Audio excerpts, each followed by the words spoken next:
The Life of Christopher Columbus. Chapter 1. Early Life of Columbus. His birth and birthplace, his early education, his experience at sea, his marriage and residence in Lisbon, his plans for the discovery of a westward passage to the Indies. Christopher Columbus was born in the Republic of Genoa. The honor of his birthplace has been claimed by many villages in that republic, and the house in which he was born cannot be now pointed out with certainty.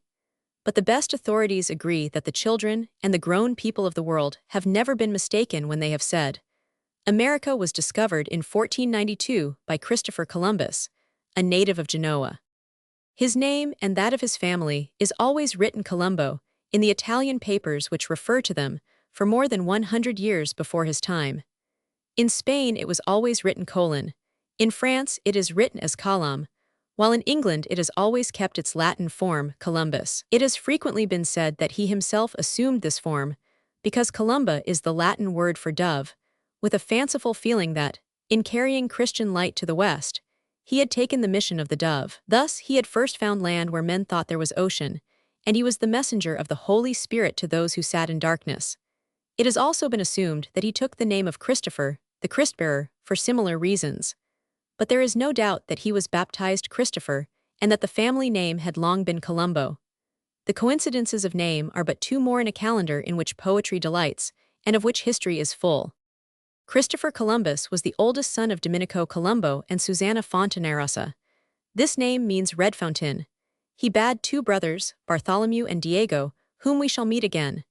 Diego is the Spanish way of writing the name which we call James. It seems probable that Christopher was born in the year 1436, though some writers have said that he was older than this, and some that he was younger. The record of his birth and that of his baptism have not been found.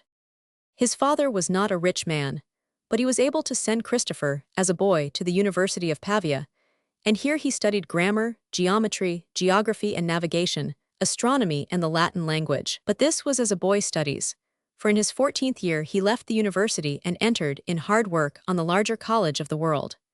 If the date given above of his birth is correct, this was in the year 1450, a few years before the Turks took Constantinople, and in their invasion of Europe, affected the daily life of everyone, young or old, who lived in the Mediterranean countries. From this time, for 15 years, it is hard to trace along the life of Columbus.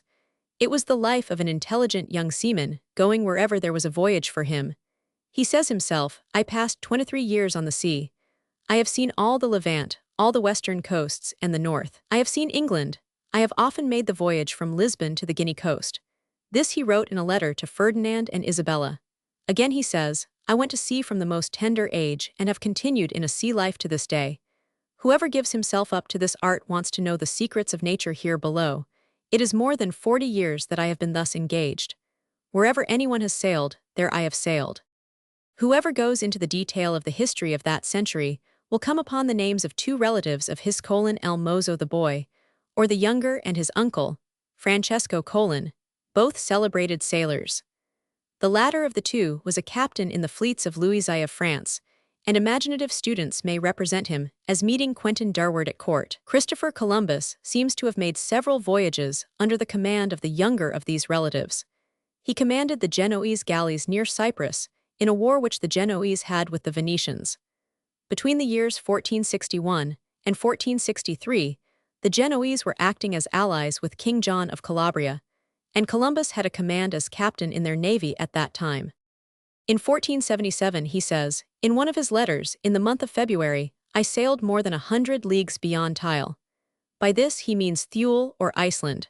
Of this island the southern part is 7 to 3 degrees from the equator, not 6 to 3 degrees, as some geographers pretend. But here he was wrong. The southern part of Iceland is in the latitude of 6 to 3.5 degrees. The English, chiefly those of Bristol, carry their merchandise to this island, which is as large as England. When I was there, the sea was not frozen, but the tides there are so strong that they rise and fall 26 cubits. The order of his life, after his visit to Iceland, is better known. He was no longer an adventurous sailor boy, glad of any voyage which offered. He was a man 30 years of age or more. He married in the city of Lisbon and settled himself there. His wife was named Philippa. She was the daughter of an Italian gentleman named Bartolomeo Muniz de Peristrello, who was, like Columbus, a sailor, and was alive to all the new interests which geography then presented to all inquiring minds. This was in the year 1477, and the King of Portugal was pressing the expeditions which, before the end of the century, resulted in the discovery of the route to the Indies by the Cape of Good Hope. The young couple had to live, neither the bride nor her husband had any fortune, and Columbus occupied himself as a draftsman, illustrating books, making terrestrial globes, which must have been curiously inaccurate, since they had no Cape of Good Hope and no American continent, drawing charts for sale, and collecting, where he could, the material for such study. Such charts and maps were beginning to assume new importance in those days of geographical discovery. The value attached to them may be judged from the statement that Vespucius paid 130 ducats for one map. This sum would be more than $500 of our time. Columbus did not give up his maritime enterprises. He made voyages to the coast of Guinea and in other directions. It is said that he was in command of one of the vessels of his relative Colin El Mozo, when, in the Portuguese seas, this admiral, with his squadron, engaged 4 Venetian galleys returning from Flanders. A bloody battle followed. The ship which Christopher Columbus commanded was engaged with a Venetian vessel, to which it set fire. There was danger of an explosion, and Columbus himself, seeing this danger, flung himself into the sea, seized a floating oar, and thus gained the shore. He was not far from Lisbon, and from this time made Lisbon his home for many years. The critics challenge these dates, but there seems to be good foundation for the story. It seems clear that, from the time when he arrived in Lisbon, for more than 20 years, he was at work trying to interest people in his great design of Western discovery. He says himself, "I was constantly corresponding with learned men, some ecclesiastics and some laymen, some Latin and some Greek, some Jews and some Moors." The astronomer Toscanelli was one of these correspondents. We must not suppose that the idea of the roundness of the Earth was invented by Columbus. Although there were other theories about its shape, many intelligent men well understood that the Earth was a globe, and that the Indies, though they were always reached from Europe by going to the east, must be on the west of Europe also. There is a very funny story in the Travels of Manville, in which a traveler is represented as having gone, mostly on foot, through all the countries of Asia, but finally determines to return to Norway, his home.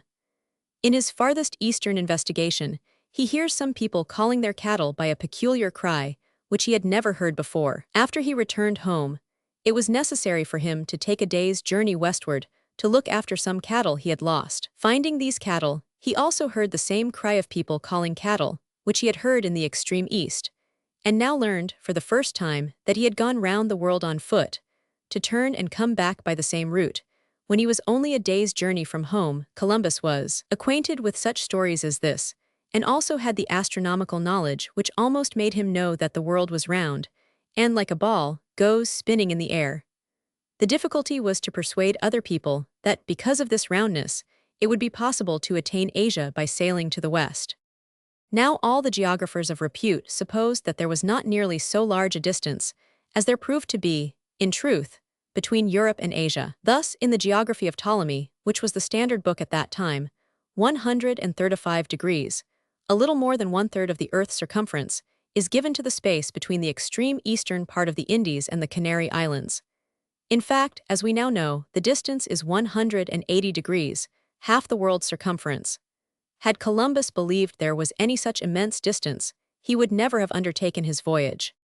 Almost all the detailed knowledge of the Indies which the people of his time had was given by the explorations of Marco Polo, a Venetian traveler of the 13th century, whose book had long been in the possession of European readers. It is a very entertaining book now, and may well be recommended to young people who like stories of adventure. Marco Polo had visited the court of the great Khan of Tartary at Pekin, the prince who brought the Chinese Empire into very much the condition in which it now is.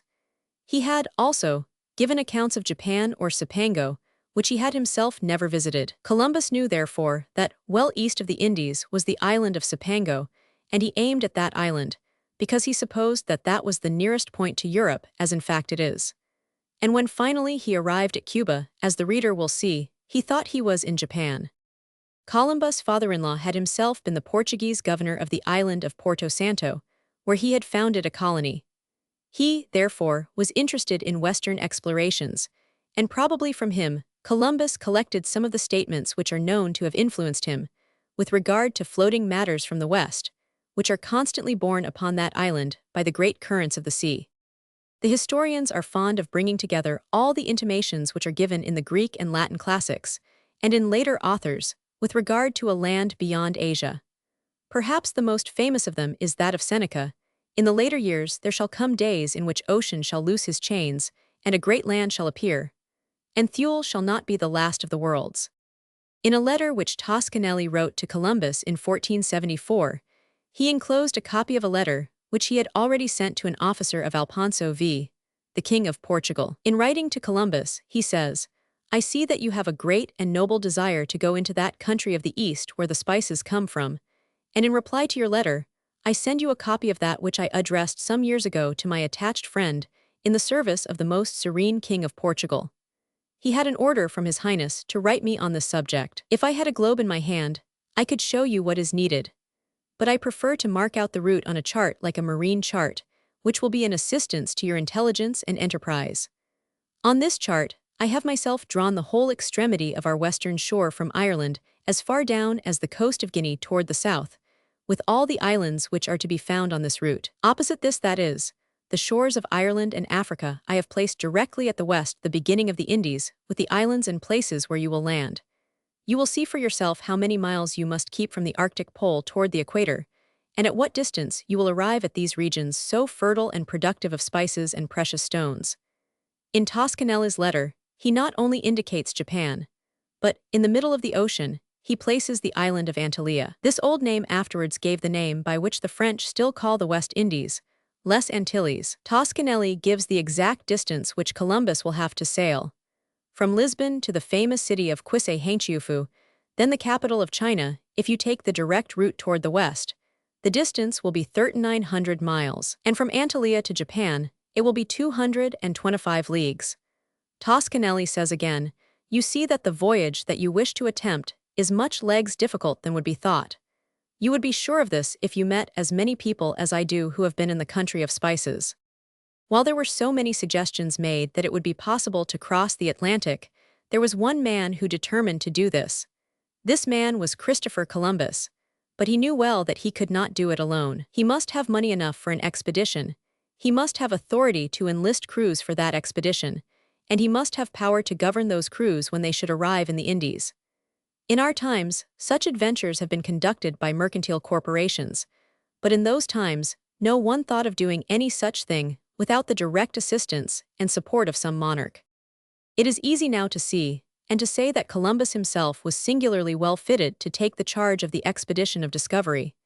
He was an excellent sailor, and at the same time he was a learned geographer and a good mathematician.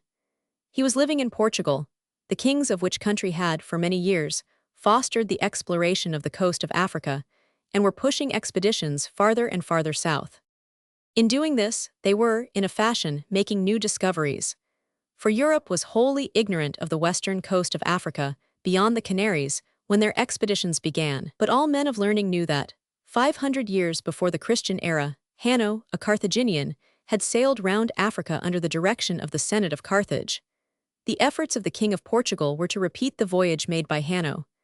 In 1441, Gonzales and Tristram sailed as far as Sierra Leone. They brought back some blacks as slaves, and this was the beginning of the slave trade. In 1446, the Portuguese took possession of the Azores, the most western points of the Old World. Step by step they advanced southward and became familiar with the African coast. Bold navigators were eager to find the East, and at last success came. Under the king's orders, in August 1477, 3 caravels sailed from the Tagus, under Bartolomeo Diaz, for southern discovery. Diaz was himself brave enough to be willing to go on to the Red Sea, after he made the great discovery of the Cape of Good Hope, but his crews mutinied, after he had gone much farther than his predecessors, and compelled him to return. He passed the southern Cape of Africa and went 40 miles farther. He called it the Cape of Torments, Cabo Tormentoso, so terrible were the storms he met there. But when King John heard his report, he gave it that name of good omen which it has borne ever since, the name of the Cape of Good Hope. In the midst of such endeavors to reach the East Indies by the long voyage down the coast of Africa and across an unknown ocean, Columbus was urging all people who cared to try the route directly west. If the world was round, as the sun and moon were, and as so many men of learning believed, India or the Indies must be to the west of Portugal. The value of direct trade with the Indies would be enormous. Europe had already acquired a taste for the spices of India and had confidence in the drugs of India. The silks and other articles of clothing made in India, and the carpets of India, were well known and prized. Marco Polo and others had given an impression that there was much gold in India, and the pearls and precious stones of India excited the imagination of all who read his travels. The immense value of such a commerce may be estimated from one fact. When, a generation after this time, one ship only of all the squadron of Magellan returned to Cadiz, after the first voyage round the world, she was loaded with spices from the Moluccas. These spices were sold by the Spanish government for so large a sum of money that the king was remunerated for the whole cost of the expedition, and even made a very large profit from a transaction which had cost a great deal in its outfit. Columbus was able, therefore, to offer mercantile adventurers the promise of great profit in case of success, and at this time kings were willing to take their share of such profits as might accrue. The letter of Toscanelli, the Italian geographer which has been spoken of, was addressed to Alfonso V, the King of Portugal. To him and his successor, John II, Columbus explained the probability of success, and each of them, as it would seem, had confidence in it. But King John made the great mistake of entrusting Columbus' plan to another person for experiment. He was selfish enough and mean enough to fit out a ship privately and entrust its command to another seaman, bidding him sail west in search of the Indies, while he pretended that he was on a voyage to the Cape de Verde Islands. He was, in fact, to follow the route indicated by Columbus. The vessel sailed, but fortunately for the fame of Columbus, she met a terrible storm, and her officers, in terror, turned from the unknown ocean and returned to Lisbon. Columbus himself tells this story. It was in disgust with the bad faith the king showed in this transaction that he left Lisbon to offer his great project to the king and queen of Spain.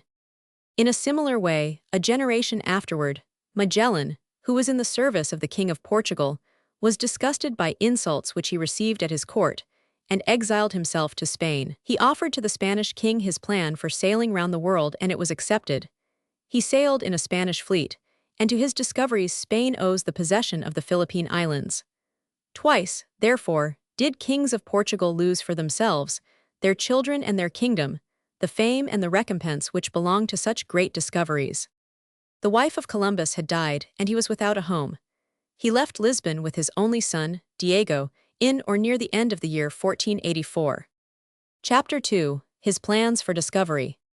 Columbus leaves Lisbon, and visits Genoa. Visits great Spanish duchess for 6 years, is at the court of Ferdinand, and Isabel. Eighth council of Salamanca. His petition is at last granted. Squadron made ready. It has been supposed that when Columbus left Lisbon he was oppressed by debts. At a subsequent period, when King John wanted to recall him, he offered to protect him against any creditors. But on the other hand, it is thought that at this time he visited Genoa and made some provision for the comfort of his father, who was now an old man.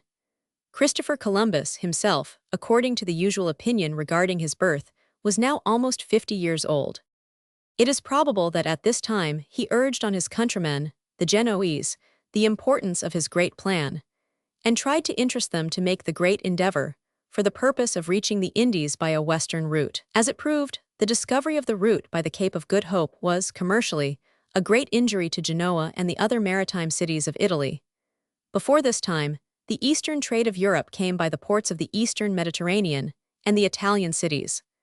Columbus' offer to Genoa was therefore one which, if her statesmen could have foreseen the future, they would have considered eagerly. But Genoa was greatly depressed at this period. In her wars with the Turks she had been, on the whole, not successful. She had lost Kaffa, her station in the Crimea, and her possessions in the archipelago were threatened. The government did not accept Columbus' proposals, and he was obliged to return with them to Spain. He went first to distinguished noblemen in the south of Spain who were of liberal and adventurous disposition. One was the Duke of Medina Celi, and one the Duke of Medina Sidonia.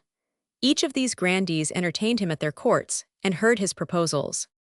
The Duke of Medina Celi was so much interested in them that at one time he proposed to give Columbus the direction of 4 vessels which he had in the harbor of Cadiz. But of a sudden he changed his mind.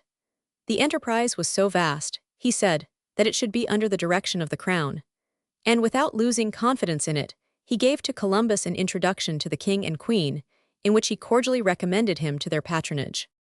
This king and queen were King Ferdinand of Aragon and Queen Isabella of Castile. The marriage of these two had united Spain. Their affection for each other made the union real, and the energy, courage, and wisdom of both made their reign successful and glorious. Of all its glories, the greatest, as it has proved, was connected with the life and discoveries of the sailor who was now to approach them. He had been disloyally treated by Portugal. He had been dismissed by Genoa. He had not succeeded with the great dukes. Now he was to press his adventure upon a king and queen who were engaged in a difficult war with the Moors, who still held a considerable part of the peninsula of Spain. The king and queen were residing at Cordova, a rich and beautiful city, which they had taken from the Moors. Under their rule, Cordova had been the most important seat of learning in Europe. Here Columbus tarried at the house of Alonso de Quintanilla, who became an ardent convert to his theory, and introduced him to important friends. By their agency, arrangements were made, in which Columbus should present his views to the king. The time was not such as he could have wished. All Cordova was alive with the preparation for a great campaign against the enemy. But King Ferdinand made arrangements to hear Columbus. It does not appear that, at the first hearing, Isabella was present at the interview. But Ferdinand, although in the midst of his military cares, was interested in the proposals made by Columbus. He liked the man. He was pleased by the modesty and dignity with which he brought forward his proposals. Columbus spoke, as he tells us, as one specially appointed by God himself to carry out this discovery. The king did not, however, at once adopt the scheme, but gave out that a council of men of learning should be called together to consider it. Columbus himself says that he entered the service of the sovereigns January 26, 1486. The council to which he was referred was held in the university city of Salamanca in that year. It gave to him a full opportunity to explain his theory. It consisted of a fair representation of the learning of the time, but most of the men who met had formed their opinions on the subjects involved and were too old to change them. A part of them were priests of the church, in the habit of looking to sacred scripture as their only authority when the Pope had given no instruction in detail. Of these, some took literally expressions in the Old Testament, which they supposed to be fatal to the plans of Columbus. Such was the phrase in the 104th Psalm, that God stretches out the heavens like a curtain. The expression in the book of Hebrews, that the heavens are extended as a tent, was also quoted in the same view. Quotations from the early fathers of the Church were more fatal to the new plan than those from the Scripture. On the other hand, there were men who cordially supported Columbus' wishes, and there were more when the Congress parted than when it met. Its sessions occupied a considerable part of the summer, but it was not for years that it rendered any decision. The king, queen, and court, meanwhile, were occupied in war with the Moors. Columbus was once and again summoned to attend the court, and more than once money was advanced to him to enable him to do so. Once he began new negotiations with King John, and from him he received a letter inviting him to return to Portugal. He received a similar letter from King Henry Roman VII of England inviting him to his court. Nothing was determined on in Spain. To this day, the people of that country are thought to have a habit of postponement to tomorrow of that which perplexes them. In 1489, according to Ortiz de Zúñiga, Columbus fought in battle in the king's army. When, however, in the winter of 1490, it was announced that the army was to take the field again, never to leave its camp till Grenada had fallen, Columbus felt that he must make one last endeavor. He insisted that he must have an answer regarding his plans of discovery. The confessor of the Queen, Fernando de Talavera, was commanded to obtain the definite answer of the men of learning. Alas, it was fatal to Columbus' hopes. They said that it was not right that great princes should undertake such enterprises on grounds as weak as those which he relied upon. The sovereigns themselves, however, were more favorable. So was a minority of the Council of Salamanca, and the confessor was instructed to tell him that their expenses in the war forbade them from sending him out as a discoverer, but that, when that was well over, they had hopes that they might commission him. This was the end of 5 years of solicitation, in which he had put his trust in princes. Columbus regarded the answer, as well he might, as only a courtly measure of refusal, and he retired in disgust from the court at Seville. He determined to lay his plans before the King of France. He was traveling with this purpose, with his son, Diego, now a boy of 10 or 12 years of age, when he arrived at night at the hospitable convent of St. Mary of Rabida, which has been made celebrated by that incident. It is about 3 miles south of what was then the seaport of Palos, one of the active ports of commercial Spain. The convent stands on level ground high above the sea, but a steep road runs down to the shore of the ocean. Some of its windows and corridors look out upon the ocean on the west and south, and the inmates still show the room in which Columbus used to write, and the inkstand which served his purposes while he lived there. It is maintained as a monument of history by the Spanish government. At the door of this convent, he asked for bread and water for his boy. The prior of the convent was named Juan Perez de Marchena. He was attracted by the appearance of Columbus, still more by his conversation, and invited him to remain as their guest. When he learned that his new friend was about to offer to France the advantages of a discovery so great as that proposed, he begged him to make one effort more at home. He sent for some friends, Fernando's, a physician at Palos, and for the brothers Pinzon, who now appear for the first time in a story where their part is distinguished. Together, they all persuaded Columbus to send one messenger more to wait upon their sovereigns. The man sent was Rodriguez, a pilot of Leap, who found access to the queen because Juan Perez, the prior, had formerly been her confessor. She had confidence in him, as she had indeed in Columbus. And in 14 days the friendly pilot came back from Santa Fe with a kind letter from the queen to her friend, bidding him return at once to court. Perez de Marchena saddled his mule at once, and before midnight was on his way to see his royal mistress. Santa Fe was half camp, half city. It had been built in what is called the Vega, the great fruitful plain which extends for many miles to the westward of Granada. The court and army were here as they pressed their attack on that city. Perez de Marchena had ready access to Queen Isabella, and pressed his suit well. He was supported by one of her favorites, the Marquesa de Moya. In reply to their solicitations, she asked that Columbus should return to her, and ordered that 20,000 maravedis should be sent to him for his traveling expenses. This sum was immediately sent by Perez to his friend. Columbus bought a mule, exchanged his worn clothes for better ones, and started, as he was bidden, for the camp. He arrived there just after the great victory, by which the king and queen had obtained their wish, had taken the noble city of Granada, and ended Moorish rule in Spain. King, queen, court and army were preparing to enter the Alhambra in triumph. Whoever tries to imagine the scene, in which the great procession entered through the gates, so long sealed, or of the moment when the royal banner of Spain was first flying out upon the tower of the Villa, must remember that Columbus, elate, at last, with hopes for his own great discovery, saw the triumph and joined in the display. But his success was not immediate, even now. Fernando de Talavera, who had had the direction of the wise council of Salamanca, was now Archbishop of Granada, whose see had been conferred on him after the victory. He was not the friend of Columbus, and when, at what seemed the final interview with king and queen, he heard Columbus claim the right to 1/10 of all the profits of the enterprise, he protested against such lavish recompense of an adventurer. He was now the confessor of Isabella, as Juan Perez, the friendly prior, had been before. Columbus, however, was proud and firm. He would not yield to the terms prepared by the archbishop. He preferred to break off the negotiation, and again retired from court. He determined, as he had before, to lay his plans before the King of France. Spain would have lost the honor and the reward of the great discovery, as Portugal and Genoa had lost them, but for Louis de Saint Angel and the Queen herself. Saint Angel had been the friend of Columbus. He was an important officer, the treasurer of the church revenues of Aragon. He now insisted upon an audience from the Queen.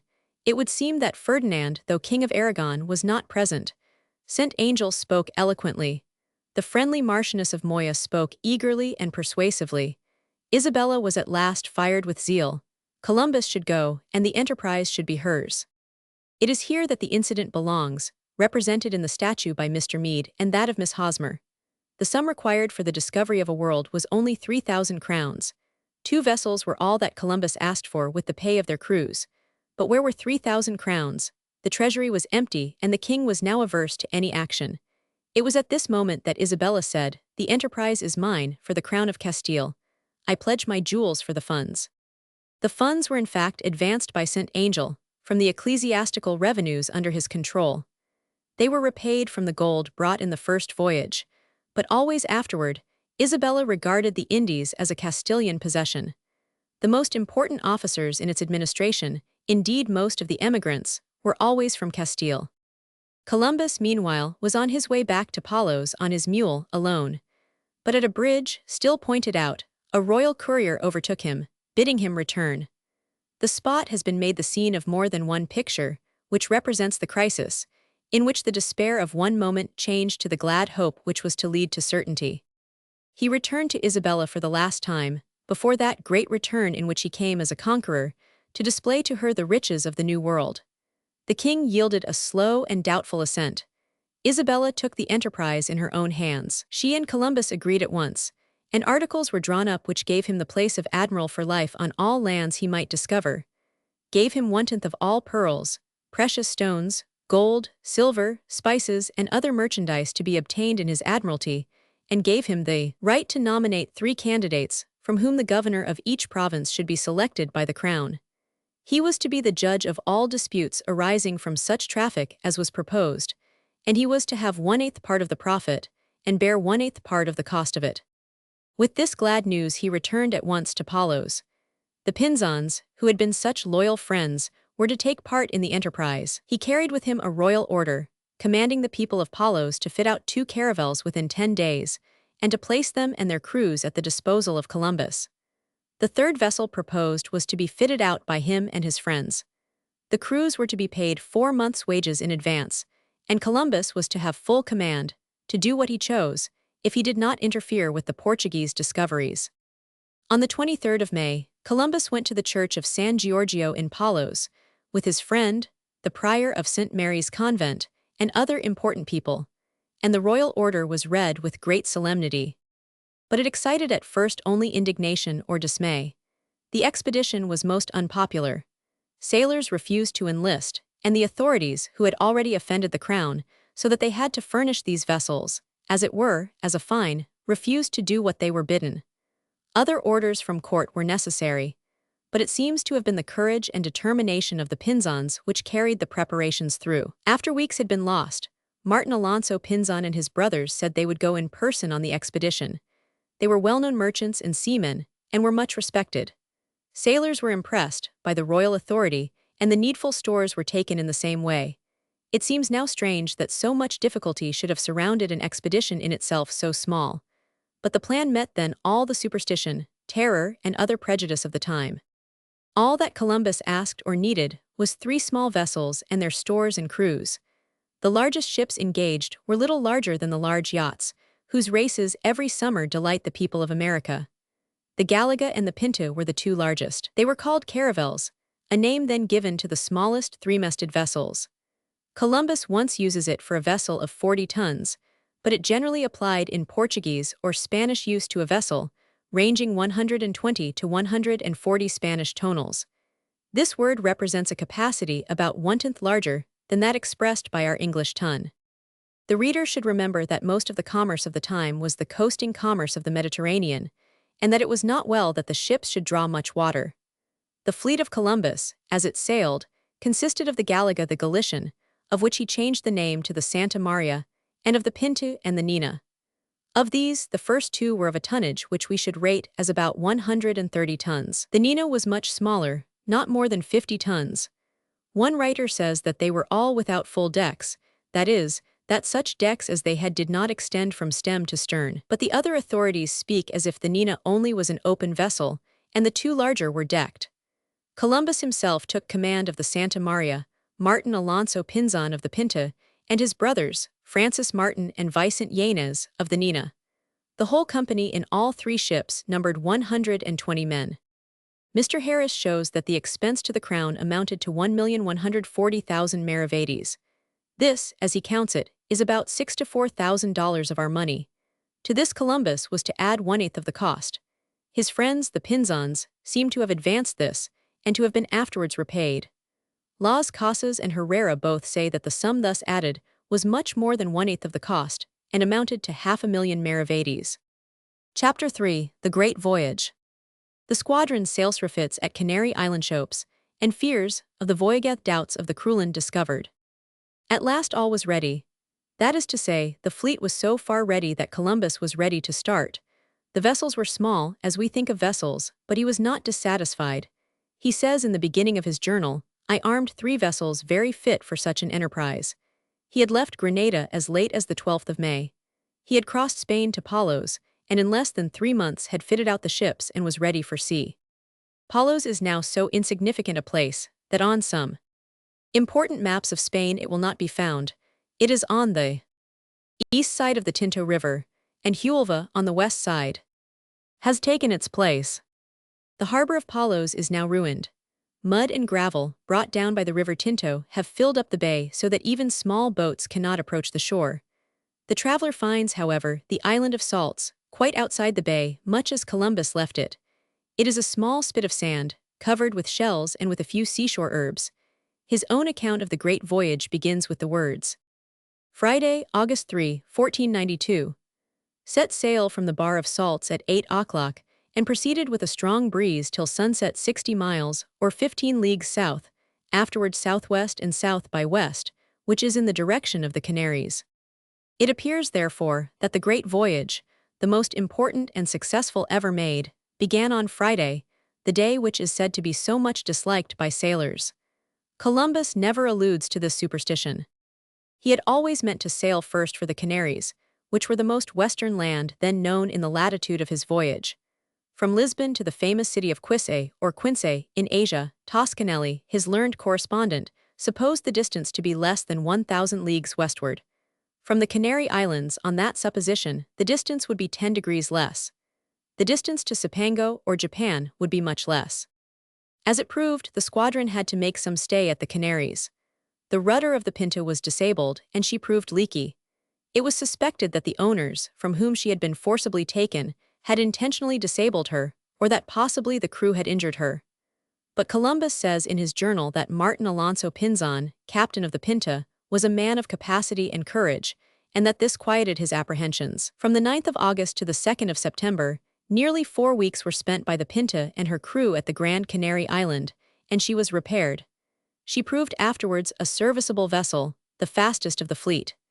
At the Canaries, they heard stories of lands seen to the westward, to which Columbus refers in his journal. On the 6th of September they sailed from Gomera, and on the 8th they lost sight of land.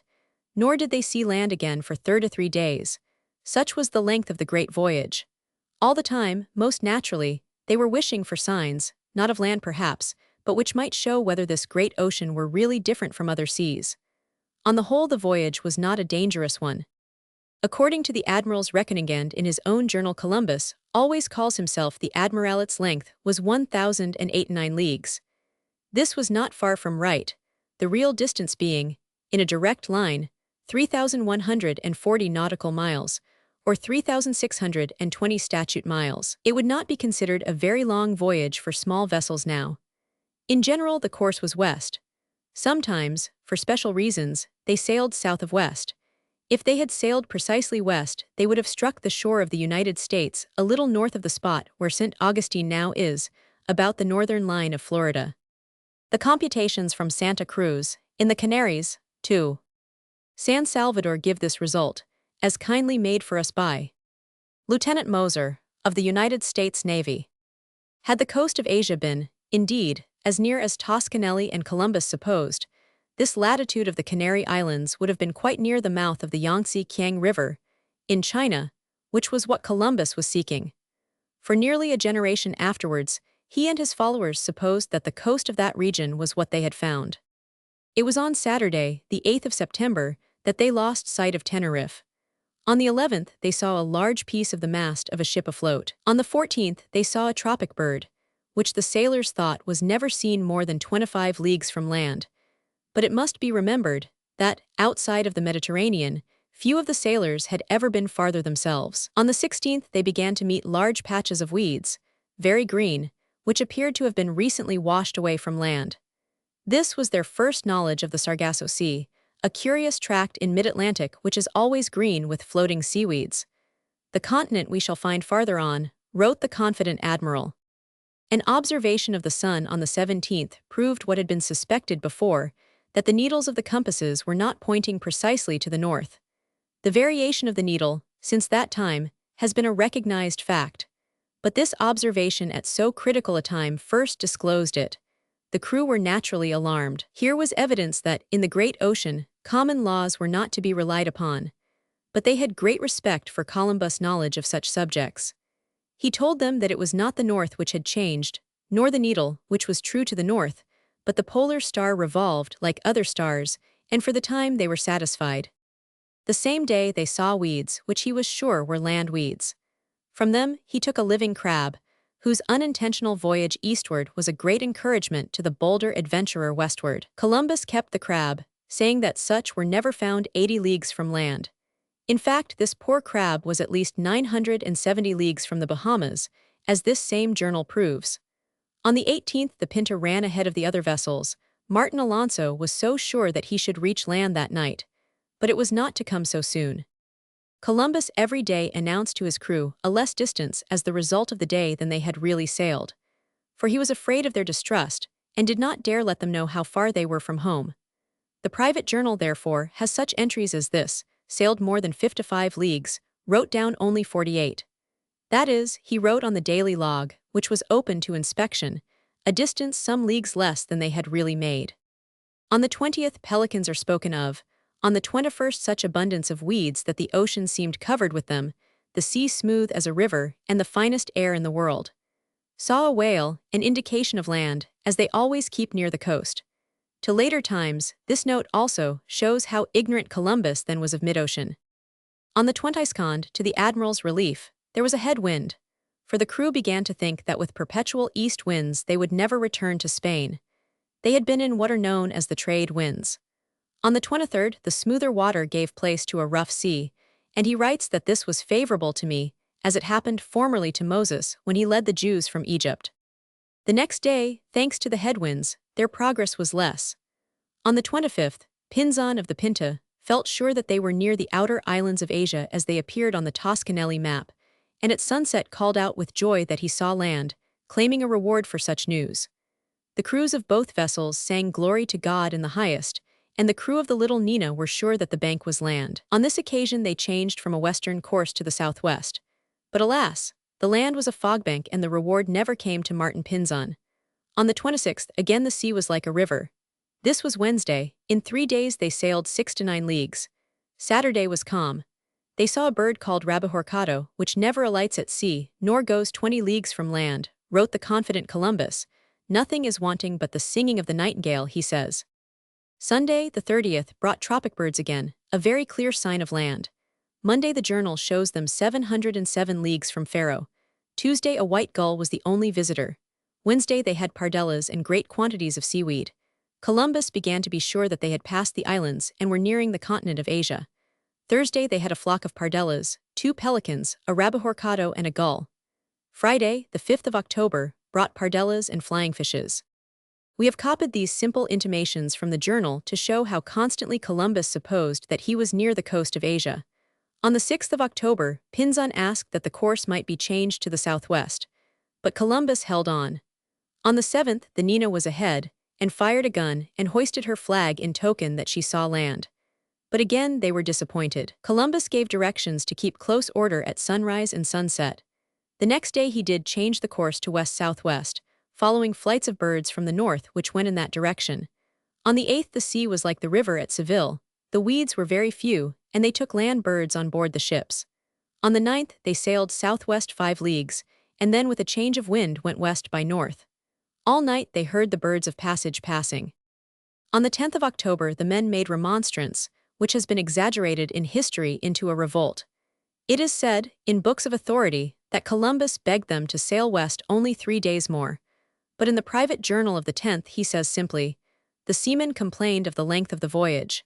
They did not wish to go any farther." The admiral did his best to renew their courage, and reminded them of the profits which would come to them. He added boldly that no complaints would change his purpose, that he had set out to go to the Indies, and that with the Lord's assistance he should keep on until he came there. This is the only passage in the journal which has any resemblance to the account of the mutiny. If it happened, as Oviedo says, 3 days before the discovery, it would have been on the 8th of October. On that day the entry is, steered west-southwest, and sailed day and night 11 or 12 leagues at times, During the night, 15 miles an hour if the log can be relied upon. Found the sea like the river at Seville, thanks to God. The air was as soft as that of Seville in April, and so fragrant that it was delicious to breathe it. The weeds appeared very fresh. Many land birds, one of which they took, flying towards the southwest, also grajows, ducks, and a pelican were seen.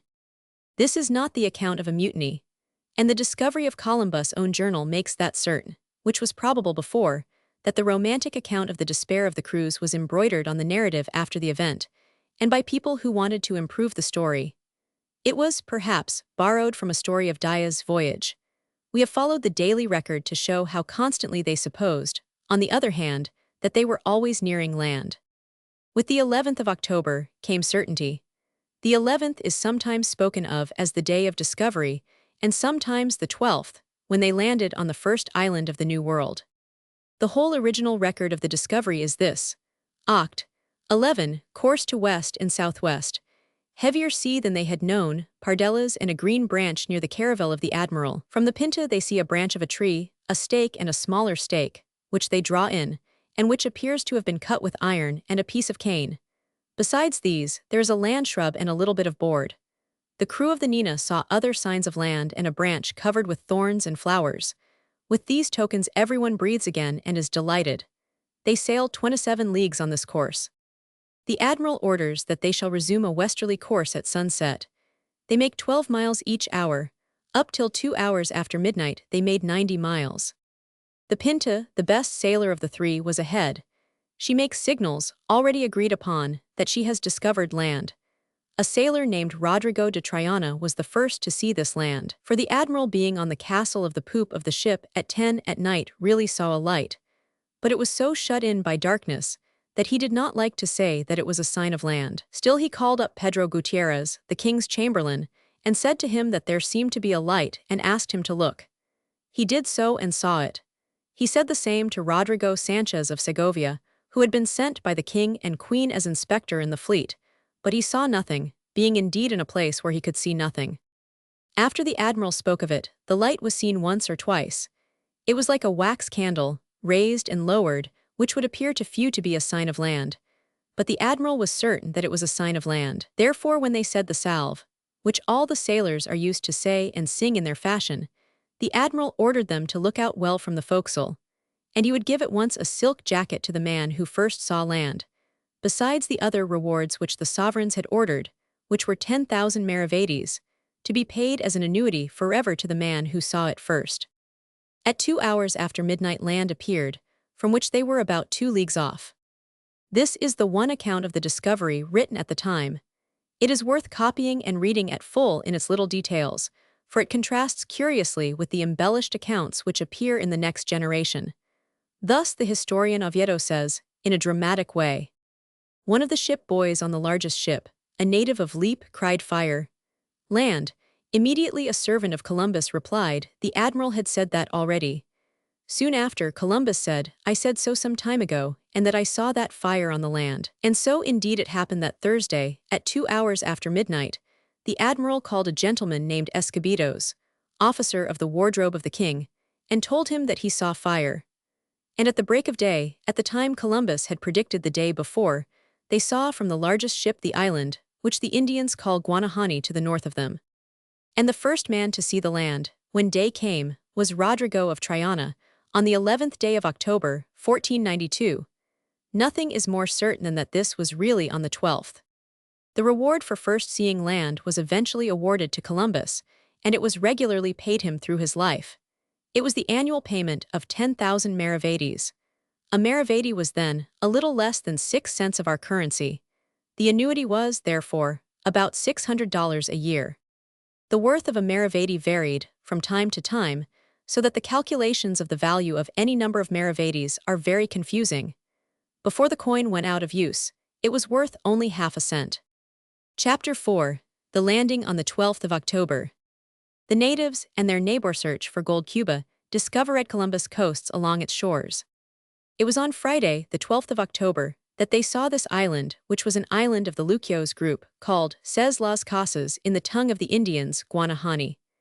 Soon they saw people naked, and the admiral went ashore in the armed boat, with Martin Alonso Pinzon and Vicente Yanez, his brother, who was captain of the Nina. The admiral unfurled the royal standard, and the captain's 2 standards of the Greek cross, which the admiral raised on all the ships as a sign, with an F and a Y, over each letter a crown, one on one side of the and the other on the other. When they were ashore they saw very green trees and much water, and fruits of different kinds. Admiral called the 2 captains and the others who went ashore, and Rodrigo de Escovedo, notary of the whole fleet, and Rodrigo Sanchez of Segovia, and he said that they must give him their faith and witness how he took possession before all others, as in fact he did take possession of the said island for the king and the queen, his lord and lady. Soon many people of the island assembled. These which follow are the very words of the admiral, in his book of his first navigation and discovery of these Indies. October 11-12. So that they may feel great friendship for us, and because I knew that they were a people who would be better delivered and converted to our holy faith by love than by force, I gave to some of them red caps and glass bells which they put round their necks, and many other things of little value, in which they took much pleasure, and they remained so friendly to us that it was wonderful. Afterwards they came swimming to the ship's boats where we were, and they brought us parrots and cotton thread in skeins, and javelins and many other things. And they bartered them with us for other things, which we gave them, such as little glass beads and little bells. In short, they took everything, and gave of what they had with good will.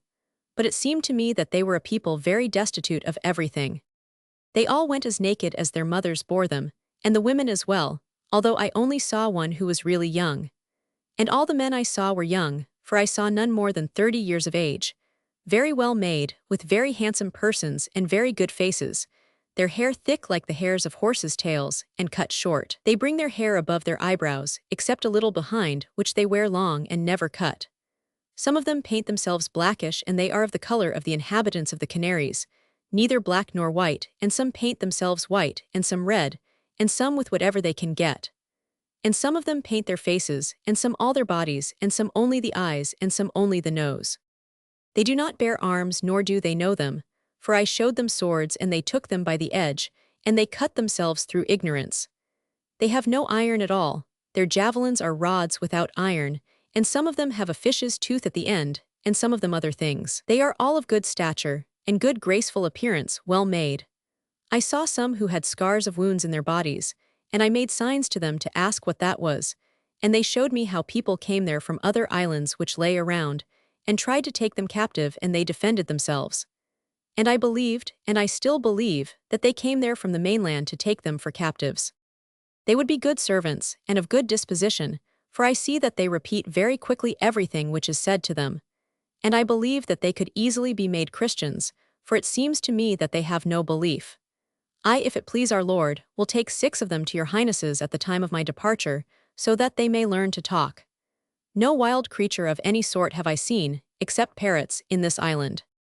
All these are the words of the admiral, says Las Casas.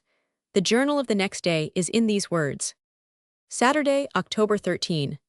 As soon as the day broke, many of these men came to the beach, all young, as I have said, and all of good stature, a very handsome race. Their hair is not woolly, but straight and coarse, like horse hair, and all with much wider foreheads and heads than any other people I have seen up to this time.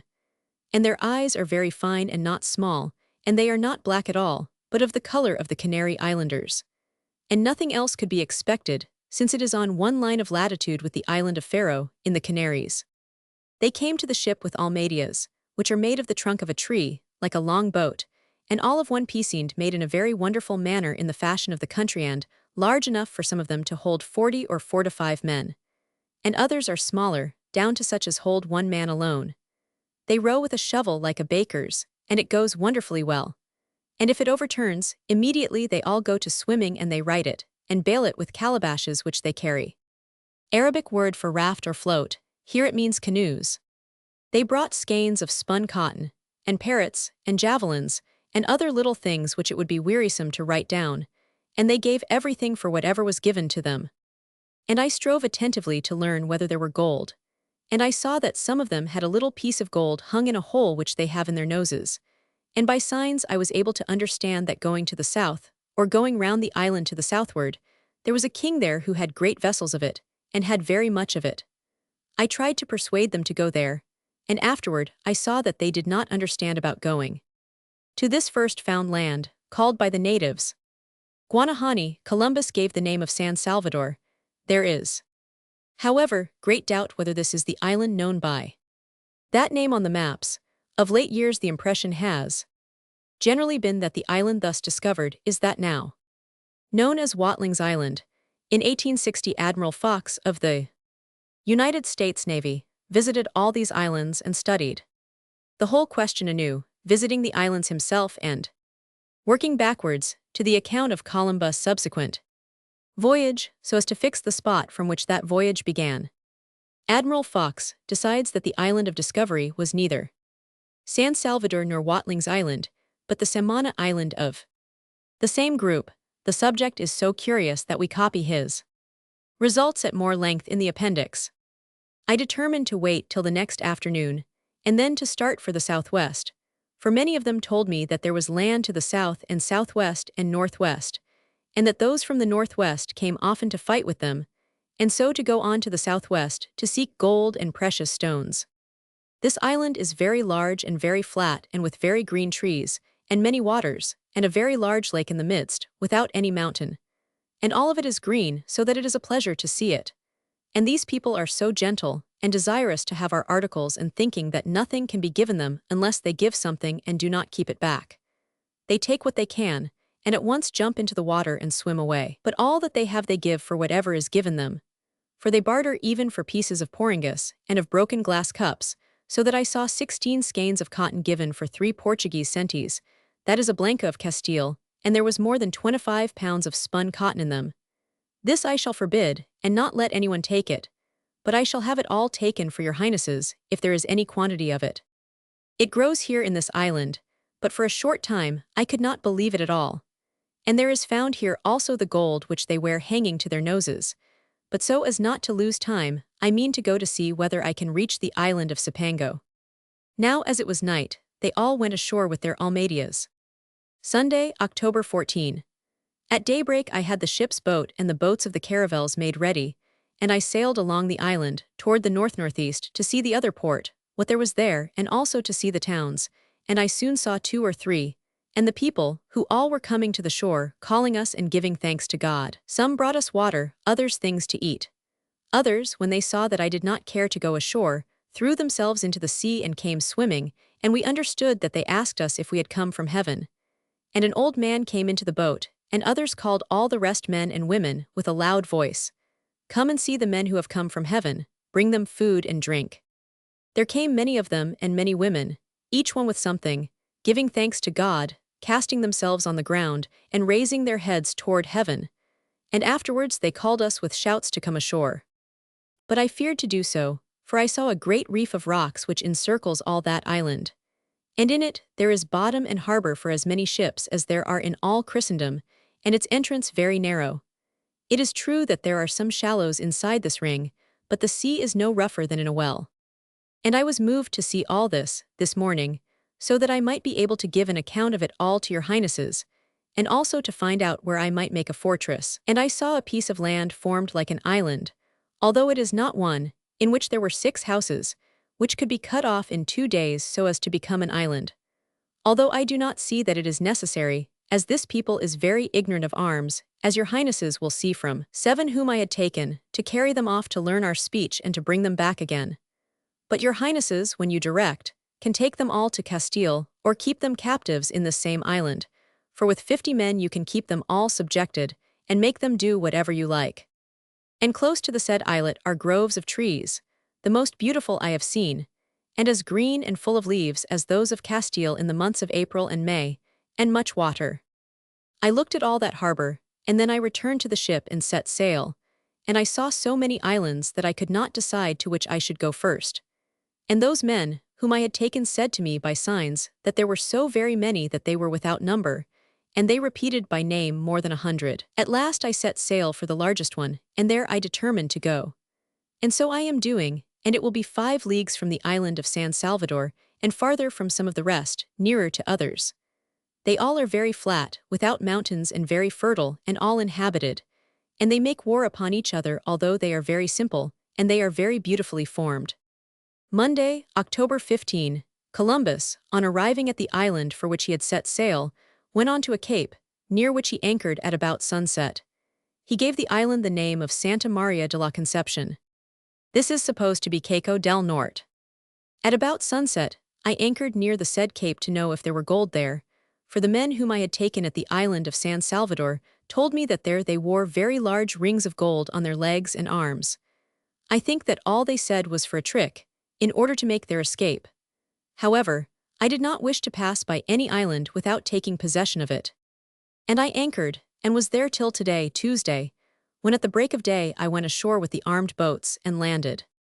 They the inhabitants, who were many, as naked and in the same condition as those of San Salvador, let us land on the island, and gave us what we asked of them. I set out for the ship, and there was a large Almeida which had come to board the caravel Nina, and one of the men from the island of San Salvador threw himself into the sea, took this boat, and made off, and the night before, at midnight, another jumped out. And the Almeida went back so fast that there never was a boat which could come up with her, although we had a considerable advantage. It reached the shore, and they left the Almeida, and some of my company landed after them, and they all fled like hens.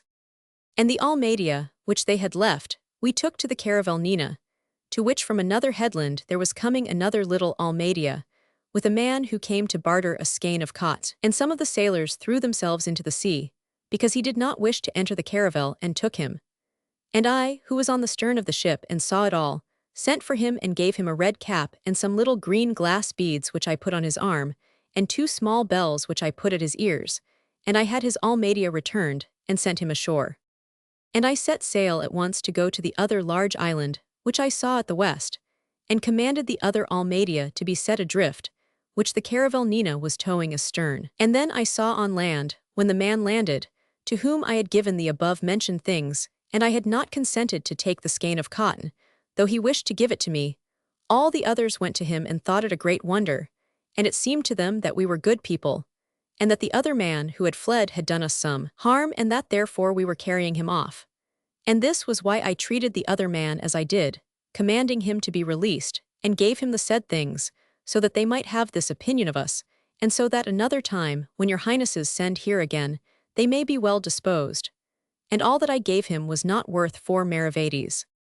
Columbus had set sail at 10 o'clock for a large island he mentions, which he called Fernandina, where, from the tales of the Indian captives, he expected to find gold. Halfway between this island and Santa Maria, he met with a man alone in an Almeida which was passing from one island to the other, and he was carrying a little of their bread, as big as one's fist, and a calabash of water and a piece of red earth made into dust, and then kneaded, and some dry leaves, which must be a thing much valued among them, since at San Salvador they brought them to me as a present. And he had a little basket of their sort, in which he had a string of little glass bells and 2 blancas, by which I knew that he came from the island of San Salvador. He came to the ship. I took him on board, for so he asked, and made him put his Almeida in the ship and keep all he was carrying, and I commanded to give him bread and honey to eat and something to drink. Was this perhaps tobacco? And thus I will take him over to Fernandina, and I will give him all his property so that he may give good accounts of us, so that, if it please our Lord, when your highnesses send there, those who come may receive honor, and they may give us of all they have. Columbus continued sailing for the island he named Fernandina, now called Inagua Chica. There was a calm all day, and he did not arrive in time to anchor safely before dark. He therefore waited till morning, and anchored near a town. Here the man had gone, who had been picked up the day before, and he had given such good accounts that all night long the ship had been boarded by Almeidas, bringing supplies. Columbus directed some trifle to be given to each of the islanders, and that they should be given honey of sugar to eat. He sent the ship's boat ashore for water, and the inhabitants not only pointed it out, but helped to put the water casks on board. This people, he says, is like those of the aforesaid islands, and has the same speech and the same customs, except that these seem to me a somewhat more domestic race, and more intelligent. And I saw also in this island cotton cloths made like mantles. It is a very green island and flat and very fertile, and I have no doubt that all the year through they sow panizo-panic grass and harvest it, and so with everything else. And I saw many trees, of very different form from ours, and many of them which had branches of many sorts, and all on one trunk. And one branch is of one sort and one of another, and so different that it is the greatest wonder in the world. One branch has its leaves like canes, and another like the lentisk, and so on one tree 5 or 6 of these kinds, and all so different. Nor are they grafted, for it might be said that grafting does it, but they grow on the mountains, nor do these people care for them. Here the fishes are so different from ours that it is wonderful. There are some like cocks of the finest colors in the world, blue, yellow, red and of all colors, and others painted in 1,000 ways. And the colors are so fine that there is no man who does not wonder at them and take great pleasure in seeing them. Also there are whales. As for wild creatures on shore, I saw none of any sort except parrots and lizards. A boy told me that he saw a great snake. Neither sheep nor goats nor any other animal did I see, although I have been here a very short time, that is, half a day, but if there had been any I could not have failed to see some of them. Wednesday, October 17. He left the town at noon and prepared to sail round the island. He had meant to go by the south and southeast. But as Martin Alonso Pinzon, captain of the Pinta, had heard, from one of the Indians he had on board, that it would be quicker to start by the northwest, and as the wind was favorable for this course, Columbus took it. He found a fine harbor 2 leagues further on, where he found some friendly Indians, and sent a party ashore for water. During this time, he says, I went to look at these trees, which were the most beautiful things to see which have been seen. There was as much verdure in the same degree as in the month of May in Andalusia, and all the trees were as different from ours as the day from the night. And so were the fruits, and the herbs, and the stones and everything. The truth is that some trees had a resemblance to others which there are in Castile, but there was a very great difference. And other trees of other sorts were such, that there is no one who could liken them to others of Castile. The others who went for water told me how they had been in their houses, and that they were very well swept and clean, and their beds and furniture made of things which are like nets of cotton. Their houses are all like pavilions, and very high and good chimneys. They are called hamacas. Las Casas says they were not meant for smoke, but as a crown, for they have no opening below for the smoke. But I did not see, among many towns which I saw, any of more than 12 or 15 houses. And there they had dogs. And there they found one man who had on his nose a piece of gold which was like half a castellano, on which there were cut letters. I blamed them for not bargaining for it, and giving as much as was asked, to see what it was, and whose coin it was, and they answered me that they did not dare to barter it. A castellano was a piece of gold, money, weighing about 1/6 of an ounce. He continued towards the northwest, then turned his course to the east-southeast, east and southeast, the weather being thick and heavy, and threatening immediate rain. So all these days since I have been in these Indies it has rained little or much. Friday, October 19. Columbus, who had not landed the day before, now sent 2 caravels, one to the east and southeast and the other to the south-southeast, while he himself, with the Santa Maria, the ship, as he calls it, went to the southeast. He ordered the caravels to keep their courses till noon and then join him. This they did at an island to the east, which he named Isabella, the Indians whom he had with him calling it Siamite. It has been supposed to be the island now called Inagua Grande. All this coast, says the admiral, and the part of the island which I saw, is all nearly flat, and the island the most beautiful thing I ever saw, for if the others are very beautiful this one is more so. He anchored at a cape which was so beautiful that he named it Cabo Formoso, the beautiful cape, so green and so beautiful. He says, like all the other things and lands of these islands, that I do not know where to go first, nor can I weary my eyes with seeing such beautiful verdure and so different from ours. And I believe that there are in them many herbs and many trees, which are of great value in Spain for dyes or tinctures, and for medicines of spicery. But I do not know them, which I greatly regret. And as I came here to this cape, there came such a good and sweet odor of flowers or trees from the land that it was the sweetest thing in the world. He heard that there was a king in the interior who wore clothes and much gold, and though, as he says, the Indians had so little gold that whatever small quantity of it the king wore it would appear large to them, he decided to visit him the next day. He did not do so, however, as he found the water too shallow in his immediate neighborhood, and then had not enough wind to go on, except at night. Sunday morning, October 21, he anchored, apparently more to the west, and after having dined, landed. He found but one house, from which the inhabitants were absent. He directed that nothing in it should be touched. He speaks again of the great beauty of the island, even greater than that of the others he had seen. The singing of the birds, he says, seems as if a man would never seek to leave this place, and the flocks of parrots which darken the sun, and fowls and birds of so many kinds and so different from ours that it is wonderful. And then there are trees of 1,000 sorts, and all with fruit of their kinds. And all have such an odor that it is wonderful, so that I am the most afflicted man in the world not to know them. They killed a serpent in one of the lakes upon this island, which Las Casas says is the guana, or what we call the iguana. In seeking for good water, the Spaniards found a town, from which the inhabitants were going to fly. But some of them rallied, and one of them approached the visitors. Columbus gave him some little bells and glass beads, with which he was much pleased. The admiral asked him for water, and they brought it gladly to the shore in calabashes. He still wished to see the king of whom the Indians had spoken, but meant afterward to go to another very great island, which I believe must be Cipango, which they call Colba. This is probably a mistake in the manuscript for Cuba, which is what is meant. It continues, and to that other island which they call Bocio, probably Bohio, and the others which are on the way, I will see these in passing. But still, I am determined to go to the mainland, and to the city of Quisay, and to give your highnesses letters to the Grand Khan, and seek a reply and come back with it. He remained at this island during the 22nd and 23rd of October, waiting first for the king, who did not appear, and then for a favorable wind. To sail round these islands, he says, one needs many sorts of wind, and it does not blow as men would like. At midnight, between the 23rd and 24th, he weighed anchor in order to start for Cuba. I have heard these people say that it was very large and of great traffic, he says, and that there were in it gold and spices, and great ships and merchants. And they showed me that I should go to it by the west-southwest, and I think so. For I think that if I may trust the signs which all the Indians of these islands have made me, and those whom I am carrying in the ships, for by the tongue I do not understand them, Cuba is the island of Cipango, of which wonderful things are told, and on the globes which I have seen and in the painted maps, it is in this district. This was the name the old geographers gave to Japan. The next day they saw 7 or 8 islands, which are supposed to be the eastern and southern keys of the Grand Bank of Bahama. He anchored to the south of them on the 26th of October, and on the next day sailed once more for Cuba. On Sunday, October 28, he arrived there, in what is now called the Puerto de Nipe. He named it the Puerto de San Salvador.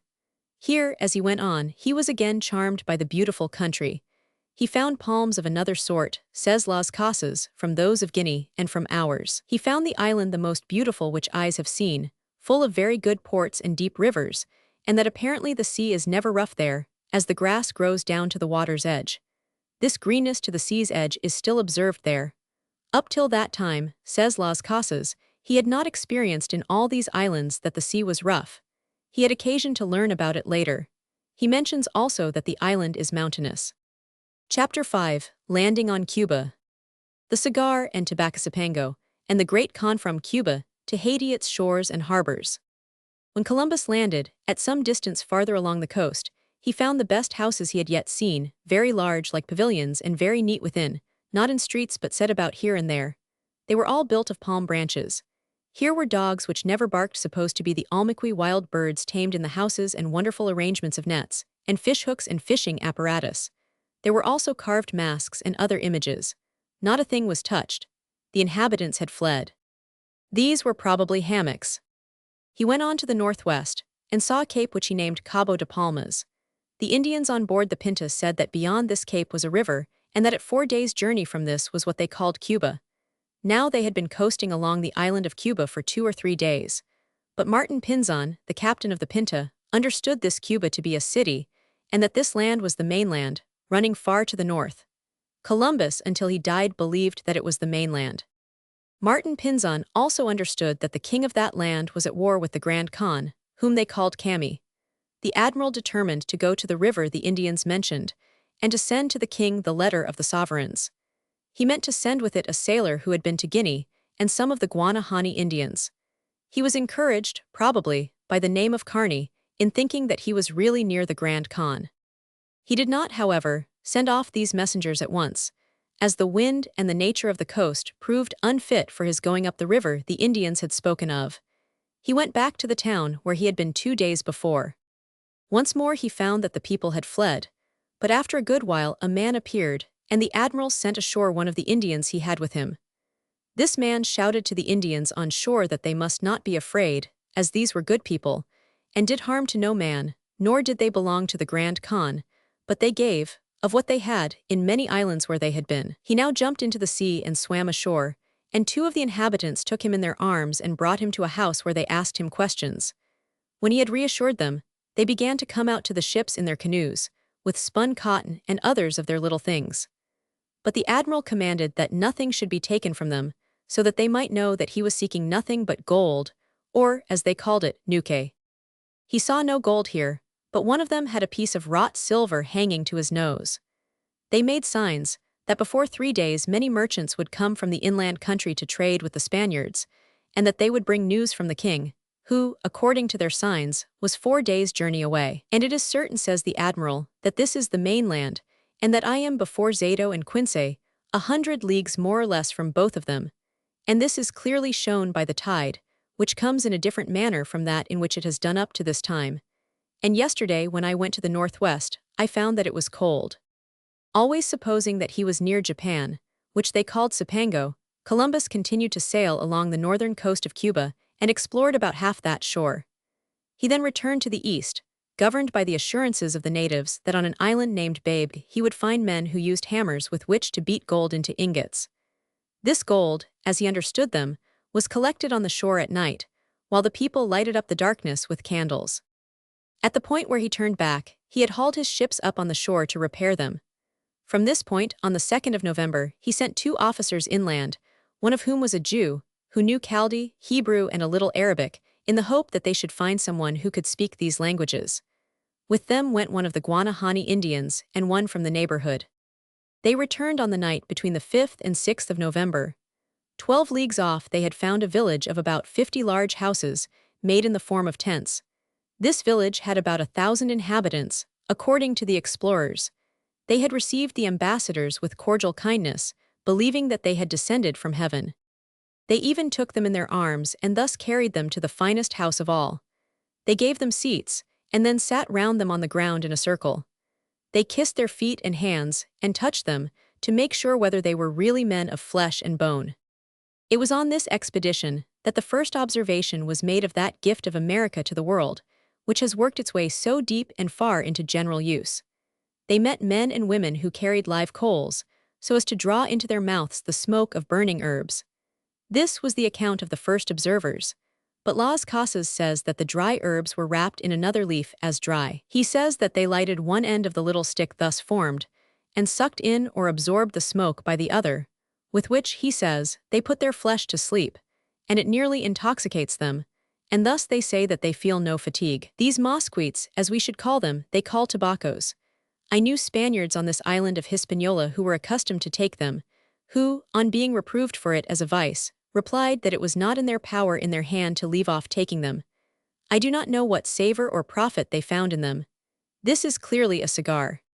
The 3rd or 4th of November, then, 1892, with the addition of 9 days to change the style from old to new, may be taken by lovers of tobacco as the 4th centennial of the day when Europeans first learned the use of the cigar. On the 11th of November, the repairs were completed.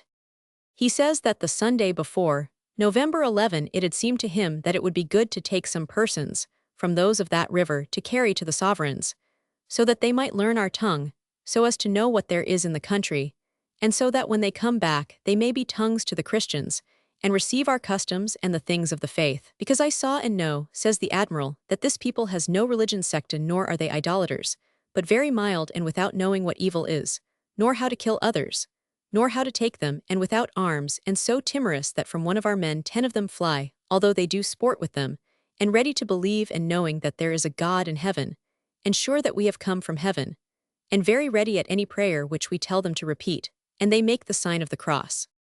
So your highnesses should determine to make them Christians, for I believe that if they begin, in a short time they will have accomplished converting to our holy faith a multitude of towns. Without doubt, there are in these lands the greatest quantities of gold, for not without cause do these Indians, whom I am bringing, say that there are places in these isles where they dig out gold, and wear it on their necks, in their ears and on their arms and legs, and the bracelets are very thick. And also there are stones and precious pearls, and unnumbered spices. And in this Rio de Mares from which I departed last night, without doubt there is the greatest quantity of mastic, and there might be more if more were desired. For the trees, if planted, take root, and there are many of them and very great, and they have the leaf like a lentisk. And their fruit, except that the trees and the fruit are larger, is such as Pliny describes, and I have seen in the island of Chios in the archipelago. And I had many of these trees tapped to see if they would send out resin, so as to draw it out. And as it rained all the time I was at the said river, I could not get any of it, except a very little which I am bringing to your highnesses. And besides, it may be that it is not the time to tap them, for I believe that this should be done at the time when the trees begin to leave out from the winter and seek to send out their flowers, and now they have the fruit nearly ripe. And also here there might be had a great store of cotton, and I believe that it might be sold very well here without taking it to Spain, in the great cities of the great Khan, which will doubtless be discovered, and many others of other lords, who will then have to serve your highnesses. And here will be given them other things from Spain, from the lands of the east, since these are ours in the west. And here there is also aloes everywhere, although this is not a thing to make great account of, but the mastic should be well considered, because it is not found except in the said island of Chios, and I believe that they get from it quite 50,000 ducats if I remember aright. And this is the best harbor which I have seen thus far deep and easy of access, so that this would be a good place for a large town. The notes in Columbus' journals are of the more interest and value, because they show his impressions at the moment when he wrote.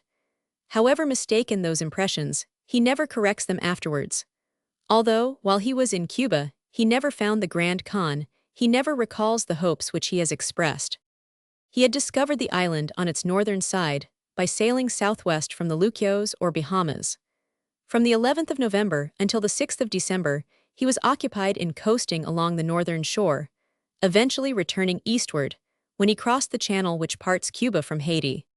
The first course was east, a quarter southeast, and on the 16th they entered Port-au-Prince and took possession, raising a cross there. At Port-au-Prince, to his surprise, he found on a point of rock 2 large logs, mortised into each other in the shape of a cross, so that you would have said a carpenter could not have proportioned them better. On the 19th the course was north-northeast. On the 21st they took a course south, a quarter southwest, seeking in these changes the island of Babek, which the Indians had spoken of as rich with gold. On the day last named, Pinzon left the admiral in the Pinta, and they did not meet again for more than a month. Columbus touched at various points on Cuba and the neighboring islands. He sought, without success, for pearls, and always pressed his inquiries for gold. He was determined to find the island of Bohio, greatly to the terror of the poor Indians, whom he had on board. They said that its natives had but one eye in the middle of their foreheads, and that they were well armed and ate their prisoners. He landed in the Bay of Moa, and then, keeping near the coast, sailed towards the Capo del Pico, now called Cape Vax. At Puerto Santo he was detained some days by bad weather. On the 4th of December he continued his eastward voyage, and on the next day saw far off the mountains of Haiti, which was the Bohio he sought for. Chapter 6. Discovery of Haiti or Hispaniola. The search for gold, hospitality, and intelligence of the native Estrasma's Dea shipper colony, to be founded. Columbus sails east, and meets Martin Pinzon. 2 vessels, returned to Europe, stormed Azores Portugal home. On the 6th of December they crossed from the eastern cape of Cuba to the northwestern point of the island, which we call Haiti or San Domingo. He says he gave it this name because the plains appeared to him almost exactly like those of Castile, but yet more beautiful. He coasted eastward along the northern side of the island, hoping that it might be the continent, and always inquiring for gold when he landed. But the Indians, as before, referred him to yet another land, still further south, which they still called Bohio. It was not surrounded by water, they said. The word caniba, which is the origin of our word cannibal, and refers to the fierce Caribs, came often into their talk. The sound of the syllable can made Columbus more sure that he was now approaching the dominions of the Grand Khan of Eastern Asia, of whom Marco Polo had informed Europe so fully. On the 12th of the month, after a landing in which a cross had been erected, 3 sailors went inland, pursuing the Indians. They captured a young woman whom they brought to the fleet. She wore a large ring of gold in her nose. She was able to understand the other Indians whom they had on board. Columbus dressed her, gave her some imitation pearls, rings, and other finery, and then put her on shore with 3 Indians and 3 of his own men. The men returned the next day without going to the Indian village. Columbus then sent out 9 men, with an Indian, who found a town of 1,000 huts about 4.5 leagues from the ship. They thought the population was 3,000. The village in Cuba is spoken of as having 20 people to a house. Here the houses were smaller or the count of the numbers extravagant. The people approached the explorers carefully and with tokens of respect. Soon they gained confidence and brought out food for them, fish and bread made from roots, which tasted exactly as if it were made of chestnuts. In the midst of this festival, the woman, who had been sent back from the ship so graciously, appeared borne on the shoulders of men who were led by her husband. The Spaniards thought these natives of St. Domingo much whiter than those of the other islands. Columbus says that 2 of the women, if dressed in Castilian costume, would be counted to be Spaniards. He says that the heat of the country is intense, and that if these people lived in a cooler region, they would be of lighter color. On the 14th of December, he continued his voyage eastward, and on the 15th landed on the little island north of Haiti, which he called Tortuga or Turtle Island. At midnight on the 16th he sailed and landed on Hispaniola again. 500 Indians met him, accompanied by their king, a fine young man of about 20 years of age. He had around him several counselors, one of whom appeared to be his tutor. To the steady questions where gold could be found, the reply as steady was made that it was in the island of Babek. This island, they said, was only 2 days off, and they pointed out the route. The interview ended in an offer by the king to the admiral of all that he had. The explorers never found this mysterious Babek, unless, as Bishop Las Casas guessed, Babek and Jamaica be the same. The king visited Columbus on his ship in the evening, and Columbus entertained him with European food. With so cordial a beginning of intimacy, it was natural that the visitors should spend 2 or 3 days with these people. The king would not believe that any sovereigns of Castile could be more powerful than the men he saw. He and those around him all believed that they came direct from heaven. Columbus was always asking for gold. He gave strict orders that it should always be paid for when it was taken. To the islanders it was merely a matter of ornament, and they gladly exchanged it for the glass beads, the rings or the bells, which seemed to them more ornamental. One of the caciques or chiefs, evidently a man of distinction and authority, had little bits of gold which he exchanged for pieces of glass. It proved that he had clipped them off from a larger piece, and he went back into his cabin, cut that to pieces, and then exchanged all those in trade for the white man's commodities. Well pleased with his bargain, he then told the Spaniards that he would go and get much more and would come and trade with them again. On the 18th of December, the wind not serving well, they waited the return of the chief whom they had first seen. In the afternoon he appeared, seated in a palanquin, which was carried by 4 men, and escorted by more than 200 of his people. He was accompanied by a counselor and preceptor who did not leave him. He came on board the ship when Columbus was at table. He would not permit him to leave his place, and readily took a seat at his side when it was offered. Columbus offered him European food and drink. He tasted of each, and then gave what was offered to his attendants. The ceremonious Spaniards found a remarkable dignity in his air and gestures. After the repast, one of his servants brought a handsome belt, elegantly wrought, which he presented to Columbus, with 2 small pieces of gold, also delicately wrought. Columbus observed that this cacique looked with interest on the hangings of his ship, and made a present of them to him, in return for his offering, with some amber beads from his own neck, some red shoes, and a flask of orange flower water. On the 19th, after these agreeable hospitalities, the squadron sailed again, and on the 20th arrived at a harbor which Columbus pronounced the finest he had ever seen. The reception he met here and the impressions he formed of Hispaniola determined him to make a colony on that island. It may be said that on this determination the course of his afterlife turned. This harbor is now known as the Bay of Azul. The men whom he sent on shore found a large village not far from the shore, where they were most cordially received. The natives begged the Europeans to stay with them, and as it proved, Columbus accepted the invitation for a part of his crew. On the first day 3 different chiefs came to visit him, in a friendly way with their retinues. The next day more than 120 canoes visited the ship, bringing with them such presents as the people thought would be acceptable. Among these were bread from the cassava root, fish, water in earthen jars, and the seeds of spices. These spices they would stir in with water to make a drink which they thought healthful. On the same day, Columbus sent an embassy of 6 men to a large town in the interior. The chief, by giving his hand to the secretary, pledged himself for their safe return. The 23rd was Sunday. It was spent as the day before had been, in mutual civilities. The natives would offer their presents and say take, take in their own language.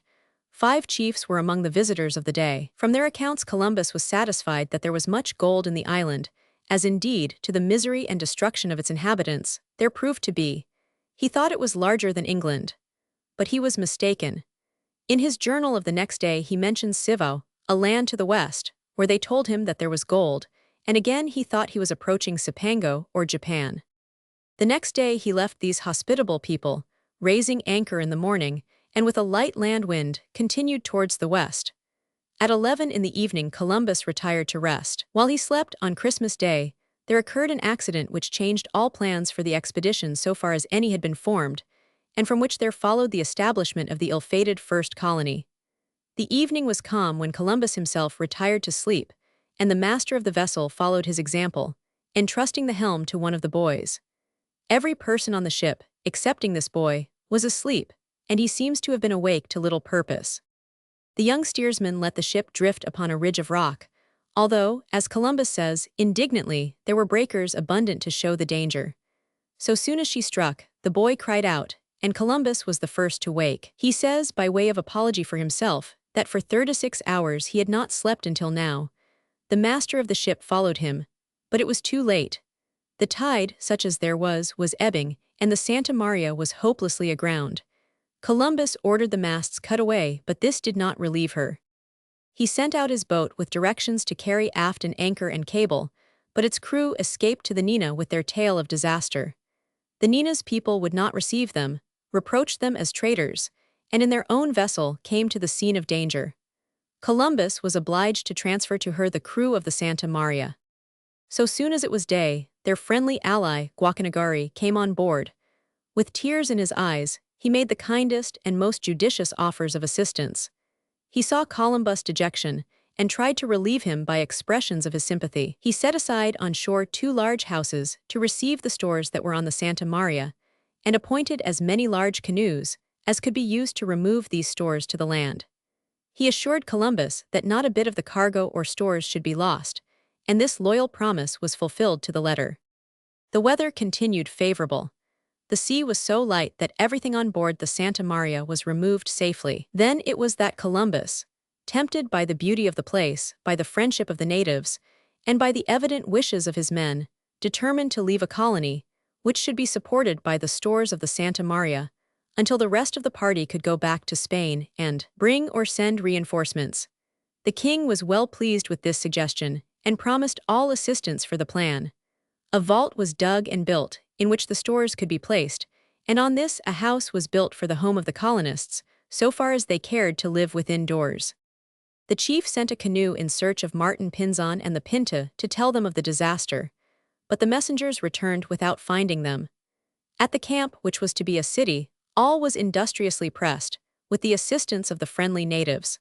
Columbus, having no vessel but the little Nina left, determined to return to Europe with the news of his discovery, and to leave nearly 40 men ashore. It would appear that the men, themselves, were eager to stay. The luxury of the climate and the friendly overtures of the people delighted them.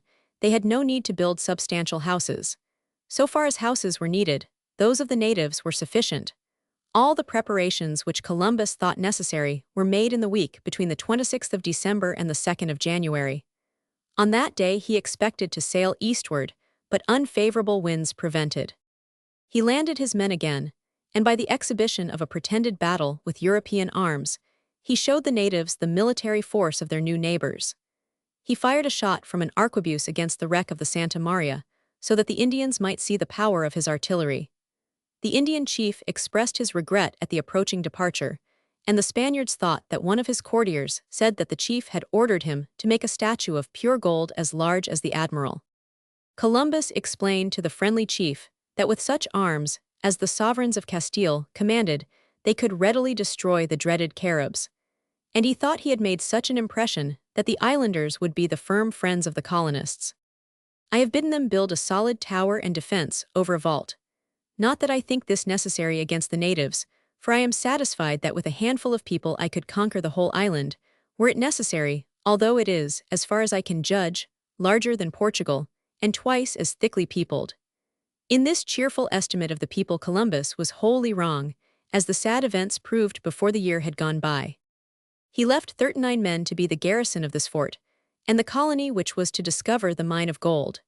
In command, he placed Diego de Arana, Pedro Gutierrez, and Rodrigo de Segovia. To us, who have more experience of colonies and colonists than he had had, it does not seem to promise well that Rodrigo was the king's chamberlain and an officer of the first lord of the household. Of these three, Diego de Arana was to be the governor, and the other two his lieutenants. The rest were all sailors, but among them there were Columbus' secretary, an alguazil or person commissioned in the civil service at home, an arquebusier who was also a good engineer, a tailor, a ship carpenter, a cooper, and a physician. So the little colony had its share of artificers and men of practical skill. They all stayed willingly, delighted with the prospects of their new home. On the 3rd of January, Columbus sailed for Europe in the Little Nina. With her own crew and the addition she received from the Santa Maria, she must have been badly crowded. Fortunately for all parties, on Sunday, the 3rd day of the voyage, while they were still in sight of land, the Pinta came in sight. Martin Pinzon came on board the Nina and offered excuses for his absence. Columbus was not really satisfied with them, but he affected to be, as this was no moment for a quarrel. He believed that Pinzon had left him, that, in the Pinta, he might be alone when he discovered the rich gold-bearing island of Babe or Bank. Although the determination was made to return, another week was spent in slow coasting, or in waiting for wind. It brought frequent opportunities for meeting the natives, in one of which they showed a desire to take some of their visitors captive. This would only have been a return for a capture made by Pinzon of several of their number, whom Columbus, on his meeting Pinzon, had freed. In this encounter 2 of the Indians were wounded, one by a sword, one by an arrow. It would seem that he did not show them the power of firearms. This was in the Bay of Samana, which Columbus called the Bay of Arrows, from the skirmish or quarrel which took place there. They then sailed 6 to 4 miles cast, a quarter northeast, and thought they saw the land of the Caribs which he was seeking. But here, at length, his authority over his crew failed. The men were eager to go home, did not perhaps like the idea of fight with the man-eating Caribs. There was a good western wind, and on the evening of the 16th of January Columbus gave way and they bore away for home. Columbus had satisfied himself in this week that there were many islands east of him which he had not hit upon, and that to the easternmost of these, from the Canaries, the distance would prove not more than 400 leagues. In this supposition he was wholly wrong, though a chain of islands does extend to the southeast. He seems to have observed the singular regularity by which the trade winds bore him steadily westward as he came over. He had no wish to visit the Canary Islands again, and with more wisdom than could have been expected, from his slight knowledge of the Atlantic winds, he bore north. Until the 14th of February the voyage was prosperous and uneventful. One day the captive Indians amused the sailors by swimming. There is frequent mention of the green growth of the Sargasso Sea. But on the 14th all this changed. The simple journal thus describes the terrible tempest which endangered the 2 vessels, and seemed, at the moment, to cut off the hope of their return to Europe. Monday, February 14. This night the wind increased still more, the waves were terrible. Coming from 2 opposite directions, they crossed each other and stopped the progress of the vessel, which could neither proceed nor get out from among them, and as they began continually to break over the ship, the admiral caused the mainsail to be lowered. She proceeded thus during 3 hours, and made 20 miles.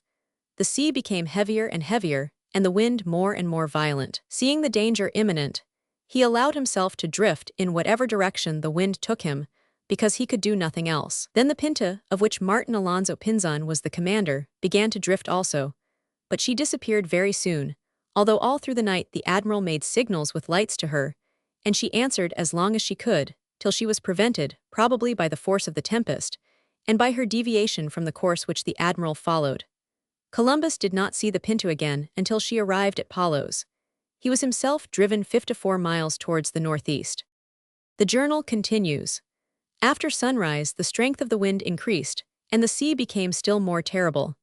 The admiral all this time kept his mainsail lowered, so that the vessel might rise from among the waves which washed over it, and which threatened to sink it. The admiral followed, at first, the direction of east-northeast, and afterwards due northeast. He sailed about 6 hours in this direction, and thus made 7 leagues and a half. He gave orders that every sailor should draw lots as to who should make a pilgrimage to Santa Maria of Guadalupe, to carry her a 5-pound wax candle. and each one took a vow that he to whom the lot fell should make the pilgrimage. For this purpose, he gave orders to take as many dry peas as there were persons in the ship, and to cut, with a knife, a cross upon one of them, and to put them all into a cap, and to shake them up well. The first who put his hand in was the admiral. He drew out the dry pea marked with the cross, so it was upon him that the lot fell, and he regarded himself, after that, as a pilgrim, obliged to carry into effect the vow which he had thus taken. They drew lots a second time, to select a person to go as pilgrim to Our Lady of Lorette, which is within the boundaries of Ancona, making a part of the States of the Church. It is a place where the Holy Virgin has worked, and continues to work many and great miracles. The lot having fallen this time upon a sailor of the harbor of Santa Maria, named Pedro de Villa, the admiral promised to give him all the money necessary for the expenses. He decided that a third pilgrim should be sent to watch one night at Santa Clara of Mager, and to have a mass said there. For this purpose, they again shook up the dry peas, not forgetting that one which was marked with the cross, and the lot fell once again to the admiral himself. He then took, as did all his crew, the vow that, on the first shore which they might reach, they would go in their shirts, in a procession, to make a prayer in some church in invocation of Our Lady. Besides the general vows, or those taken by all in common, each man made his own special vow, because nobody expected to escape. The storm which they experienced was so terrible that all regarded themselves as lost. What increased the danger was the circumstance that the vessel lacked ballast, because the consumption of food, water, and wine had greatly diminished her load. The hope of the continuance of weather as fine as that which they had experienced in all the islands was the reason why the admiral had not provided his vessel with the proper amount of ballast. Moreover, his plan had been to ballast it in the Women's Island, whither he had from the first determined to go. The remedy which the admiral employed was to fill with sea water, as soon as possible, all the empty barrels which had previously held either wine or fresh water. In this way the difficulty was remedied. The admiral tells here the reasons for fearing that our Savior would allow him to become the victim of this tempest, and other reasons, which made him hope that God would come to his assistance, and cause him to arrive safe and sound, so that intelligence such as that which he was conveying to the king and queen would not perish with him. The strong desire which he had to be the bearer of intelligence so important, and to prove the truth of all which he had said, and that all which he had tried to discover had really been discovered, seemed to contribute precisely to inspire him with the greatest fear that he could not succeed. He confessed, himself, that every mosquito that passed before his eyes was enough to annoy and trouble him. He attributed this to his little faith, and his lack of confidence in divine providence. On the other hand, he was reanimated by the favors which God had shown him in granting to him so great a triumph as that which he had achieved, in all his discoveries, in fulfilling all his wishes, and in granting that, after having experienced in Castile so many rebuffs and disappointments, all his hopes should at last be more than surpassed. In one word, as the sovereign master of the universe, had, in the outset, distinguished him in granting all his requests, before he had carried out his expedition for God's greatest glory, and before it had succeeded, he was compelled to believe now that God would preserve him to complete the work which he had begun. Such is Las Casas' abridgment of Columbus' words. For which reasons he said he ought to have had no fear of the tempest that was raging, but his weakness and anguish did not leave him a moment's calm. He also said that his greatest grief was the thought of leaving his 2 boys orphans. They were at Cordova, at their studies. What would become of them in a strange land, without father or mother? For the king and queen, being ignorant of the services he had rendered them in this voyage, and of the good news which he was bringing to them, would not be bound by any consideration to serve as their protectors. Full of this thought, he sought, even in the storm, some means of apprising their highnesses of the victory which the Lord had granted him, in permitting him to discover in the Indies all which he had sought in his voyage, and to let them know that these coasts were free from storms, which is proved, he said, by the growth of herbage and trees even to the edge of the sea. With this purpose, that, if he perished in this tempest, the king and queen might have some news of his voyage, he took a parchment and wrote on it all that he could of his discoveries, and urgently begged that whoever found it would carry it to the king and queen. He rolled up this parchment in a piece of waxed linen, closed this parcel tightly, and tied it up securely. He had brought to him a large wooden barrel, within which he placed it, without anybody's knowing what it was. Everybody thought the proceeding was some act of devotion. He then caused it to be thrown into the sea. Within a few months, in the summer of 1890, a well-known English publisher has issued an interesting and ingenious edition of what pretended to be a facsimile of this document. The reader is asked to believe that the lost barrel has just now been found on the western coast of England, but publishers and purchasers know alike that this is only an amusing suggestion of what might have been. The sudden and heavy showers and the squalls which followed some time afterwards changed the wind, which turned to the west. They had the wind thus abaft, and he sailed thus during 5 hours with the foresail only, having always the troubled sea, and made at once 2 leagues and a half towards the northeast. He had lowered the main topmast lest a wave might carry it away. With a heavy wind astern, so that the sea frequently broke over the little Nina, she made eastward rapidly, and at daybreak on the 15th they saw land. The admiral knew that he had made the Azores. He had been steadily directing the course that way. Some of the seamen thought they were at Madeira, and some hopeful ones thought they saw the rock of Sintra in Portugal. Columbus did not land till the 18th, when he sent some men on shore, upon the island of Santa Maria. His news of discovery was at first received with enthusiasm. But there followed a period of disagreeable negotiation with Castinda, the governor of the Azores. Pretending great courtesy and hospitality, but really acting upon the orders of the King of Portugal, he did his best to disable Columbus and even seized some of his crew and kept them prisoners for some days. When Columbus once had them on board again, he gave up his plans for taking ballast and water on these inhospitable islands and sailed for Europe. He had again a stormy passage. Again they were in imminent danger, but God was good enough to save him. He caused the crew to draw lots to send to Notre Dame de la Cintra, at the island of Huelva, a pilgrim who should come there in his shirt. The lot fell upon himself. All the crew, including the admiral, vowed to fast on bread and water on the first Saturday which should come after the arrival of the vessel. He had proceeded 60 miles before the sails were torn. Then they went under masts and shrouds on account of the unusual strength of the wind, and the roughness of the sea, which pressed them almost on all sides. They saw indications of the nearness of the land. They were, in fact, very near Lisbon. At Lisbon, after a reception which was at first cordial, the Portuguese officers showed an inhospitality like that of Castinda at the Azores. But the king himself showed more dignity and courtesy. He received the storm-tossed admiral with distinction, and permitted him to refit his shattered vessel with all he needed. Columbus took this occasion to write to his own sovereigns.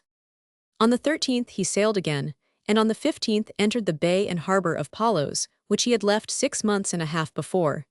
He had sailed on Friday. He had discovered America on Friday, and on Friday he safely returned to his home. His journal of the voyage ends with these words: "I see by this voyage that God has wonderfully proved what I say, as anybody may convince himself, by reading this narrative, by the signal wonders which he has worked during the course of my voyage, and in favor of myself, who have been for so long a time at the court of your highnesses, in opposition and contrary to the opinions of so many distinguished personages of your household, who all opposed me, treating my project as a dream, and my undertaking as a chimera. And I hope still, nevertheless, in our Lord, this voyage will bring the greatest honor to Christianity, although it has been performed with so much ease." Chapter 7. Columbus is called to meet the King and Queen. His magnificent reception negotiations with the Pope, and with the King of Portugal's second expedition, ordered Fonseca preparations at Cadiz. The letter which Columbus sent from Lisbon to the King and Queen was everywhere published. It excited the enthusiasm first of Spain, and then of the world. This letter, found in the earlier editions, is now one of the most choice curiosities of libraries. Well it may be, for it is the first public announcement of the greatest event of modern history. Ferdinand and Isabella directed him to wait upon them at once at court. It happened that they were then residing at Barcelona, on the eastern coast of Spain, so that the journey required to fulfill their wishes carried him quite across the kingdom.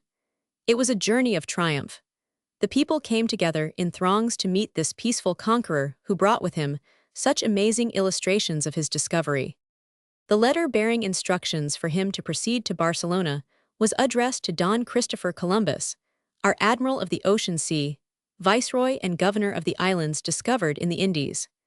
So far was he now raised above the rank of a poor adventurer, who had for 7 years attended the court in its movements, seeking an opportunity to explain his proposals. As he approached Barcelona, he was met by a large company of people, including many persons of rank. A little procession was formed of the party of the admiral. 6 Indians of the islands who had survived the voyage led the way. They were painted according to their custom in various colors, and ornamented with the fatal gold of their countries, which had given to the discovery such interest in the eyes of those who looked on. Columbus had brought 10 Indians away with him, but one had died on the voyage, and he had left 3 sick at Palos. Those whom he brought to Barcelona were baptized in presence of the king and queen. After the Indians were brought many curious objects which had come from the islands, such as stuffed birds and beasts and living parakeets, which perhaps spoke in the language of their own country, and rare plants, so different from those of Spain. Ornaments of gold were displayed, which would give the people some idea of the wealth of the islands. Last of all came Columbus, elegantly mounted and surrounded by a brilliant cavalcade of young Spaniards. The crowd of wondering people pressed around them. Balconies and windows were crowded with women looking on. Even the roofs were crowded with spectators. The king and queen awaited Columbus in a large hall, where they were seated on a rich dais covered with gold brocade. It was in the palace known as the Casa de la Deputación, which the kings of Aragon made their residence when they were in Barcelona. A body of the most distinguished lords and ladies of Spain were in attendance. As Columbus entered the hall, the king and queen arose. He fell on his knee that he might kiss their hands, but they bade him rise, and then sit, and give an account of his voyage. Columbus spoke with dignity and simplicity which commanded respect, while all listened with sympathy. He showed some of the treasures he had brought, and spoke with certainty of the discoveries which had been made, as only precursors of those yet to come. When his short narrative was ended, all the company knelt and united in chanting the Te Deum, "We praise thee, O God." Las Casas, describing the joy and hope of that occasion, says, "It seems as if they had a foretaste of the joys of paradise." It would seem as if those whose duty it is to prepare fit celebrations of the periods of the great discovery could hardly do better than to produce on the 24th of April, 1893, a reproduction of the solemn pageant in which, in Barcelona, 4 centuries before, the Spanish court commemorated the great discovery. From this time, for several weeks, a series of pageants and festivities surrounded him. At no other period of his life were such honors paid to him. It was at one of the banquets, at which he was present, that the incident of the egg, so often told in connection with the great discovery, took place. A flippant courtier, that large class of people who stay at home when great deeds are done, and afterwards depreciate the doers of them, had the impertinence to ask Columbus if the adventure so much praised was not, after all, a very simple matter. He probably said a short voyage of 4 or 5 weeks. Was it anything more? Columbus replied by giving him an egg which was on the table, and asking him if he could stand it on one end. He said he could not, and the other guests said that they could not. Columbus tapped it on the table so as to break the end of the shell, and the egg stood erect. "It is easy enough," he said, "when anyone has shown you how." It is well to remember that if after years showed that the ruler of Spain wearied in his gratitude, Columbus was, at the time, welcomed with the enthusiasm which he deserved. From the very grains of gold brought home in this first triumph, the Queen Isabella had the golden illumination wrought of a most beautiful missal book. Distinguished artists decorated the book, and the portraits of sovereigns then on the throne appear as the representations of King David, King Solomon, the Queen of Sheba, and other royal personages. This book she gave afterwards to her grandson, Charles V., of whom it has been said that perhaps no man in modern times has done the world more harm. This precious book, bearing on its gilded leaves the first fruits of America, is now preserved in the Royal Library at Madrid. The time was not occupied merely in shows and banquets. There was no difficulty now about funds for a second expedition. Directions were given that it might be set forward as quickly as possible and on an imposing scale. For it was feared at court that King John of Portugal, the successful rival of Spain, thus far in maritime adventure, might anticipate further discovery. The sovereigns at once sent an embassy to the Pope, not simply to announce the discovery, but to obtain from him a decree confirming similar discoveries in the same direction. There was at least one precedent for such action. A former pope had granted to Portugal all the lands it might discover in Africa, south of Cape Bojador, and the Spanish crown had assented by treaty to this arrangement. Ferdinand and Isabella could now refer to this precedent in asking for a grant to them of their discoveries on the western side of the Atlantic. The pope now reigning was Alexander II. He had not long filled the papal chair. He was an ambitious and prudent sovereign, a native of Spain, and, although he would gladly have pleased the King of Portugal, he was quite unwilling to displease the Spanish sovereigns. The Roman court received with respect the request made to them. The Pope expressed his joy at the hopes thrown out for the conversion of the heathen, which the Spanish sovereigns had expressed, as Columbus had always done. And so prompt were the Spanish requests, and so ready the Pope's answer, that as early as May 3, 1493, a papal bull was issued to meet the wishes of Spain. This bull determined for Spain and for Portugal that all discoveries made west of a meridian line, 100 leagues west of the Azores, should belong to Spain. All discoveries east of that line should belong to Portugal. No reference was made to other maritime powers, and it does not seem to have been supposed that other states had any rights in such matters. The line thus arranged for the two nations was changed by their own agreement, in 1494, for a north and south line 350 leagues west of the Cape de Verde Islands. The difference between the two lines was not supposed to be important. The decision thus made was long respected. Under a mistaken impression as to the longitude of the Philippine Islands in the East Indies, Spain has held those islands, under this line of division, ever since their discovery by Magellan. She considered herself entitled to all the islands and lands between the meridian thus drawn in the Atlantic and the similar meridian 180 degrees away, on exactly the other side of the world. Under the same line of division, Portugal held, for 3 centuries and more, Brazil, which projects so far eastward into the Atlantic as to cross this line of division. Fearful, all the time, that neither the Pope's decree nor any diplomacy would prevent the King of Portugal from attempting to seize lands at the west, the Spanish court pressed with eagerness arrangements for a second expedition. It was to be on a large and generous scale, and to take out 1,000 men. For this was the first plan, though the number afterwards was increased to 1,500. To give efficiency to all the measures of colonization, what we should call a new department of administration was formed, and at the head of it was placed Juan Rodriguez de Fonseca. Fonseca held this high and responsible position for 30 years.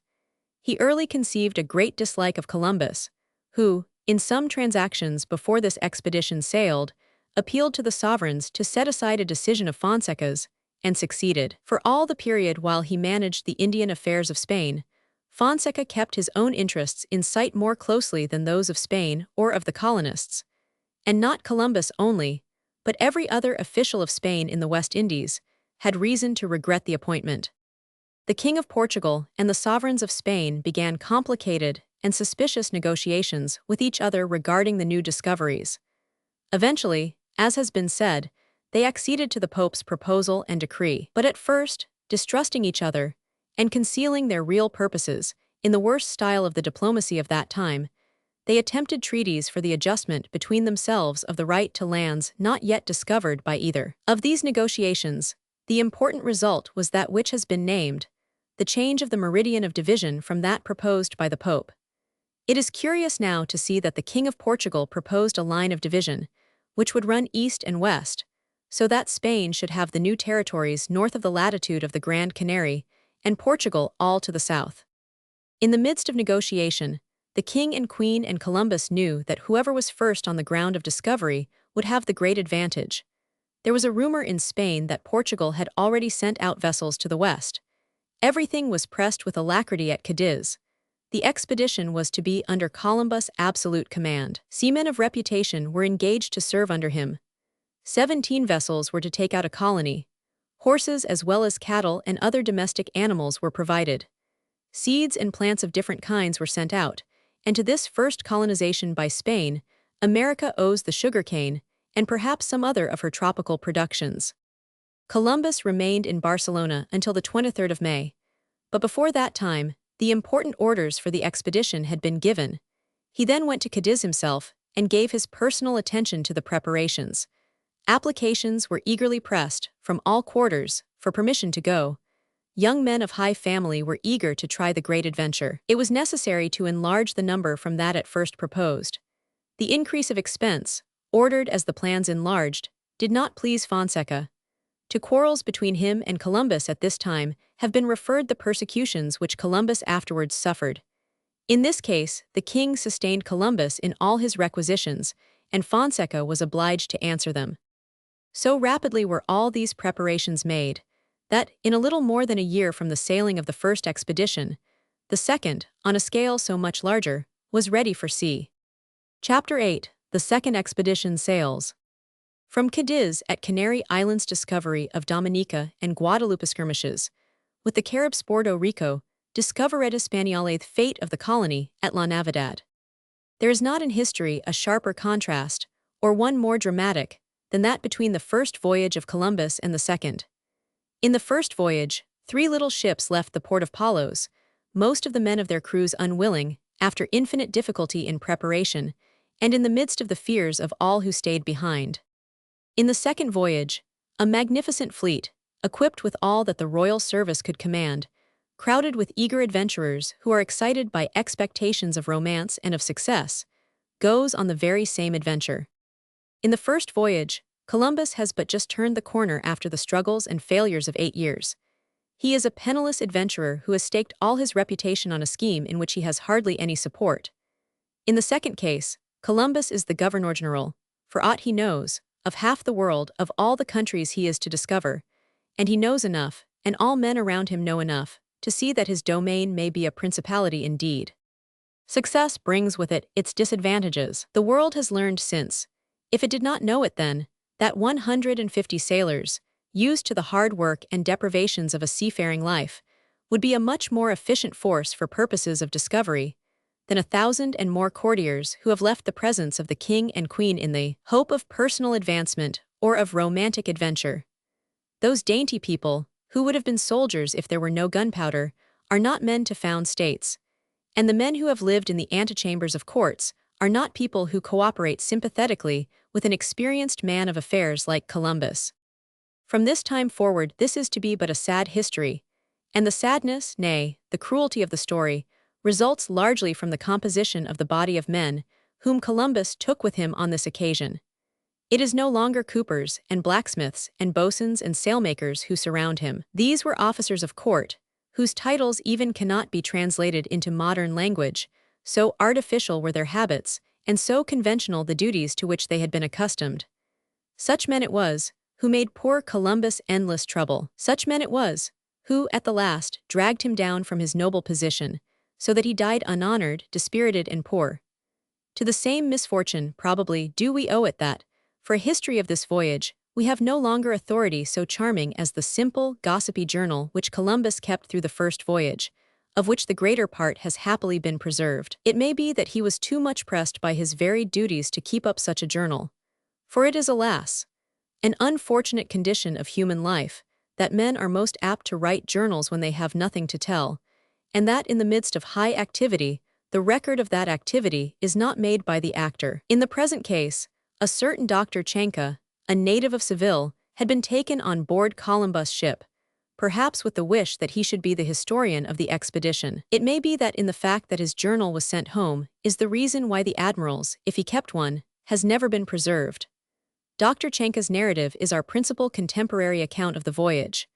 From later authorities much can be added to it, but all of them put together are not, for the purposes of history, equal to the simple contemporaneous statement which we could have had Columbus' own journal been preserved. The great fleet sailed from Cadiz on the 25th day of September, in the year 1493, rather more than 13 months after the sailing of the little fleet from Palos of the year before. They touched at the Grand Canary as before, but at this time, their vessels were in good condition, and there was no dissatisfaction among the crews.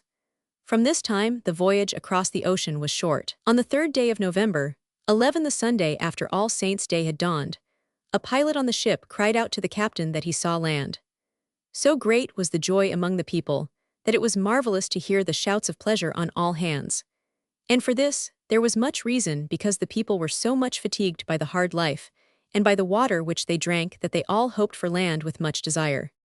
The reader will see that this is the ejaculation of a tired landsman, one might say, of a tired scholar, who was glad that even the short voyage was at an end. Some of the pilots supposed that the distance which they had run was 800 leagues from Faro, others thought it was 780. As the light increased, there were 2 islands in sight. The first was mountainous, being the island of Dominica, which still retains that name, of the Sunday when it was discovered. The other, the island of Maria Galante, is more level, but like the first, as it is described by Dr. Chanka, it was well wooded. The island received its name from the ship that Columbus commanded. In all, they discovered 6 islands on this day. Finding no harbor which satisfied him in Dominica, Columbus landed on the island of Maria Galante and took possession of it in the name of the king and queen. Dr. Chanka expresses the amazement which everyone had felt on the other voyage, at the immense variety of trees, of fruits, and of flowers, which to this hour is the joy of the traveler in the West Indies.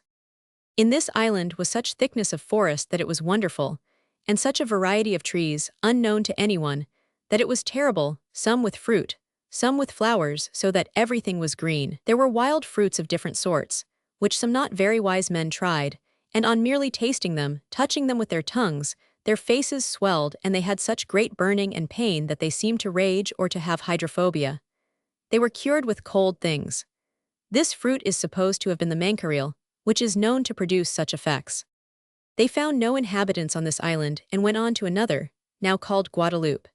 It received this name from its resemblance to a province of the same name in Spain. They drew near a mountain upon it which seemed to be trying to reach the sky, upon which was a beautiful waterfall, so white with foam that at a distance, some of the sailors thought it was not water, but white rocks. The admiral sent a light caravel to coast along and find harbor. This vessel discovered some houses, and the captain went ashore and found the inhabitants in them. They fled at once, and he entered the houses. There he found that they had taken nothing away. There was much cotton, spun and to be spun, and other goods of theirs, and he took a little of everything, among other things, 2 parrots, larger and different from what had been seen before. He also took 4 or 5 bones of the legs and arms of men. This last discovery made the Spaniards suppose that these islands were those of Caribs, inhabited by the cannibals of whom they had heard in the first voyage. They went on along the coast, passing by some little villages, from which the inhabitants fled as soon as they saw the sails. The admiral decided to send ashore to make investigations, and next morning certain captains landed. At dinner time some of them returned, bringing with them a boy of 14, who said that he was one of the captives of the people of the island. The others divided, and one party took a little boy and brought him on board. Another party took a number of women, some of them natives of the island, and others captives, who came of their own accord. One captain, Diego Marquez, with his men, went off from the others and lost his way with his party. After 4 days he came out on the coast, and by following that, he succeeded in coming to the fleet. Their friends supposed them to have been killed and eaten by the Caribs, as, since some of them were pilots, and able to set their course by the pole star, it seemed impossible that they should lose themselves. During the first day Columbus spent here, many men and women came to the water's edge, looking at the fleet and wondering at such a new thing. And when any boat came ashore to talk with them, saying, "Tano, Tano," which means good. But they were all ready to run when they seemed in danger, so that of the men only 2 could be taken by force or free will. There were taken more than 20 women of the captives, and of their free will came other women, born in other islands, who were stolen away and taken by force. Certain captive boys came to us. In this harbor we were 8 days on account of the loss of the said captain.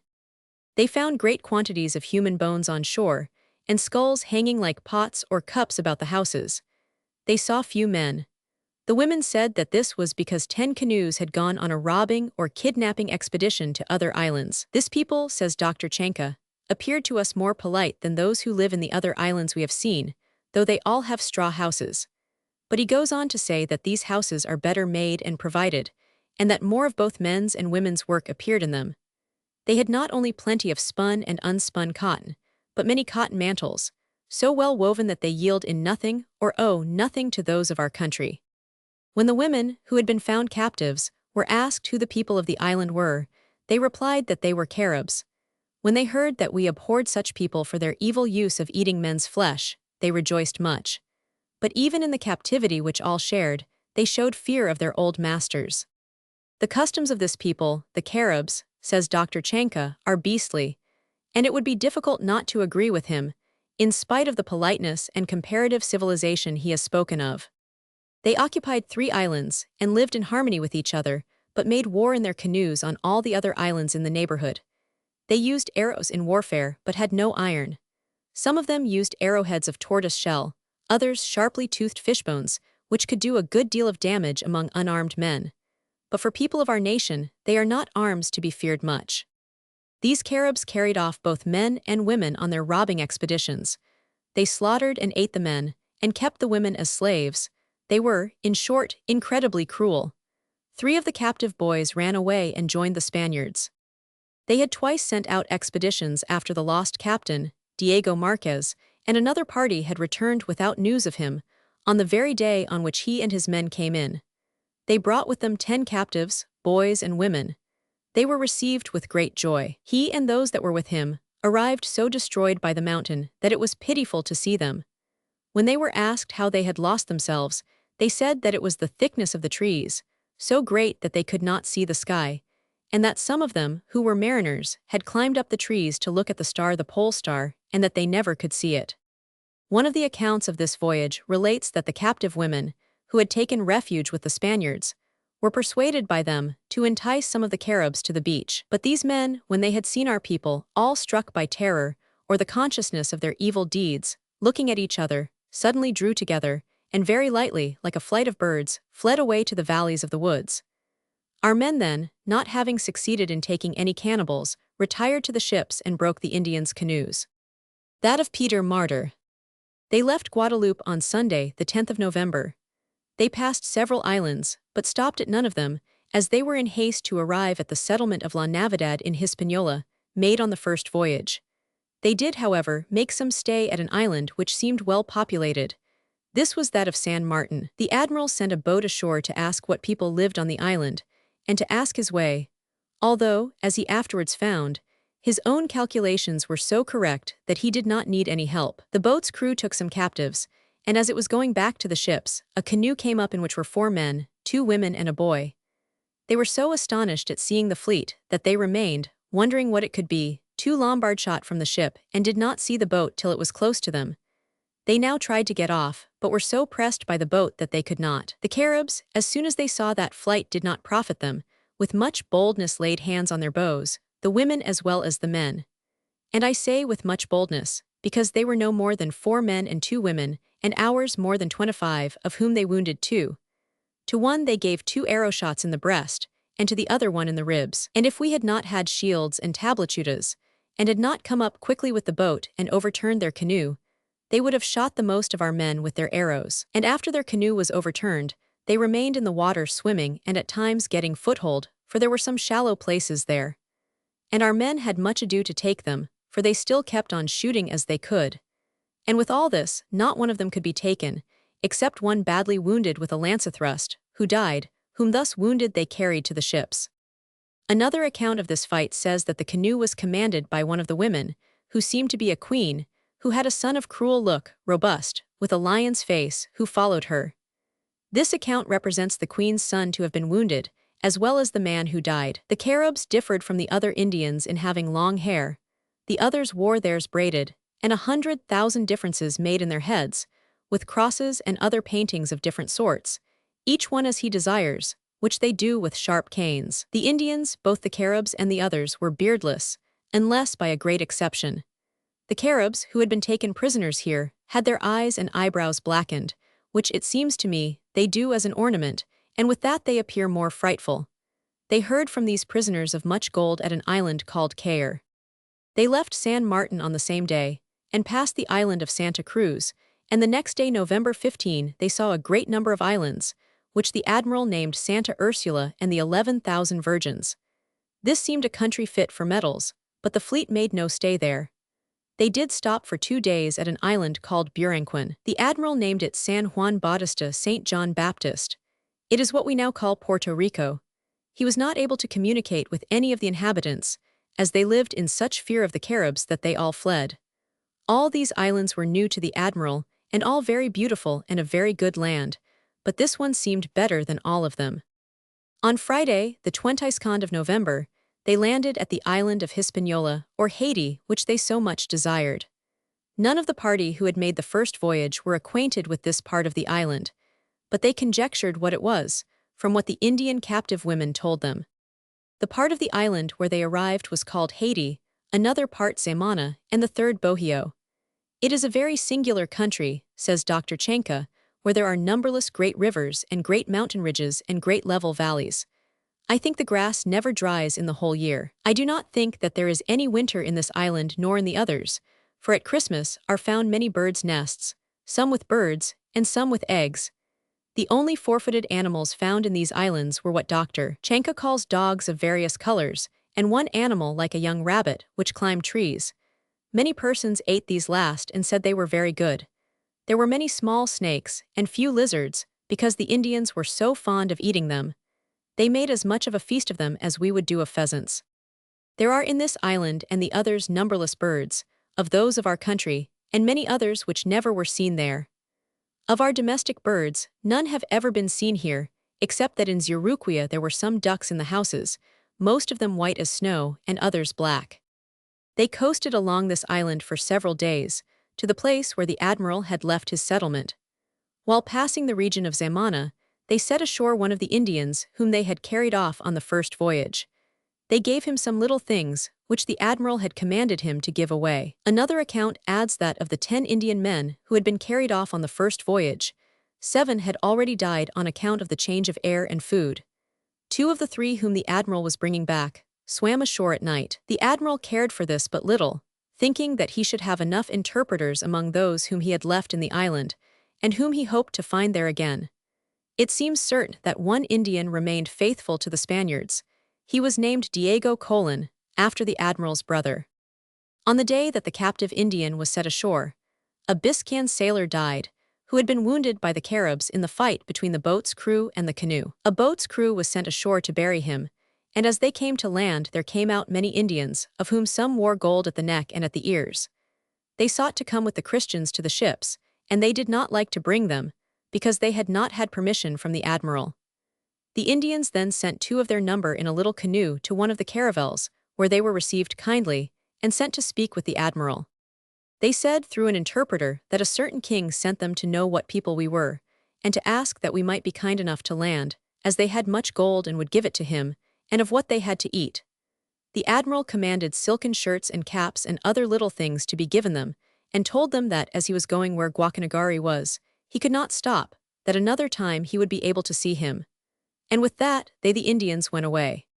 They stopped 2 days at a harbor which they called Monte Cristi, to see if it were a suitable place for a town, for the admiral did not feel altogether satisfied with the place where the settlement of La Navidad had been made on the first voyage. This Monte Cristi was near a great river of very good water, the Santiago, but it is all an inundated region, and very unfit to live in. As they were going along, viewing the river and land, some of our men found, in a place close by the river, 2 dead men, one with a cord lazo around his neck and the other with one around his foot. This was the first day. On the next day following, they found 2 other dead men farther on than these others. One of these was in such a position that it could be known that he had a plentiful beard. Some of our men suspected more ill than good, and with reason, as the Indians are all beardless, as I have said.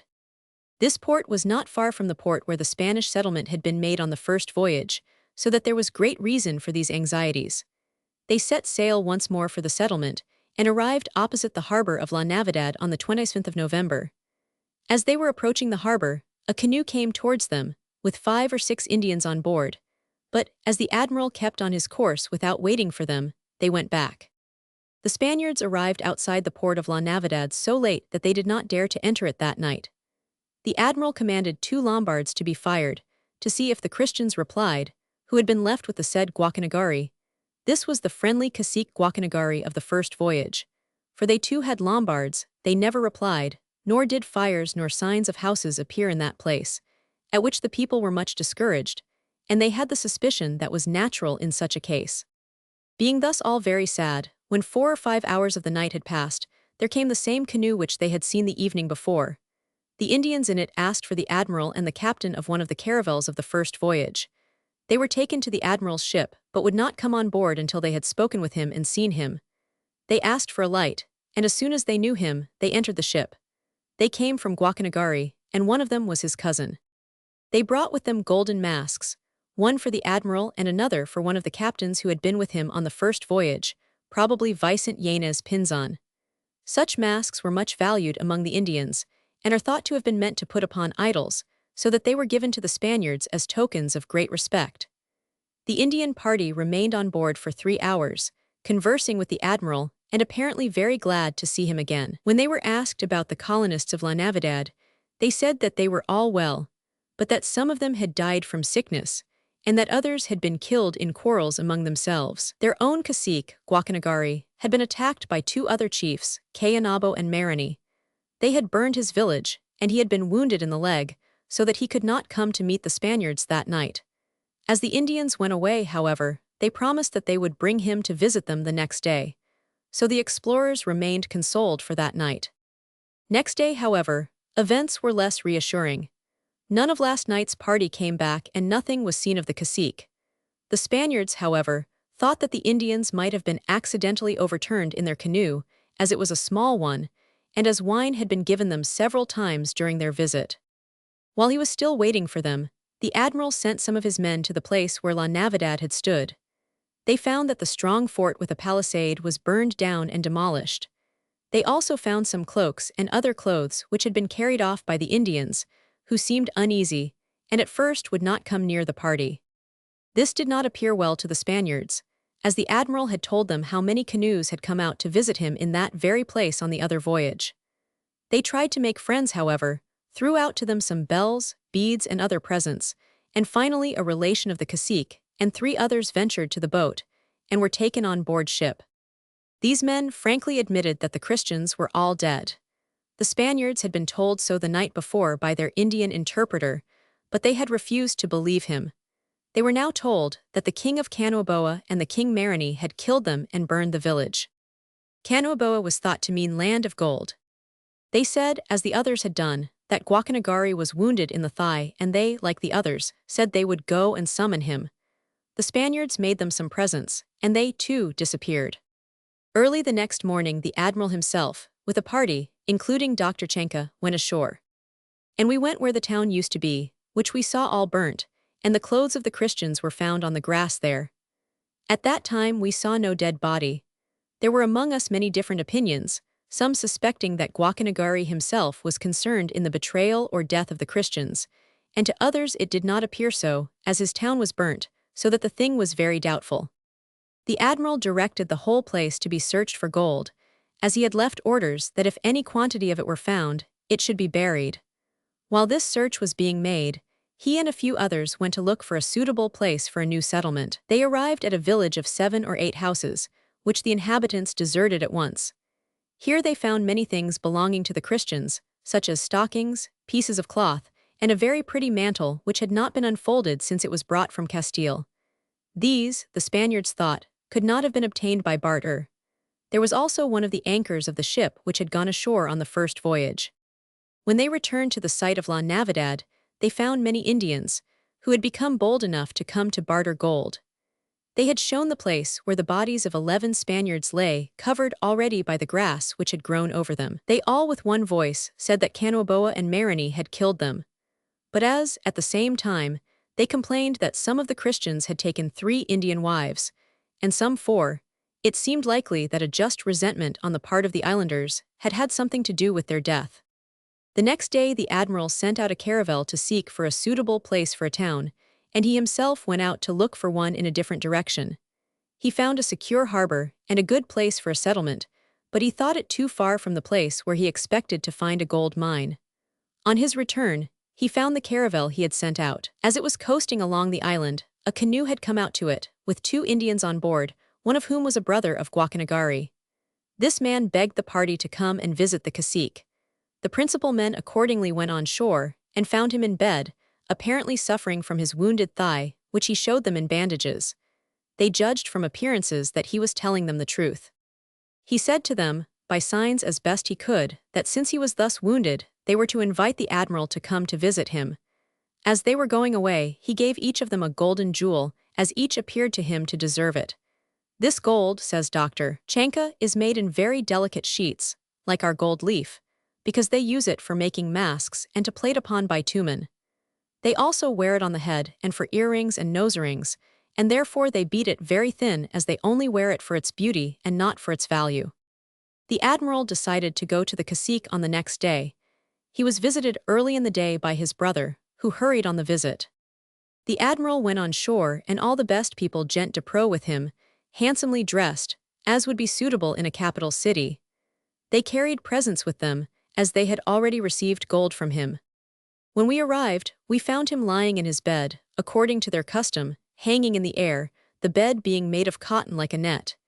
He did not rise, but from the bed made a semblance of courtesy, as best he knew how. He showed much feeling, with tears in his eyes, at the death of the Christians, and began to talk of it, showing, as best he could, how some died of sickness, and how others had gone to Genoa to seek for the gold mine, and that they had been killed there, and how the others had been killed in their town. He presented to the admiral some gold and precious stones. One of the accounts says that there were 800 beads of a stone called Seba, 100 of gold, a golden coronet, and 3 small calabashes filled with gold dust. Columbus, in return, made him a present. I and a navy surgeon were there, says Dr. Chanka. The admiral now said that we were learned in the infirmities of men, and asked if he would show us the wound. He replied that it pleased him to do so. I said that it would be necessary, if he could, for him to go out of the house, since with the multitudes of people it was dark, and we could not see well. He did it immediately, as I believe, more from timidity than from choice. The surgeon came to him and began to take off the bandage. Then he said to the admiral that the injury was caused by Seba, that is, by a stone. When it was unbandaged, we managed to examine it. It is certain that he was no more injured in that leg than in the other, although he pretended that it was very painful. The Spaniards did not know what to believe, but it seemed certain that an attack of some enemy upon these Indians had taken place, and the admiral determined to continue upon good terms with them. Nor did he change this policy toward Guacanagari. How far that chief had tried to prevent the massacre will never be known. The detail of the story was never fully drawn from the natives. The Spaniards had been cruel and licentious in their dealing with the Indians. They had quarreled among themselves, and the indignant natives, in revenge, had destroyed them all. Chapter 9: The New Colony. Expeditions of discovery Guacanagari search for gold mutiny in the colonized vessels, sent home Columbus marches inland collection of gold fortress of St. Tomasa, new voyage of discovery Jamaica visite the south shore of Cuba explored Redder Evangelista, discovered Columbus, falls sick return to Isabella. Columbus had hoped with reason to send back a part of the vessels which made up his large squadron, with gold collected in the year by the colonists at La Navidad. In truth, when in 1501, the system of gold wishing had been developed, the colony yielded 1,200 pounds of gold in 1 year. The search for gold, from the beginning, broke up all intelligent plans for geographical discovery or for colonization. In this case, it was almost too clear that there was nothing but bad news to send back to Spain. Columbus went forward, however, as well as he could, with the establishment of a new colony and with the search for gold. He sent out expeditions of discovery to open relations with the natives and to find the best places for washing and mining for gold. Melchior Maldonado commanded 300 men in the first of these expeditions. They came to a good harbor at the mouth of a river, where they saw a fine house, which they supposed might be the home of Guacanagari. They met an armed party of 100 Indians, but these men put away their weapons when signals of peace were made and brought presents in token of goodwill. The house to which they went was round, with a hemispherical roof or dome. It was 32 paces in diameter, divided by wicker work into different rooms. Smaller houses, for persons of rank lower than the chiefs, surrounded it. The natives told the explorers that Guacanagari himself had retired to the hills. On receiving the report of these explorers, Columbus sent out Ojeda with 100 men, and Corvalan with a similar party in different directions. These officers, in their report, described the operation of goldwashing, much as it is known to explorers in mining regions today. The natives made a deep ditch into which the gold-bearing sand should settle. For more important work, they had flat baskets in which they shook the sand and parted it from the gold. With the left hand they dipped up sand, handled this skillfully or dexterously with the right hand, so that in a few minutes they could give grains of gold to the gratified explorers. Ojeda brought home to Columbus 1 nugget which weighed 9 ounces. They also brought tidings of the king of Canoaboa, of whom they had heard before, and he is called by the name of Canibo himself. He was afterwards carried, as a prisoner or as a hostage, on the way to Spain, but died on the passage. The name is spelled in many different ways. Columbus was able to dispatch the returning ships, with the encouraging reports brought in by Maldonado and Ojeda, but with very little gold. But he was obliged to ask for fresh supplies of food for the colony even, in the midst of the plenty which he described. For he had found already what all such leaders find, the difficulty of training men to use food to which they were not accustomed. He sent also his Carib prisoners, begging that they might be trained to a knowledge of the Christian religion and of the Spanish language. He saw already how much he should need interpreters. The fleet sailed on the 2nd of February, and its reports were, on the whole, favorably received.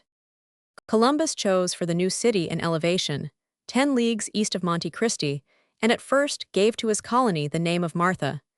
It is the Isabella of the subsequent history. The colonists were delighted with the fertility of the soil under the tropical climate. Andalusia itself had not prepared them for it.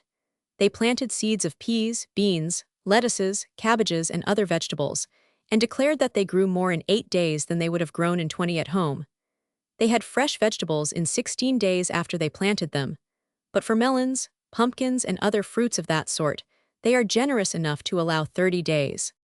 They had carried out roots and suckers of the sugar cane. In 15 days the shoots were a cubit high. A farmer who had planted wheat in the beginning of February had ripe grain in the beginning of April, so that they were sure of at least 2 crops in a year. But the fertility of the soil was the only favorable token which the island first exhibited. The climate was enervating and sickly. The labor on the new city was hard and discouraging. Columbus found that his colonists were badly fitted for their duty, or not fitted for it at all. Court gentlemen did not want to work. Priests expected to be put on better diet than any other people. Columbus, though he lost his own popularity, insisted on putting all on equal fare, in sharing the supplies he had brought from Spain. It did not require a long time to prove that the selection of the site of the colony was unfortunate. Columbus himself gave way to the general disease. While he was ill, a mutiny broke out which he had to suppress by strong measures. Bornal Diaz, who ranked as controller of the expedition, and Firmin Cito and Asir, made a plot for seizing the remaining ships and sailing for Europe. News of the mutiny was brought to Columbus. He found a document in the writing of Diaz, drawn as a memorial, accusing Columbus himself of grave crimes. He confined Diaz on board a ship to be sent to Spain with the memorial. He punished the mutineers of lower rank. He took the guns and naval munitions from 4 of the vessels, and entrusted them all to a person in whom he had absolute confidence. On the report of the exploring parties, 4 names were given to as many divisions of the island. Genoa was the most western, Edibunia the most eastern, Jashan the northern, and Neba the southern. Columbus himself, seeing the fortifications of the city well begun, undertook, in March, an exploration of the island with a force of 500 men. It was in the course of this exploration that one of the natives brought in a gold-bearing stone which weighed an ounce. He was satisfied with a little bell in exchange. He was surprised at the wonder expressed by the Spaniards, and showing a stone as large as a pomegranate, he said that he had nuggets of gold as large as this at his home. Other Indians brought in gold-bearing stones which weighed more than an ounce. At their homes, also, but not in sight, alas, was a block of gold as large as an infant's head. Columbus himself thought it best to take as many men as he could into the mountain region.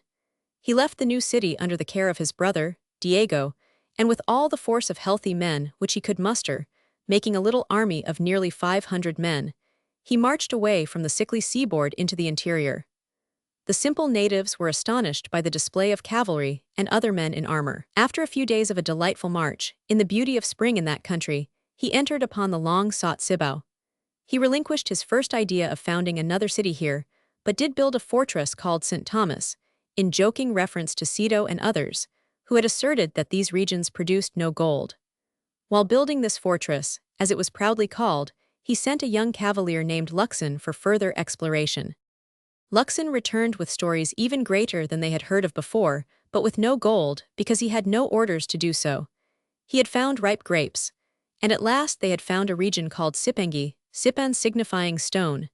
This name recalled the memory of Cipango, or Japan. With tidings as encouraging as this, Columbus returned to his city. He appointed his brother and Pedro Margarita governors of the city, and left with 3 ships for the further exploration of Cuba, which he had left only partly examined in his first voyage. He believed that it was the mainland of Asia, and as has been said, such was his belief till he died, and that of his countrymen.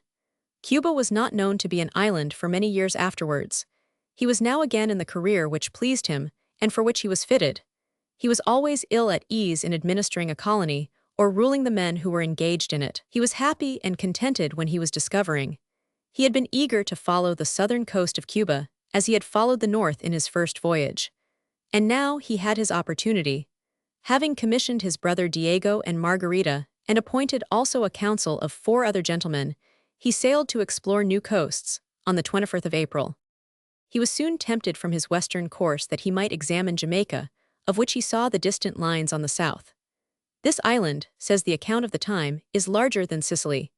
It has only one mountain, which rises from the coast on every side, little by little, until you come to the middle of the island, and the ascent is so gradual that, whether you rise or descend, you hardly know whether you are rising or descending. Columbus found the island well peopled, and from what he saw of the natives, thought them more ingenious and better artificers than any Indians he had seen before.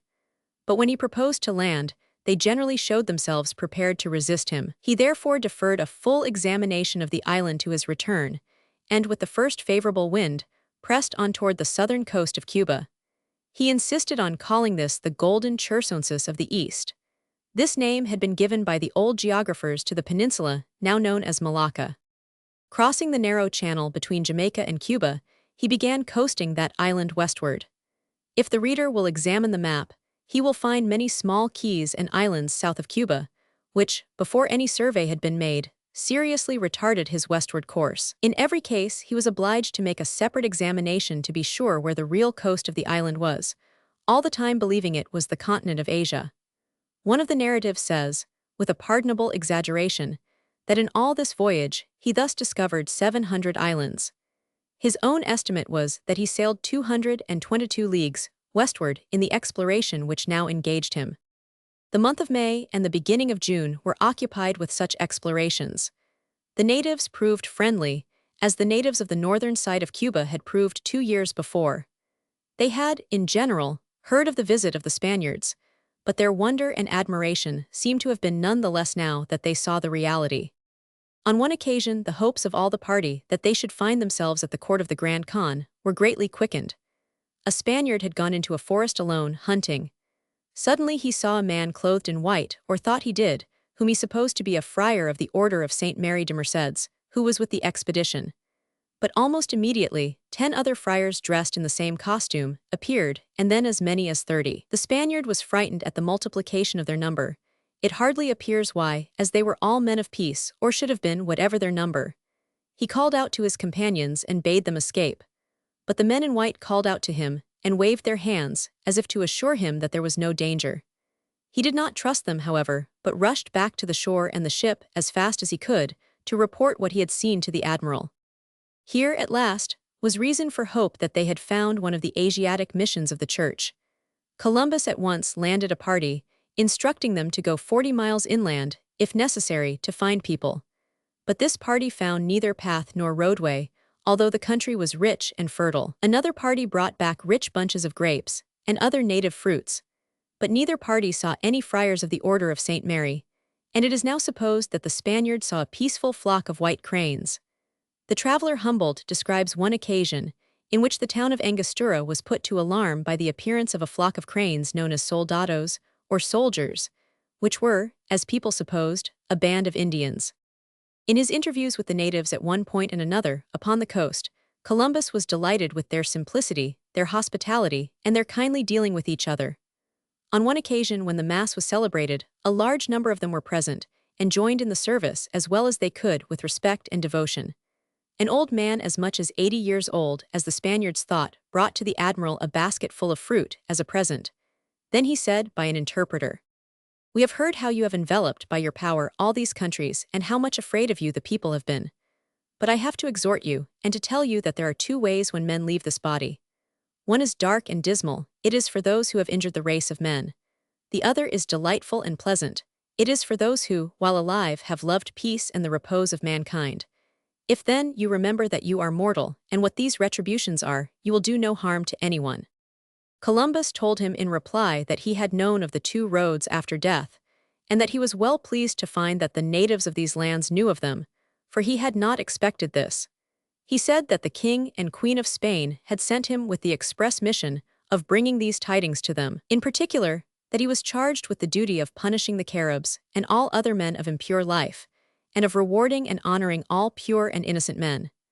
This statement so delighted the old prophet that he was eager to accompany Columbus on a mission so noble, and it was only by the urgent entreaty of his wife and children that he stayed with them. He found it hard to believe that Columbus was inferior in rank or command to any other sovereign. The beauty of the island and the hospitality of the natives, however, were not enough to dispose the crews to continue this exploration further. They were all convinced that they were on the coast of Asia. Columbus did not mean that afterwards anyone should accuse him of abandoning the discovery of that coast too soon. Calling to their attention the distance they had sailed, he sent round a written declaration for the signature of every person on the ships. Every man and boy put his name to it. It expressed their certainty that they were on the Cape, which made the end of the Eastern Indies, and that anyone who chose could proceed thence westward to Spain by land. This extraordinary declaration was attested officially by a notary and still exists.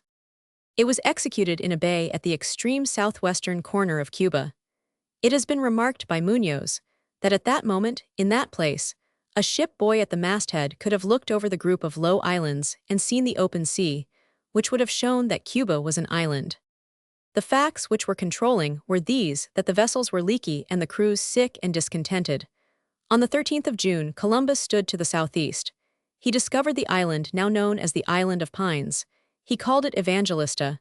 He anchored here and took in water. In an interview, not unlike that described, in which the old Cuban expressed his desire to return with Columbus, it is said that an Evangelistan chief made the same offer, but was withheld by the remonstrances of his wife and children. A similar incident is reported in the visit to Jamaica, which soon followed. Columbus made a careful examination of that island. Then he crossed to Hispaniola, where, from the Indians, he received such accounts from the new town of Isabella as assured him that all was well there. With his own indomitable zeal, he determined now to go to the Carib Islands and administer to them the vengeance he had ready, but his own frame was not strong enough for his will. He sank exhausted, in a sort of lethargy. The officers of his ship, supposing he was dying, put about the vessels, and the little squadron arrived, none too soon as it proved, at Isabella.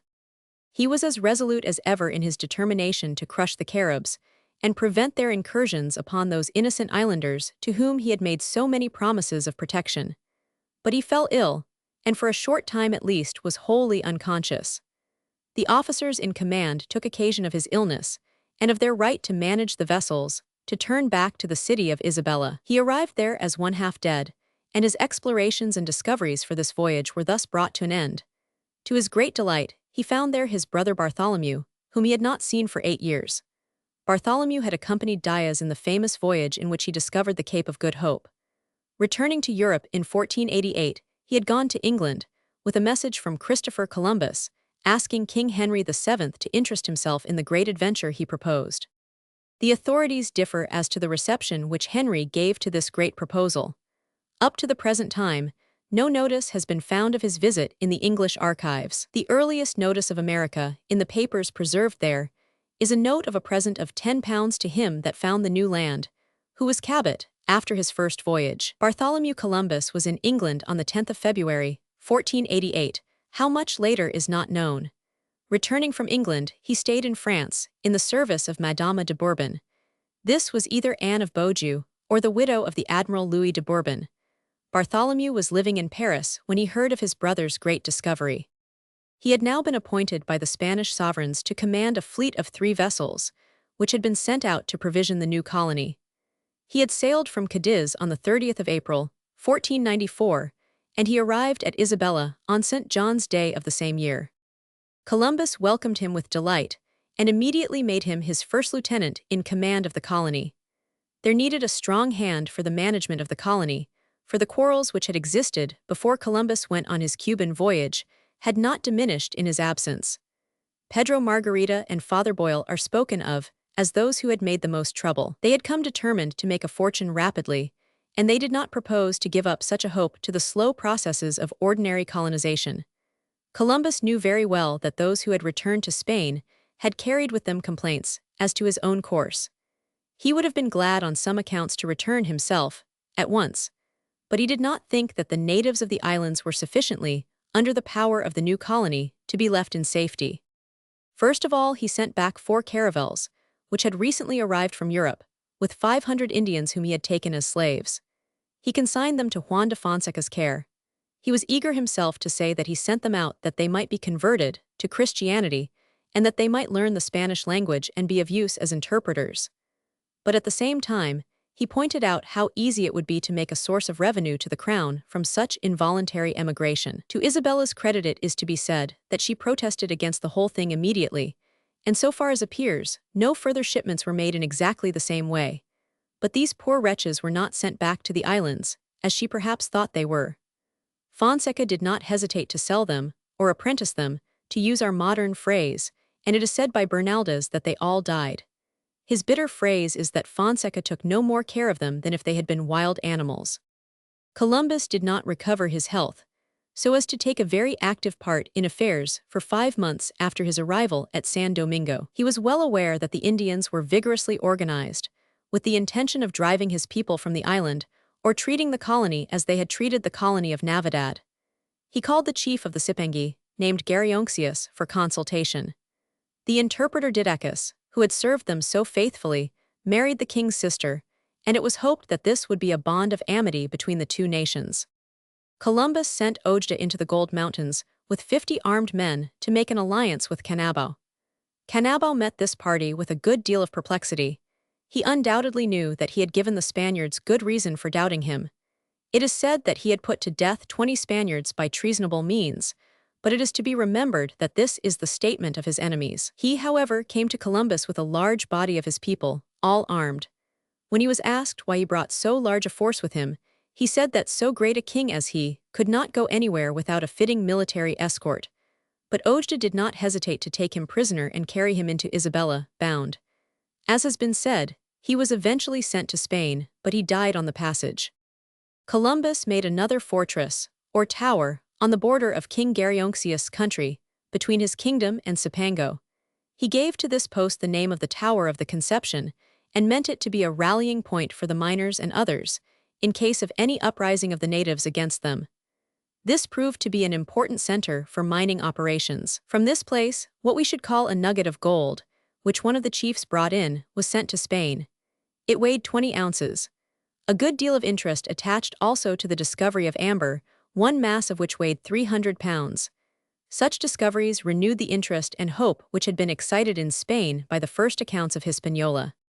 Columbus satisfied himself that he left the island really subdued, and in this impression he was not mistaken. Certain that his presence in Spain was needed, if he would maintain his own character against the attacks of the disaffected Spaniards who had gone before him, he set sail on the Nina on the 10th of March, taking with him as a consort a caravel which had been built at Isabella. He did not arrive in Cadiz till the 11th of June, having been absent from Spain 2 years and 9 months. His return to Spain at this time gave Isabella another opportunity to show the firmness of her character, and the determination to which alone belongs success. The excitement and popularity which attended the return from the first voyage had come to an end. Spain was in the period of reaction. The disappointment which naturally follows undue expectations and extravagant prophecies was, in this instance, confirmed by the return of discontented adventurers. 400 years have accustomed the world to this reflex flow of disappointed colonists, unable or unwilling to work, who come back from a new land to say that its resources have been exaggerated. In this case, where everything was measured by the standard of gold, it was certainly true that the supply of gold received from the islands was very small as compared with the expenses of the expedition which had been sent out. 500 Indians, who came to be taught the language, entering Spain as slaves, were but a poor return for the expenses in which the nation, not to say individuals, had been involved. The people of Spain, therefore, so far as they could show their feeling, were prejudiced against Columbus and those who surrounded him. They heard with incredulity the accounts of Cuba which he gave, and were quite indifferent to the geographical theories by which he wanted to prove that it was a part of Asia. He believed that the rich mines, which he had really found in Hispaniola, were the same as those of Ophir. But after 5 years of waiting, the Spanish public cared but little for such conjectures. As he arrived in Cadiz, he found 3 vessels under Nino, about to sail with supplies. These were much needed, for the relief of the preceding year, sent out in 4 vessels, had been lost by shipwreck. Columbus was able to add a letter of his own to the governor of Isabella, begging him to conform to the wishes expressed by the king and queen in the dispatches taken by Nino. He recommended diligence in exploring the new mines, and that a seaport should be founded in their neighborhood. At the same time, he received a gracious letter from the king and queen, congratulating him on his return and asking him to court as soon as he should recover from his fatigue. Columbus was encouraged by the tone of this letter. He had chosen to act as if he were in disgrace, and dressed himself in humble garb, as if he were a Franciscan monk, wearing his beard as the brethren of those orders do. Perhaps this was in fulfillment of one of those vows, which, as we know, he frequently made in periods of despondency. He went to Burgos, where Ferdinand and Isabella were residing, and on the way made such a display of treasure as he had done on the celebrated march to Barcelona. Canabo, the fierce cacique of Hispaniola, had died on the voyage, but his brother and nephew still lived, and he took them to the king and queen, glittering on state occasions with golden ornaments. One chain of gold which the brother wore is said to have been worth more than $3,000 of our time. In the procession, Columbus carried various masks and other images, made by the Indians in fantastic shapes, which attracted the curiosity which in all nations surrounds the idols of a foreign creed. The sovereigns received him cordially. No reference was made to the complaints of the adventurers who had returned. However the sovereigns may have been impressed by these, they were still confident in Columbus and in his merits, and do not seem to have wished to receive the partial accounts of his accusers. On his part, he pressed the importance of a new expedition, in order that they might annex to their dominions the eastern part of Asia. He wanted for this purpose 8 ships. He was willing to leave 2 in the island of Hispaniola, and he hoped that he might have 6 for a voyage of discovery. The sovereigns assented readily to his proposal, and at the time probably intended to carry out his wishes. But Spain had something else to do than to annex Asia or to discover America, and the fulfillment of the promises made so cordially in 1496 was destined to await the exigencies of European war and diplomacy. In fact, he did not sail upon the 3rd expedition for nearly 2 years after his arrival in Cadiz. In the autumn of 1496, an order was given for a sum amounting to nearly $100,000 of our time for the equipment of the promised squadron. At the same time, Columbus was relieved from the necessity, by which he was bound in his original contract, to furnish at least 1/8 of the money necessary in any of these expeditions. This burden was becoming too heavy for him to bear.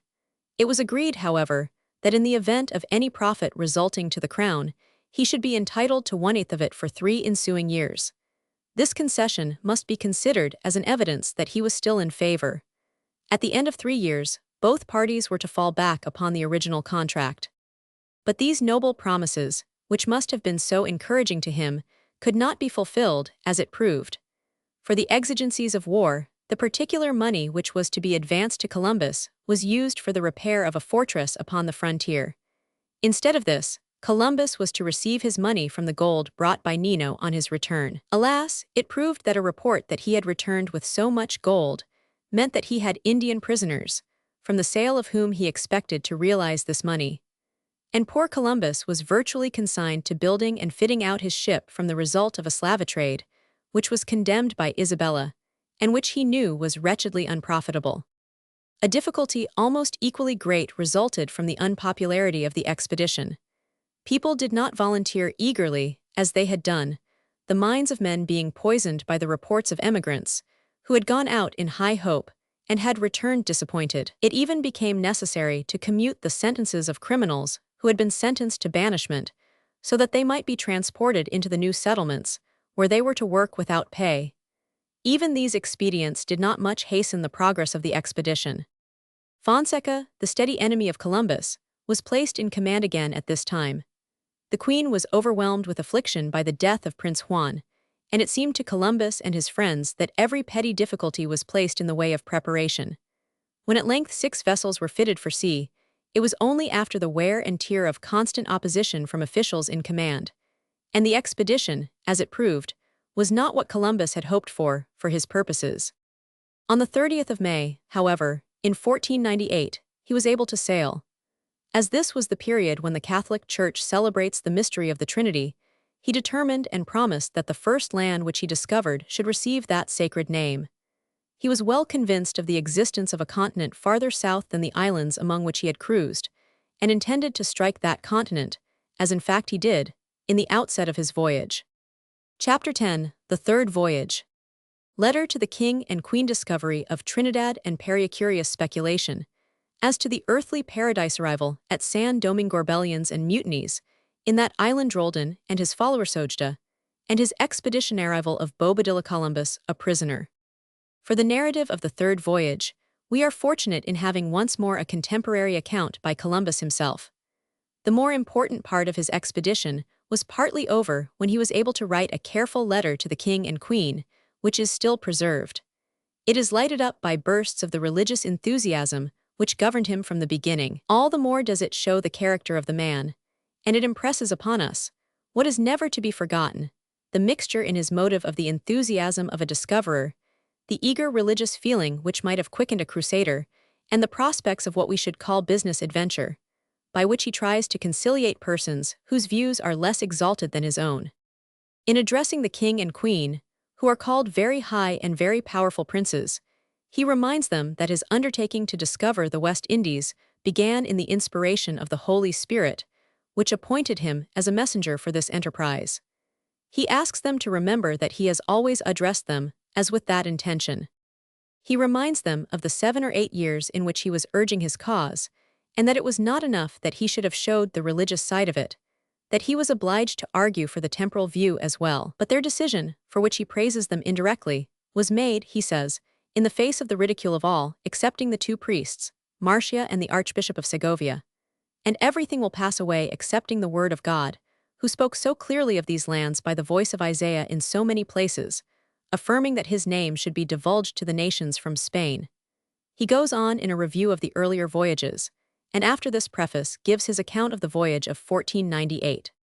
They sailed from Santa Lucia the 30th of May, and went down to Madeira to avoid the hostile squadron of the French, who were awaiting him at Cape St. Vincent. In the history by Herrera, of another generation, this squadron is said to be Portuguese. From Madeira, they passed to the Canary Islands, from which, with 1 ship and 2 caravels, he makes his voyage, sending the other 3 vessels to Hispaniola. After making the Cape de Verde Islands, he sailed southwest. He had very hot weather for 8 days, and in the hope of finding cooler weather changed his course to the westward. On the 3rd or 1st of July, they made land, which proved to be the cape now known as Gaylota, the southeastern cape of the island of Trinidad. The country was as green at this season as the orchards of Valencia in March. Passing 5 leagues farther on, he lands to refit his vessels and take on board wood and water. The next day a large canoe from the east, with 24 men, well armed, appeared. The admiral wished to communicate with them, but they refused, although he showed them basins and other things which he thought would attract them. Failing in this effort, he directed some of the boys of the crew to dance and play a tambourine on the poop of the ship. But this conciliatory measure had as little success as the other. The natives strung their bows, took up their shields, and began to shoot the dancers. Columbus stopped the entertainment, therefore, and ordered some balls shot at them, upon which they left him. With the other vessel they opened more friendly communication, but when the pilot went to Columbus and asked leave to land with them, they went off, nor were any of them or theirs seen again. On his arrival at Punta de Icacocos, at the southern point of Trinidad, he observes the very strong currents which are always noticed by voyagers, running with as much fury as the Guadalquivir in time of flood. In the night a terrible wave came from the south, a hill as high as a ship, so that even in writing of it he feels fear. But no misfortune came from it. Sailing the next day, he found the water comparatively fresh. He is, in fact, in the current produced by the great river Orinoco, which affects, in a remarkable way, all the tide flow of those seas. Sailing north, he passes different points of the island of Trinidad and makes out the Punta de la Pina and the mainland. He still observes the freshness of the water and the severity of the currents. As he sails farther westward, he observes fleets, and he sends his people ashore. They find no inhabitants at first, but eventually meet people who tell him the enemy of this country is Paria. Of these he took on board 4. The king sent him an invitation to land, and numbers of the people came in canoes, many of whom wore gold and pearls. These pearls came to them from the north. Columbus did not venture to land here because the provisions of his vessels were already failing him. He describes the people as of much the same color as those who have been observed before and were ready for intercourse and of good appearance. Two prominent persons came to meet them, whom he thought to be father and son. The house to which the Spaniards were led was large, with many seats. An entertainment was brought forward, in which there were many sorts of fruits, and wine of many kinds. It was not made from grapes, however, and he supposed it must be made of different sorts of fruits. A part of the entertainment was of maize, which is a sort of corn which grows here, with a spike like a spindle. The Indians and their guests parted with regret that they could not understand each other's conversation. All this passed in the house of the elder Indian. The younger then took them to his house, where a similar collation was served, and they then returned to the ship, Columbus being in haste to press on, both on account of his want of supplies and the failure of his own health. He says he was still suffering from diseases which he had contracted on the last voyage, and with blindness. That then his eyes did not give him as much pain, nor were they bloodshot as much as they are now. He describes the people whom they at first visited as of fine stature, easy bearing, with long straight hair, and wearing worked handkerchiefs on their heads. At a little distance, it seemed as if these were made of silk, like the gauze veil with which the Spaniards were familiar from Moorish usage. Others, he says, wore larger handkerchiefs round their waists, like the pannied of the Spaniards. By this phrase he means a full garment hanging over the knees, either trousers or petticoats. These people were whiter in color than the Indians he had seen before. They all wore something at the neck and arms, with many pieces of gold at the neck. The canoes were much larger than he had seen, better in build and lighter. They had a cabin in the middle for the princes and their women. He made many inquiries for gold, but was told he must go farther on, but he was advised not to go there, because his men would be in danger of being eaten. At first, Columbus supposed that this meant that the inhabitants of the gold-bearing countries were cannibals, but he satisfied himself afterwards that the natives meant that they would be eaten by beasts. With regard to pearls, also, he got some information that he should find them when he had gone farther west and farther north. After these agreeable courtesies, the little fleet raised its anchors and sailed west. Columbus sent one caravel to investigate the river. Finding that he should not succeed in that direction, and that he had no available way either north or south, he leaves by the same entrance by which he had entered. The water is still very fresh, and he is satisfied, correctly as we know, that these currents were caused by the entrance of the great river of water. On the 13th of August, he leaves the island by what he calls the northern mouth of the river Boca Grande, and begins to strike salt water again. At this part of Columbus' letter, there is a very curious discussion of temperature, which shows that this careful observer, even at that time, made out the difference between what are called isothermal curves and the curves of latitude. He observes that he cannot make any estimate of what his temperature will be on the American coast from what he has observed on the coast of Africa. He begins now to doubt whether the world is spherical, and is disposed to believe that it is shaped like a pear, and he tries to make a theory of the difference of temperature from this suggestion. We hardly need to follow this now. We know he was entirely wrong in his conjecture.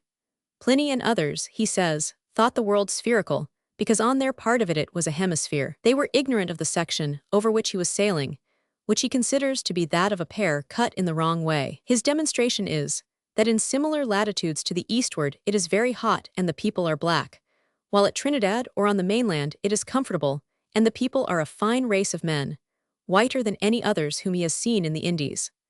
The sun in the constellation of the Virgin is over their heads, and all this comes from their being higher up, nearer the air than they would have been had they been on the African coast. With this curious speculation, he unites some inferences from Scripture, and goes back to the account in the book of Genesis, and concludes that the earthly paradise was in the distant east. He says, however, that if he could go on the equinoctial line, the air would grow more temperate, with greater changes in the stars and in the water. He does not think it possible that anyone can go to the extreme height of the mountain where the earthly paradise is to be found, for no one is to be permitted to enter there but by the will of God, but he believes that in this voyage he is approaching it.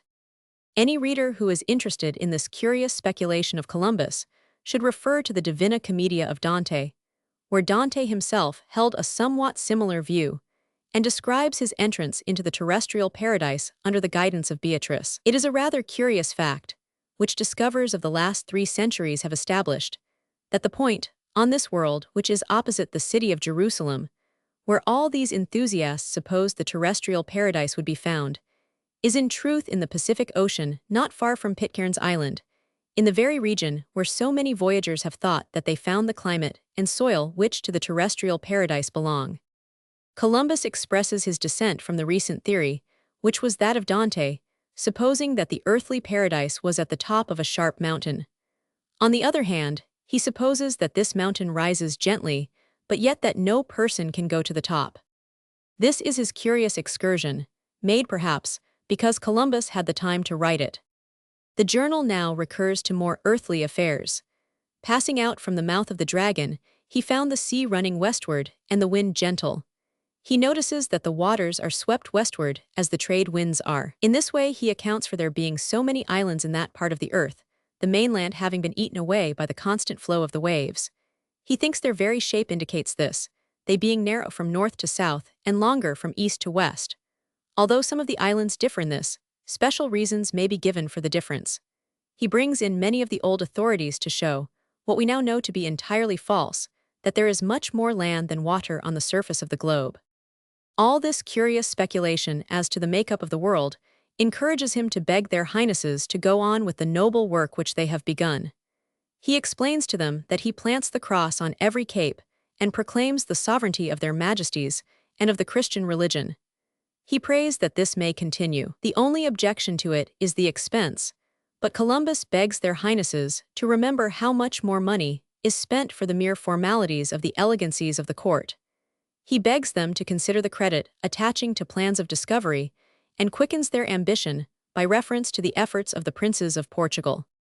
This letter closes by the expression of his determination to go on with his 3 ships for further discoveries. This letter was written from San Domingo on the 8th of October. He had already made the great discovery of the mainland of South America, though he did not yet know that he had touched the continent. He had intentionally gone farther south than before, and had therefore struck the island of Trinidad, to which, as he had promised, he gave the name which it still bears. A sailor first saw the summits of 3 mountains and gave the cry of land. As the ships approached, it was seen that these 3 mountains were united at the base. Columbus was delighted by the omen, as he regarded it, which thus connected his discovery with the vow which he had made on Trinity Sunday. As the reader has seen, he first passed between this great island and the mainland. The open gulf there described is now known as the Gulf of Paria. The observation which he made as to the freshness of the water caused by the flow of the Orinoco has been made by all navigators since. It may be said that he was then really in the mouth of the Orinoco. Young readers, at least, will be specially interested to remember that it was in this region that Robinson Crusoe's island was placed by Defoe. And if they will carefully read his life, they will find discussions there of the flow of the great river Orinoco. Crossing this gulf, Columbus had touched upon the coast of Paria, and thus became the first discoverer of South America. It is determined, by careful geographers, that the discovery of the continent of North America had been made before this time by the Cabots, sailing under the orders of England. Columbus was greatly encouraged by the discovery of fine pearls among the natives of Paria. Here he found one more proof that he was on the eastern coast of Asia, from which coast pearls had been brought by the caravans on which, till now, Europe had depended for its Asiatic supplies. He gave the name Gulf of Pearls to the estuary which makes the mouth of the river Paria. He would gladly have spent more time in exploring this region, but the sea stores of his vessel were exhausted. He was suffering from a difficulty with his eyes, caused by overwatching, and was also a cripple from gout. He resisted the temptation, therefore, to make further explorations on the coast of Paria, and passed westward and northwestward. He made many discoveries of islands in the Caribbean Sea as he went northwest, and he arrived at the colony of San Domingo on the 30th of August. He had hoped for rest after his difficult voyage, but he found the island in confusion which seemed hopeless. His brother Bartholomew, from all the accounts we have, would seem to have administered its affairs with justice and decision, but the problem he had in hand was one which could not be solved so as to satisfy all the critics. Close around him, he had a body of adventurers, almost all of whom were nothing but adventurers. With the help of these adventurers, he had to repress Indian hostilities and to keep in order the natives who had been insulted and injured in every conceivable way by the settlers. He was expected to send home gold to Spain with every vessel. He knew perfectly well that Spain was clamoring with indignation because he did not succeed in doing so.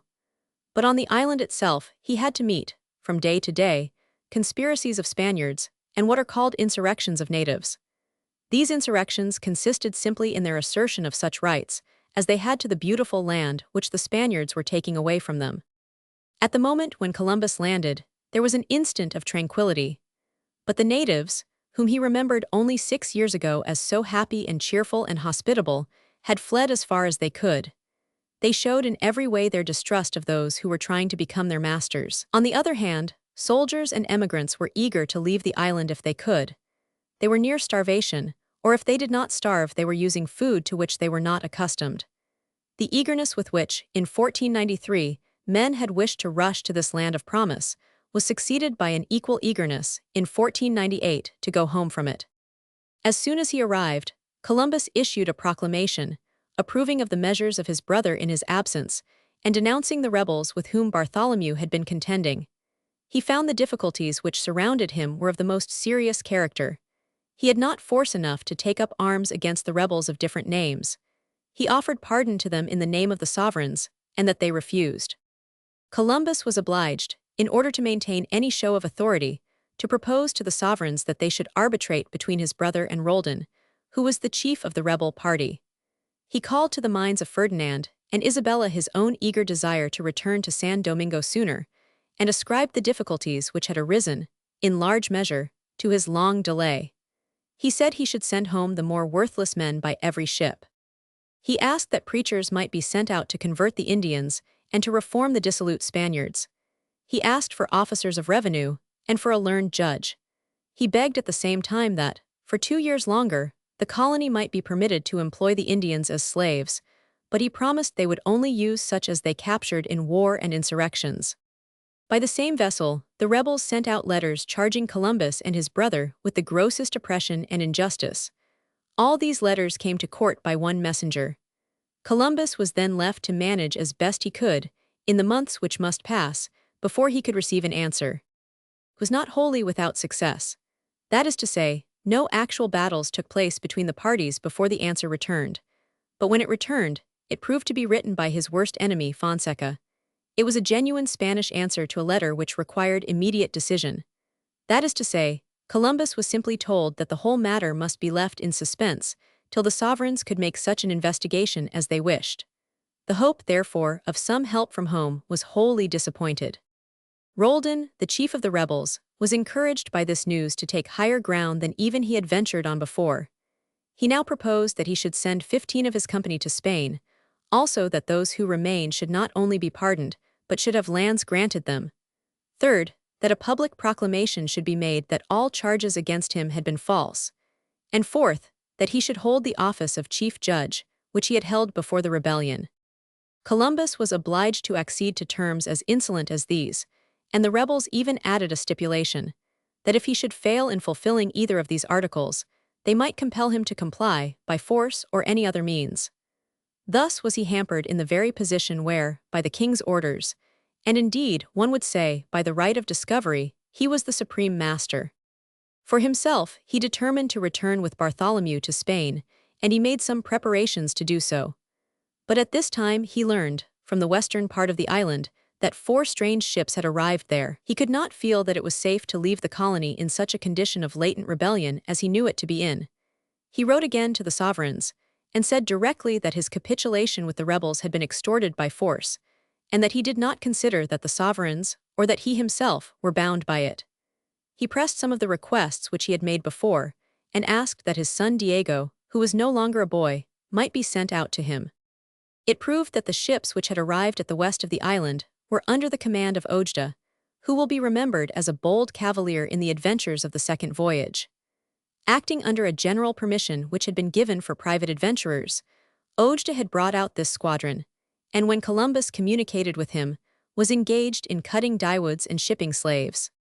Columbus sent Roldan, who had been the head of the rebels, to inquire on what ground he was there.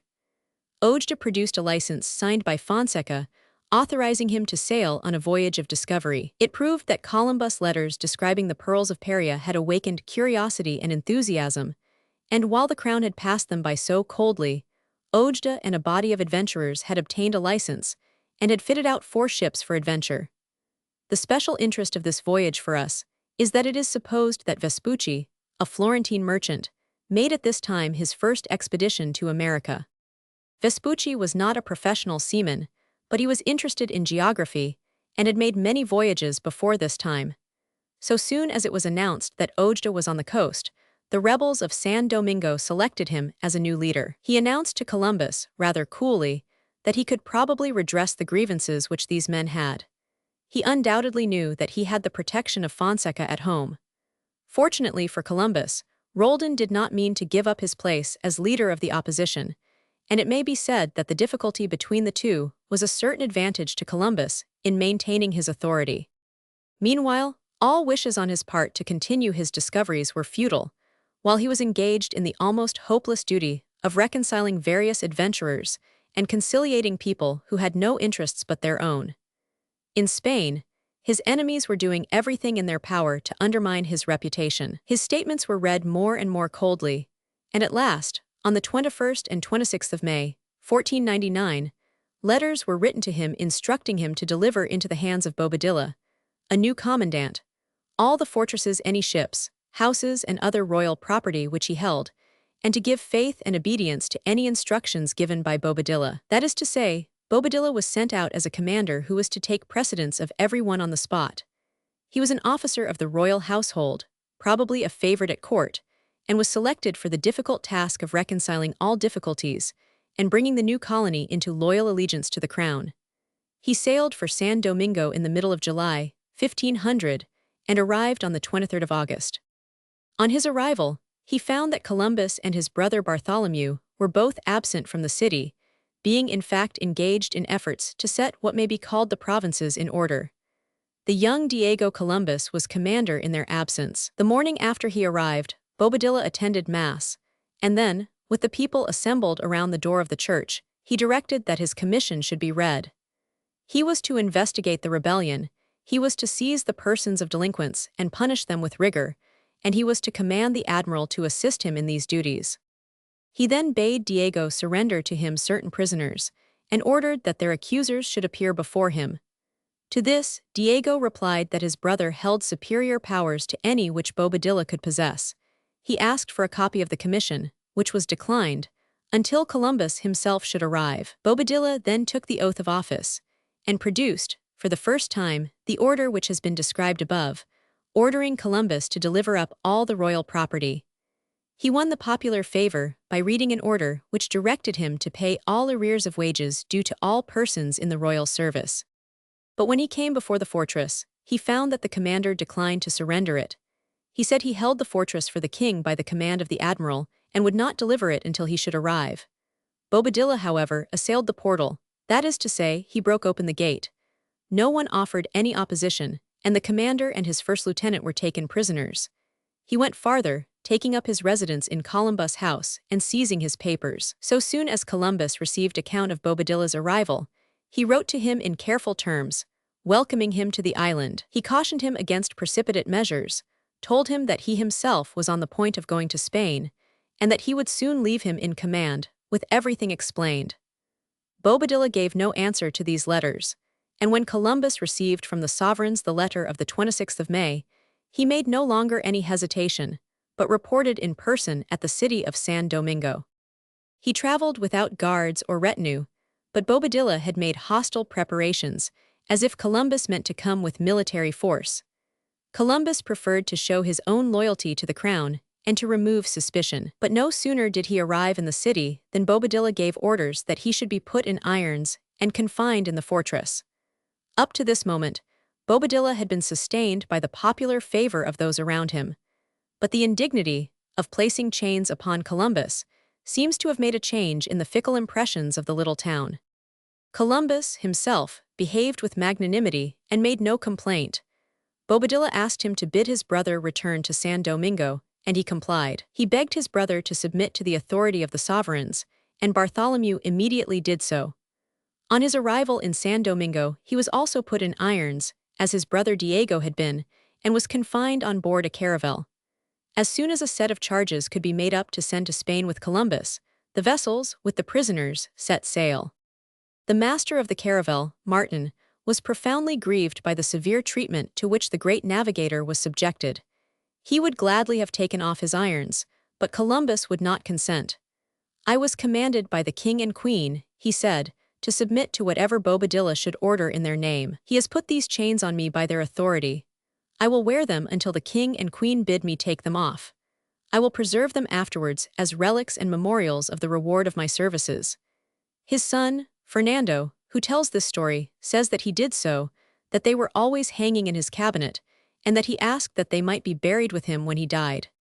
From this expression of Fernando Columbus, there has arisen, what Mr. Harris calls, a pure legend, that the chains were placed in the coffin of Columbus.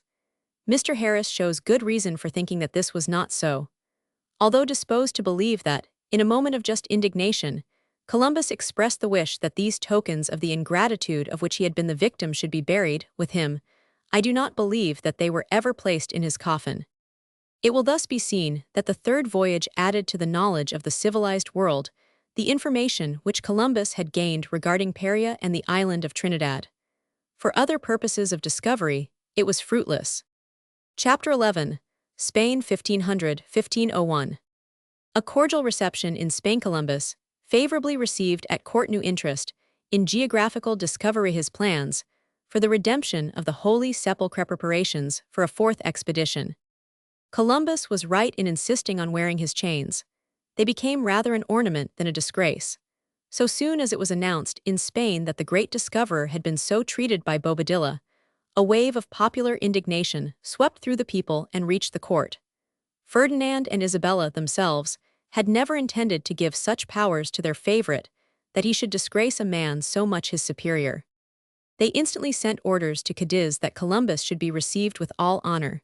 So soon as he arrived, he had been able to send, to Dona Juana de la Torre, a lady high in favor at court, a private letter, in which he made a proud defense of himself.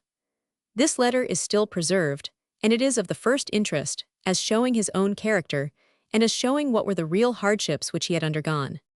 The Lady Juana read this letter to Isabella. Her own indignation, which probably had been kindled by the general news that Columbus had been chained, rose to the highest. She received him, therefore, when he arrived at court, with all the more cordiality. Ferdinand was either obliged to pretend to join with her in her indignation, or he had really felt distressed by the behavior of his subordinate. They did not wait for any documents from Bobadilla. As has been said, they wrote cordially to Columbus. They also ordered that 2,000 ducats should be paid him for his expenses, and they bade him appear at Granada at court. He did appear there on the 17th of December, attended by an honorable retinue, and in the proper costume of a gentleman in favor with the king and queen. When the queen met him, she was moved to tears, and Columbus, finding himself so kindly received, threw himself upon his knees. For some time he could not express himself except by tears and sobs. His sovereigns raised him from the ground and encouraged him by gracious words. So soon as he recovered his self-possession, he made such an address as he had occasion to make more than once in his life, and showed the eloquence which is possible to a man of affairs. He could well boast of his loyalty to the Spanish crown, and he might well say that, whether he were or were not experienced in government, he had been surrounded by such difficulties in administration as hardly any other man had had to go through. But really, it was hardly necessary that he should vindicate himself. The stupidity of his enemies had injured their cause more than any carelessness of Columbus could have done. The sovereigns expressed their indignation at Bobadilla's proceedings, and indeed, declared at once that he should be dismissed from command. They never took any public notice of the charges which he had sent home. On the other hand, they received Columbus with dignity and favor, and assured him that he should be reinstated in all his privileges.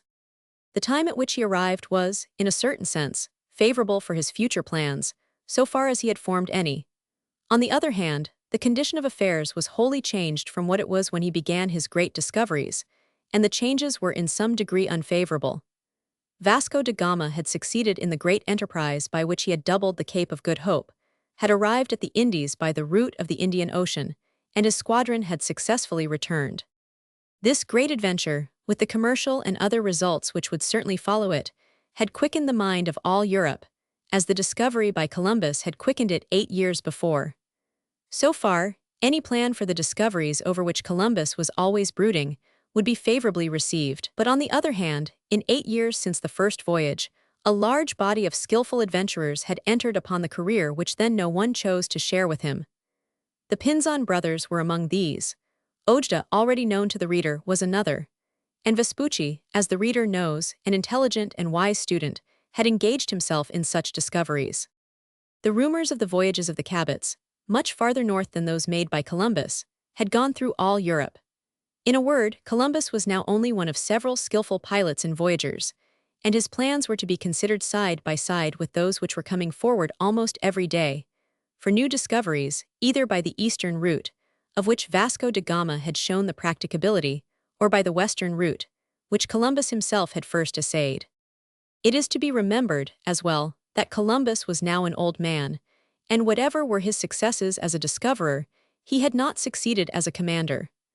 There might have been reasons for his failure, but failure is failure, and men do not accord to an unsuccessful leader the honors which they are ready to give to a successful discoverer. When, therefore, he offered his new plans at court, he should have been well aware that they could not be received, as if he were the only one who could make suggestions.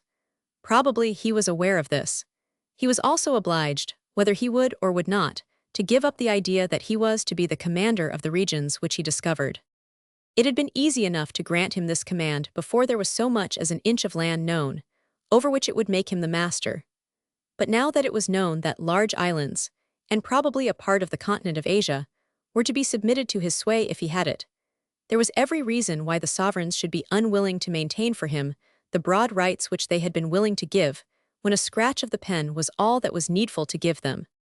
Bobadilla was recalled, so far well. But neither Ferdinand nor Isabella chose to place Columbus again in his command.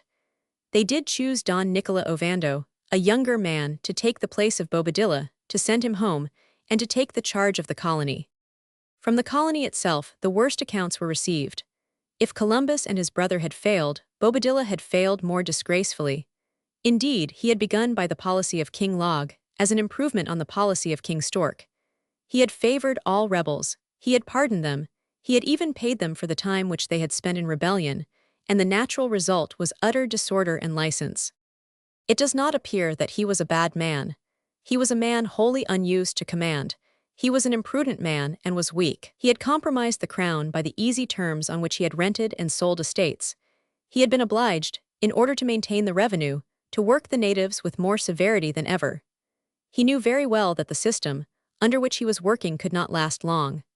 One of his maxims was, do the best with your time, and he was constantly sacrificing future advantages for such present results as he could achieve. The Indians, who had been treated badly enough before, were worse treated now.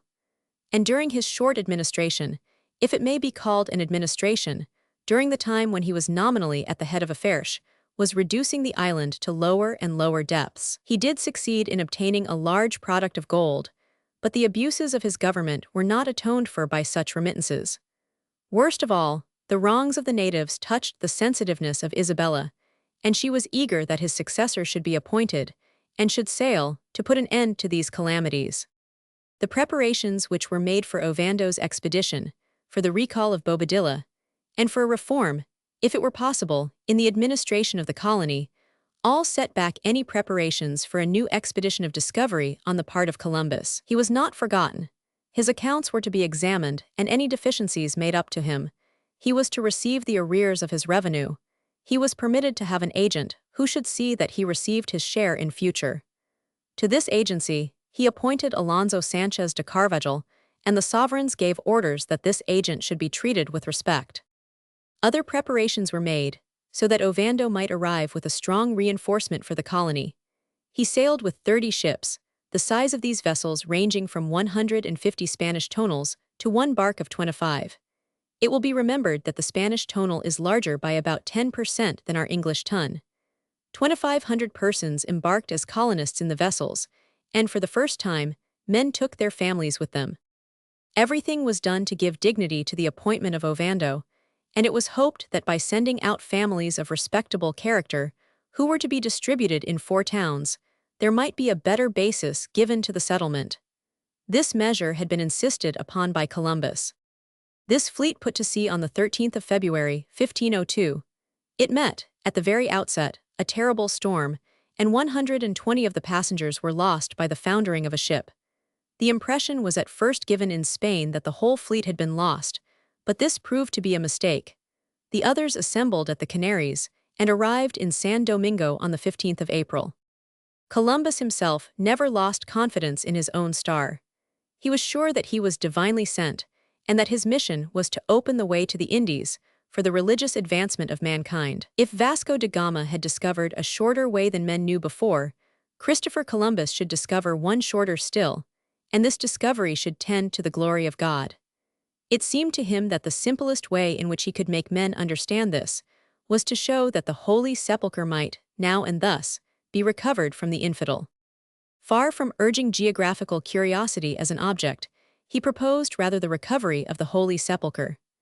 That is, there was to be a new and last crusade, and the money for this enterprise was to be furnished from the gold of the farthest east. He was close at the door of this farthest east, and as has been said, he believed that Cuba was the Ophir of Solomon, and he supposed that a very little farther voyaging would open all the treasures which Marco Polo had described, and would bring the territory, which had made the great Khan so rich, into the possession of the King of Spain. He showed to Ferdinand and Isabella that, if they would once more let him go forward, on the adventure which had been checked untimely by the cruelty of Bobadilla, this time they would have wealth which would place them at the head of the Christian sovereigns of the world.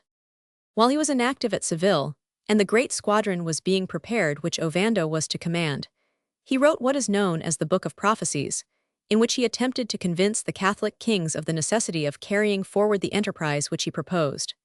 He urged haste, because he believed the world was only to last 155 years longer, and with so much before them to be done, it was necessary that they should begin.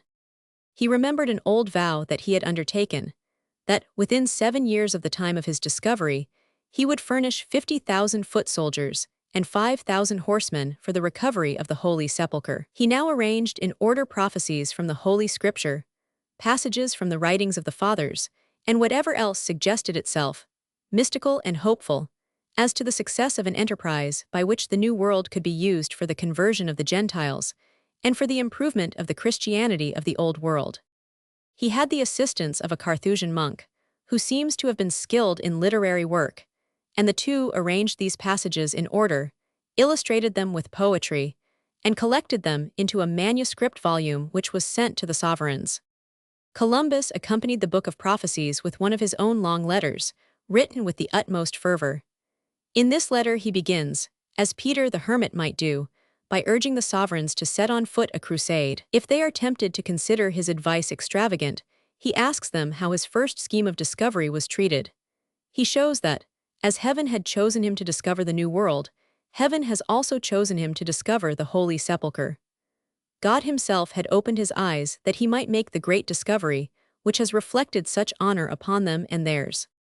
If his hopes had been answered, says a Catholic writer, the modern question of holy places, which is the Gordian knot of the religious politics of the future, would have been solved long ago by the gold of the New World, or would have been cut by the sword of its discoverer. We should not have seen nations which are separated from the Roman communion, both Protestant and pantheistic governments, coming audaciously into contest for privileges, which, by the rights of old possession, by the rights of martyrdom and chivalry, belong to the Holy Catholic Church, the Apostolic Church, the Roman Church, and after her to France, her oldest daughter. Columbus now supposed that the share of the Western wealth which would belong to him would be sufficient for him to equip and arm 100,000 infantry and 10,000 horsemen. At the moment when the Christian hero made this pious calculation, he had not enough of this revenue with which to buy a cloak. This is the remark of the enthusiastic biographer from whom we have already quoted. It is not literally true, but it is true that Columbus was living in the most modest way at the time when he was pressing his ambitious schemes upon the court. At the same time, he wrote a poem with which he undertook to press the same great enterprise upon his readers. It was called The End of Man, Memorare Novissima Tua, et non peccabis in aeternum. In his letter to the king and queen he says, animated as by a heavenly fire, I came to your highnesses. All who heard of my enterprise mocked it. All the sciences I had acquired profited me as nothing. 7 years did I pass in your royal court, disputing the case with persons of great authority and learned in all the arts, and in the end they decided that all was vain. In your highnesses alone remained faith and constancy. Who will doubt that this light was from the Holy Scriptures, illumining you, as well as myself, with rays of marvelous brightness? It is probable that the king and queen were, to a certain extent, influenced by his enthusiasm. It is certain that they knew that something was due to their reputation and to his success. By whatever motive led, they encouraged him with hopes that he might be sent forward again, this time not as commander of a colony, but as a discoverer. Discovery was indeed the business which he understood, and to which alone he should ever have been commissioned. It is to be remembered that the language of crusaders was not then a matter of antiquity, and was not used as if it alluded to bygone affairs. It was but a few years since the Saracens had been driven out of Spain, and all men regarded them as being the enemies of Christianity and of Europe, who could not be neglected. More than this, Spain was beginning to receive very large and important revenues from the islands. It is said that the annual revenues from Hispaniola already amounted to 12 millions of our dollars. It was not unnatural that the king and queen, willing to throw off the disgrace which they had incurred from Bobadilla's cruelty, should not only send Ovando to replace him, but should, though in an humble fashion, give to Columbus an opportunity to show that his plans were not chimerical. Chapter 12, Fourth Voyage.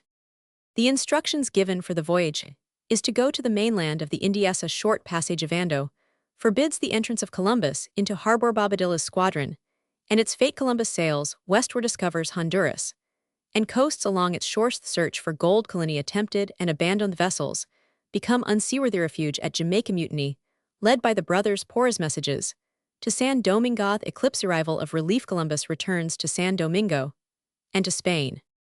It seems a pity now that, after his third voyage, Columbus did not remain in Spain and enjoy, as an old man could, the honors which he had earned and the respect which now waited upon him.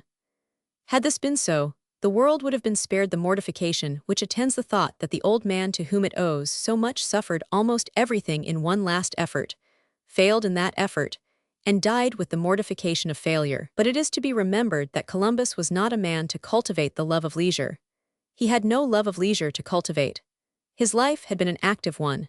He had attempted the solution of a certain problem which he had not solved, and every day of leisure, even every occasion of effort and every word of flattery, must have quickened in him new wishes to take the prize which seemed so near, and to achieve the possibility which had thus far eluded him. From time to time, therefore, he had addressed new memorials to the sovereigns proposing a new expedition, and at last, by an instruction which is dated on the 14th of March, in the year 1502, a fourth voyage was set on foot at the charge of the king and queen, an instruction not to stop at Hispaniola, but, for the saving of time, to pass by that island. This is a graceful way of intimating to him that he is not to mix himself up with the rights and wrongs of the new settlement. The letter goes on to say that the sovereigns have communicated with the King of Portugal, and that they have explained to him that Columbus is pressing his discoveries at the west and will not interfere with those of the Portuguese in the east. He is instructed to regard the Portuguese explorers as his friends, and to make no quarrel with them. He is instructed to take with him his sons, Fernando and Diego. This is probably at his request. The prime object of the instruction is still to strike the mainland of the Indies. All the instructions are, you will make a direct voyage, if the weather does not prevent you, for discovering the islands and the mainland of the Indies in that part which belongs to us. He is to take possession of these islands and of this mainland, and to inform the sovereigns in regard to his discoveries, and the experience of former voyages has taught them that great care must be taken to avoid private speculation in gold, silver, pearls, precious stones, spices, and other things of different quality. For this purpose, special instructions are given. Of this voyage, we have Columbus' own official account. There were 4 vessels, 3 of which were rated as caravels. The 4th was very small.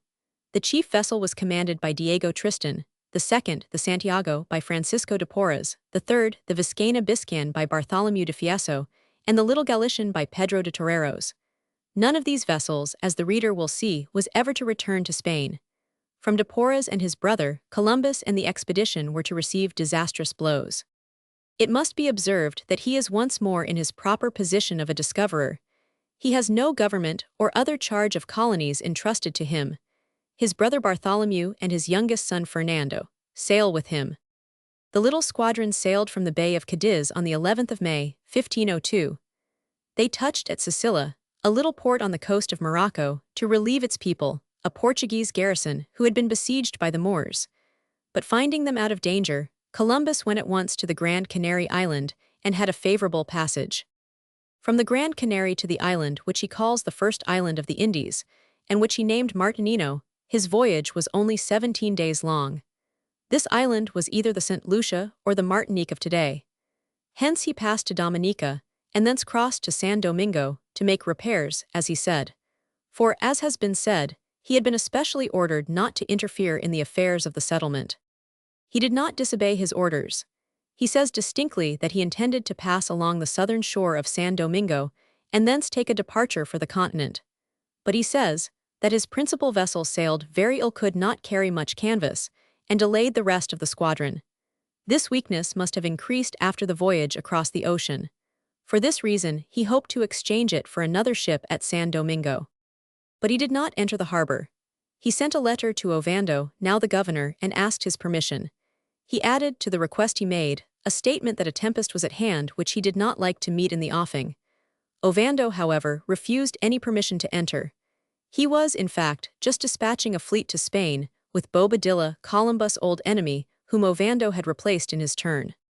Columbus, in an eager wish to be of use, by a returning messenger, begged Ovando to delay this fleet till the gale had passed. But the seamen ridiculed him and his gale, and begged Ovando to send the fleet home. He did so. Bobadilla and his fleet put to sea. In 10 days a West India hurricane struck them. The ship on which Columbus' enemies, Bobadilla and Roldan, sailed, was sunk with them and the gold accumulated for years. Of the whole fleet, only one vessel, called the weakest of all, reached Spain. This ship carried 4,000 pieces of gold, which were the property of the admiral. Columbus' own little squadron, meanwhile, thanks probably to the seamanship of himself and his brother, weathered the storm, and he found refuge in the harbor which he had himself named the Beautiful, El Hermoso, in the western part of San Domingo. Another storm delayed him at a port which he called Port Brazil. The word Brazil was the name which the Spaniards gave to the red logwood, so valuable in dyeing, and various places received that name, where this wood was found. The name is derived from brasas, coals, in allusion, probably, to the bright red color of the dye. Sailing from this place, on Saturday, the 16th of June, they made sight of the island of Jamaica, but he pressed on without making any examination of the country, for 4 days sailing west and southwest. He then changed his course, and sailed for 2 days to the northwest and again 2 days to the north. On Sunday, the 24th of July, they saw land. This was the key now known as Callego, and they were at last close upon the mainland. After exploring this island, they sailed again on Wednesday, the 27th, southwest and quarter southwest about 90 miles, and again they saw land, which is supposed to be the island of Guanaja or Bonaca, near the coast of Honduras. The Indians on this island had some gold and some pearls. They had seen whites before. Columbus calls them men of good stature. Sailing from this island, he struck the mainland near Truxillo, about 10 leagues from the island of Guanaja. He soon found the harbor, which we still know as the harbor of Truxillo, and from this point Columbus began a careful investigation of the coast. He observed, what all navigators have since observed, the lack of harbors. He passed along as far as the river now known as the Tinto, where he took possession in the name of the sovereigns, calling this river the River of Possession. He found the natives savage, and the country of little account for his purposes. Still passing southward, he passed what we call the Mosquito Coast, to which he found the natives gave the name of Carrier. These people were well disposed and willing to treat with them. They had some cotton, they had some gold. They wore very little clothing, and they painted their bodies, as most of the natives of the islands had done. He saw what he thought to be pigs and large mountain cats. Still passing southward, running into such bays or other harbors as they found, he entered the Admiral's Bay, in a country which had the name of Sarabara or Zarabora. Here an Indian brought a plate of gold and some other pieces of gold, and Columbus was encouraged in his hopes of finding more. The natives told him that if he would keep on, he would find another bay which they called Arburano, which is supposed to be the Laguna Cairaqui. They said the people of that country lived in the mountains. Here Columbus noticed the fact. one which has given to philologists one of their central difficulties for 400 years since, that as he passed from one point to another of the American shores, the Indians did not understand each other's language. Every 10 or 20 leagues they did not understand each other. In entering the river Veragua, the Indians appeared armed with lances and arrows, some of them having gold also. Here, also, the people did not live upon the shore, but 2 or 3 leagues back in the interior, and they only came to the sea by their canoes upon the rivers. The next province was then called Cabraba, but Columbus made no landing for want of a proper harbor. All his courses since he struck the continent had been in a southeasterly direction. That an expedition for westward discovery should be sailing eastward seemed in itself a contradiction. What irritated the crews still more was that the wind seemed always against them. From the 2nd to the 9th of November, 1502, the little fleet lay at anchor in the spacious harbor, which he called Puerto Bello, the beautiful harbor. It is still known by that name. A considerable Spanish city grew up there, which became well known to the world in the last century by the attack upon it by the English in the years 1739 and 1742. The formation of the coast compelled them to pass eastward as they went on, but the currents of the Gulf flow in the opposite direction. Here there were steady winds from the east and the northeast. The ships were pierced by the teredo, which eats through thick timbers, and is so destructive that the seamen of later times have learned to sheath the hulls of their vessels with copper. The seamen thought that they were under the malign influence of some adverse spell, and after a month, Columbus gave way to their remonstrances and abandoned his search for a channel to India. He was the more ready to do this because he was satisfied that the land by which he lay was connected with the coast which other Spaniards had already discovered. He therefore sailed westward again, retracing his course to explore the gold mines of Veragua. But the winds could change as quickly as his purposes, and now for nearly a fortnight they had to fight a tropical tempest. At one moment they met with a waterspout, which seemed to advance to them directly. The sailors, despairing of human help, shouted passages from St. John, and to their efficacy ascribed their escape. It was not until the 17th that they found themselves safely in harbor. He gave to the whole coast the name of the Coast of Contrasts, to preserve the memory of his disappointments. The natives proved friendly, as he had found them before, but they told him that he would find no more gold upon the coast, that the mines were in the country of the Veragua. It was, on the 10th day of January that, after some delay, Columbus entered again the river of that name. The people told him where he should find the mines, and were all ready to send guides with his own people to point them out. He gave to this river the name of the River of Belen, and to the port in which he anchored, he gave the name of Santa Maria de Belen, or Bethlehem.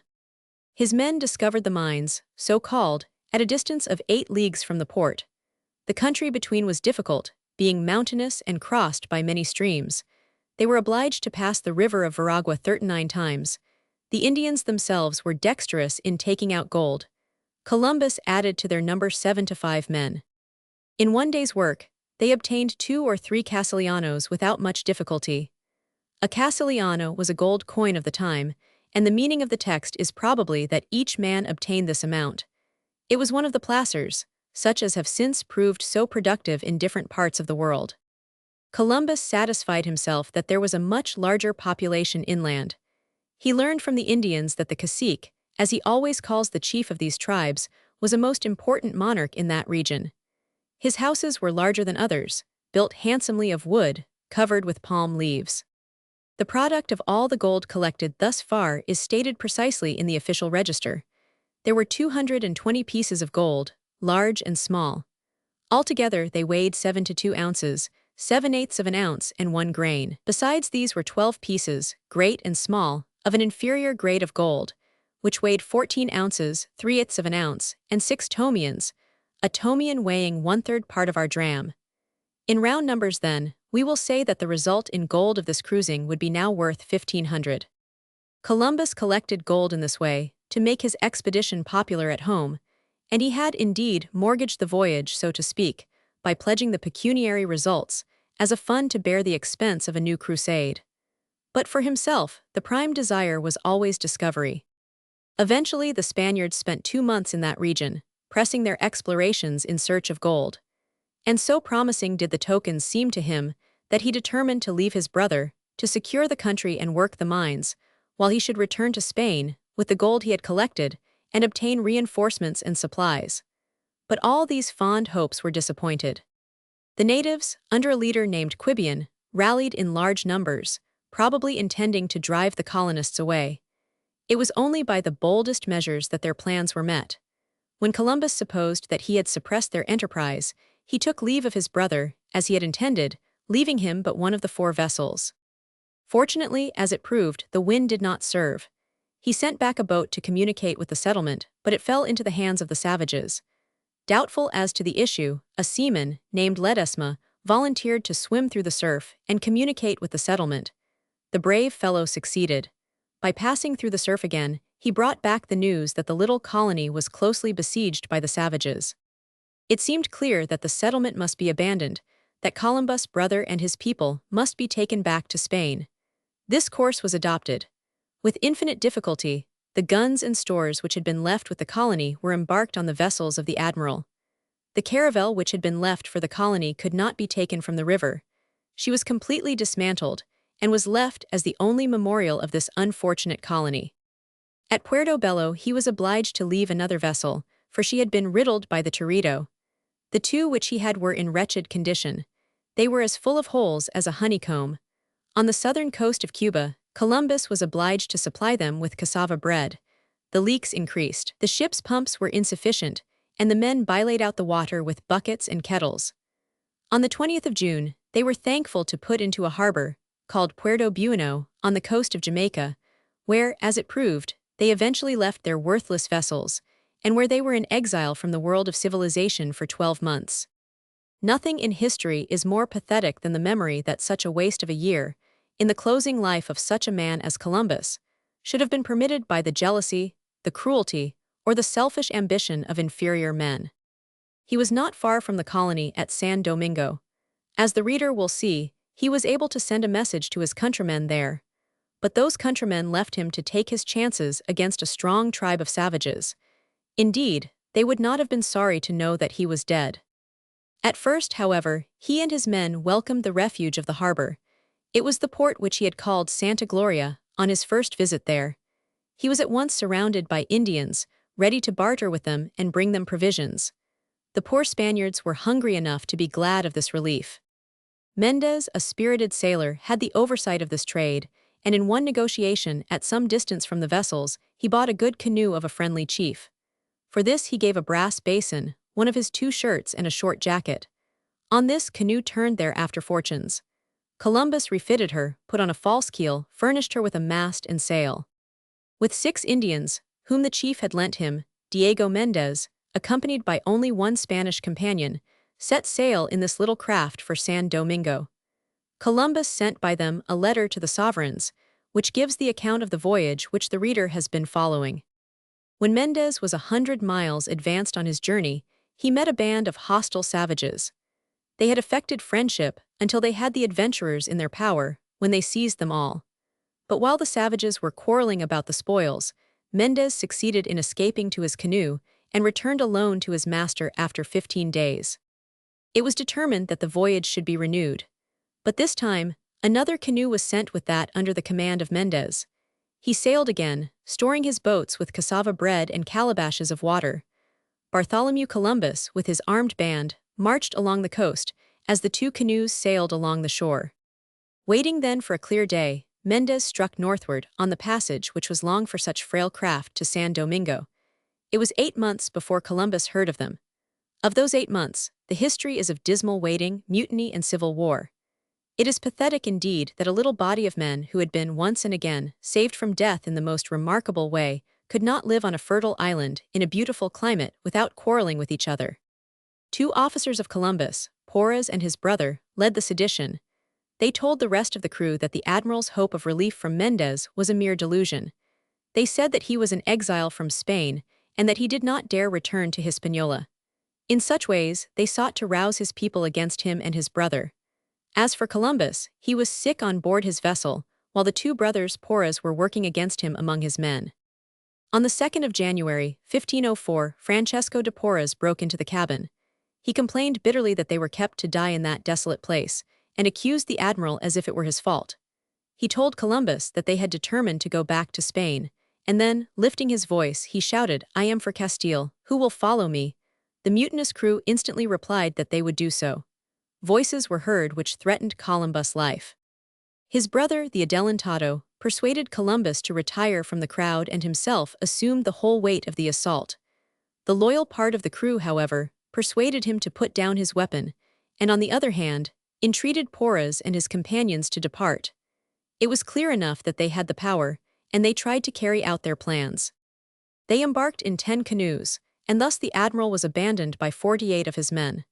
They followed, to the eastward, the route which Mendez had taken. In their lawless way, they robbed the Indians of their provisions and of anything else that they needed.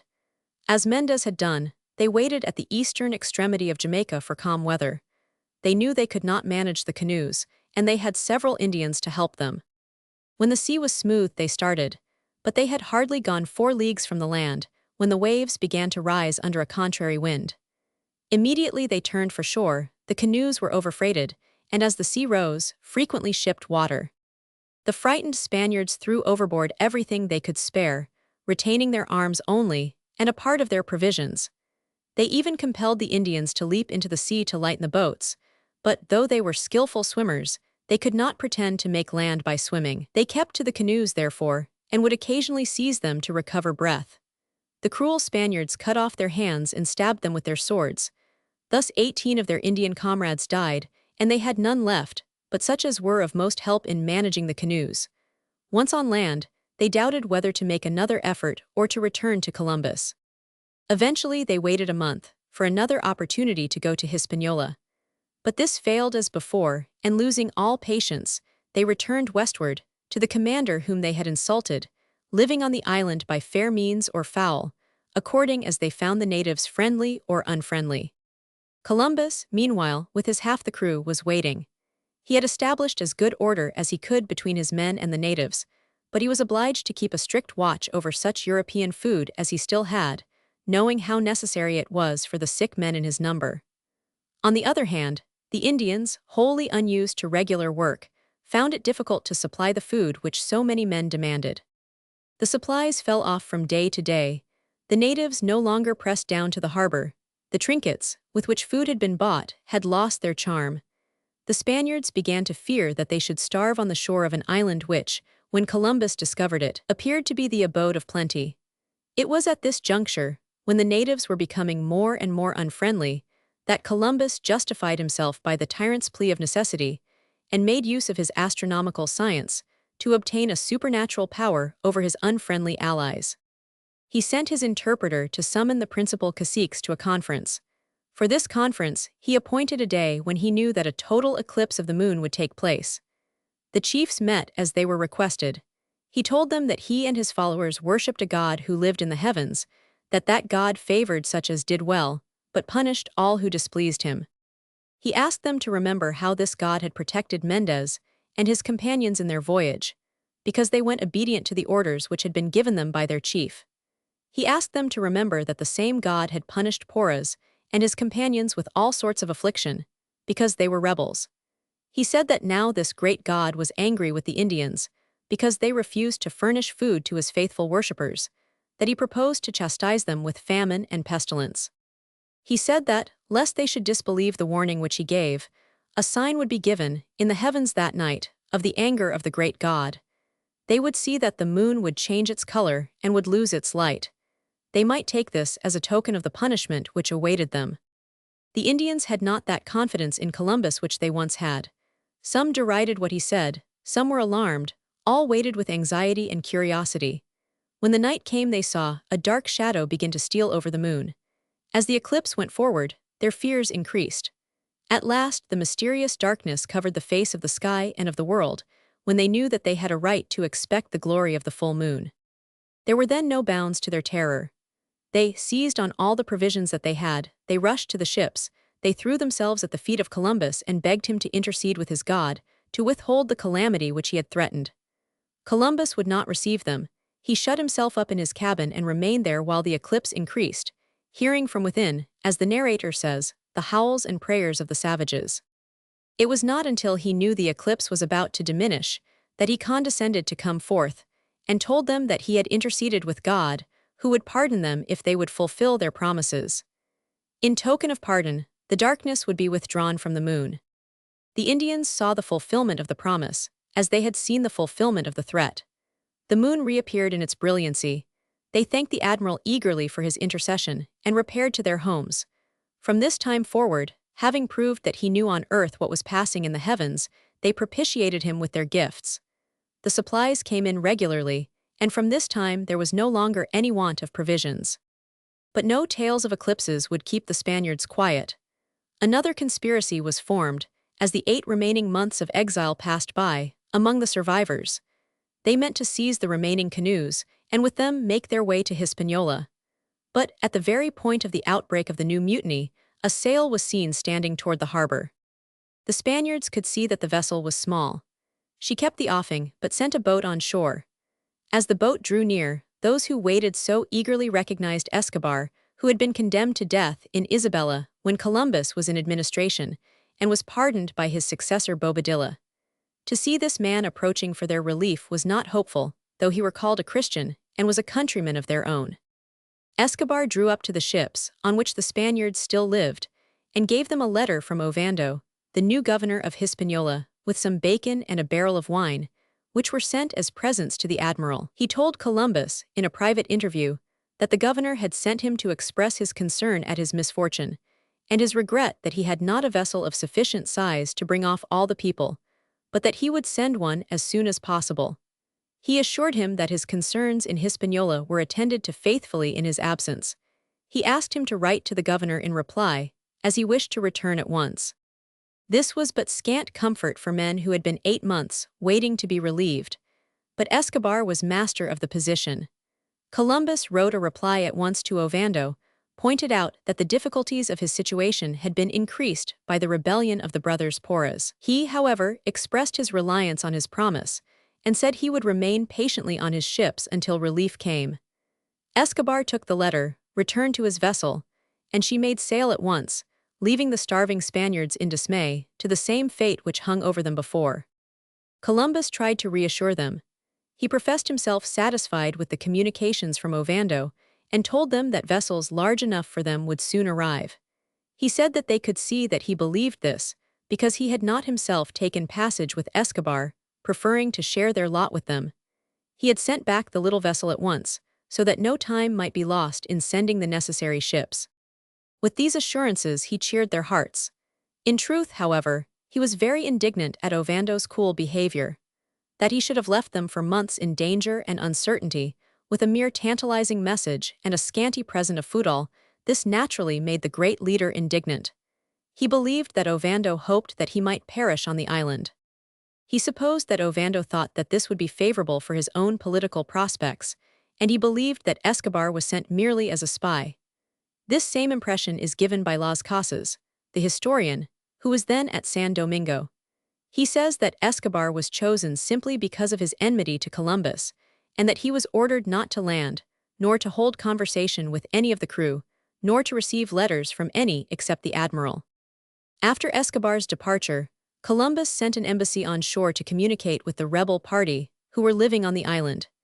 He offered to them free pardon, kind treatment, and a passage with him in the ships which he expected from Ovando, and as a token of goodwill, he sent them a part of the bacon which Escobar had brought them. Francesco de Porras met these ambassadors, and replied that they had no wish to return to the ships, but preferred living at large. They offered to engage that they would be peaceable if the admiral would promise them solemnly that in case 2 vessels arrived, they should have one to depart in, that if only 1 vessel arrived they should have half of it, and that the admiral would now share with them the stores and articles of traffic, which he had left in the ship. But these demands Columbus refused to accept. Porras had spoken for the rebels, but they were not so well satisfied with the answer. The incident gave occasion for what was almost an outbreak among them. Porras attempted to hold them in hand by assuring them that there had been no real arrival of Escobar.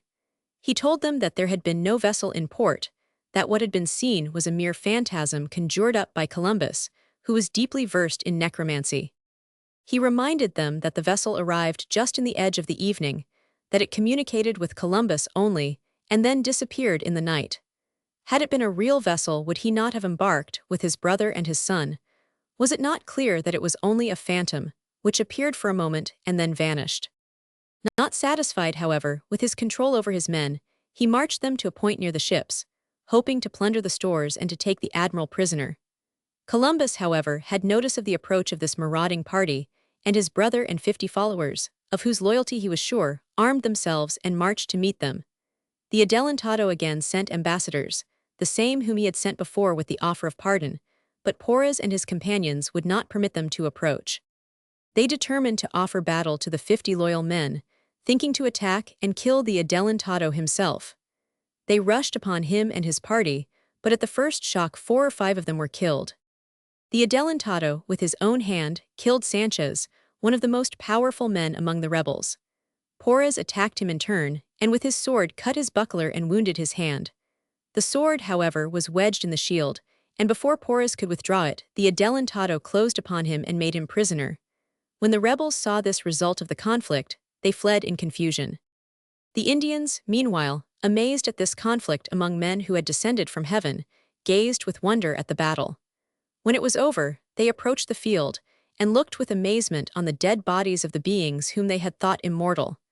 It is said, however, that at the mere sound of a groan from one of the wounded they fled in dismay. The Adelantado returned in triumph to the ships. He brought with him his prisoners. Only 2 of his party had been wounded, himself and his steward. The next day the remaining fugitives sent in a petition to the admiral, confessing their misdeeds and asking for pardon. He saw that their union was broken. He granted their prayer, on the single condition that Francesco de Porras should remain a prisoner. He did not receive them on board the ships, but put them under the command of a loyal officer, to whom he gave a sufficient number of articles for trade, to purchase food of the natives. This battle, for it was such, was the last critical incident in the long exile of the Spaniards, for after a year of hope and fear, 2 vessels were seen standing into the harbor. One of them was a ship equipped, at Columbus' own expense, by the faithful Mendez. The other had been fitted out afterwards by Ovando, but had sailed in company with the first vessel of relief. It would seem that the little public of Isabella had been made indignant by Ovando's neglect, and that he had been compelled, by public opinion, to send another vessel as a companion to that sent by Mendez.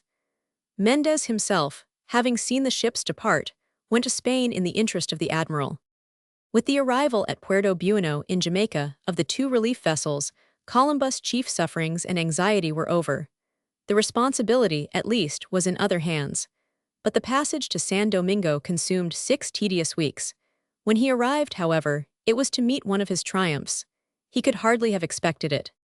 But his sufferings, and the sense of wrong that he had suffered, had in truth awakened the regard of the people of the colony. Ovando took him as a guest to his house. The people received him with distinction.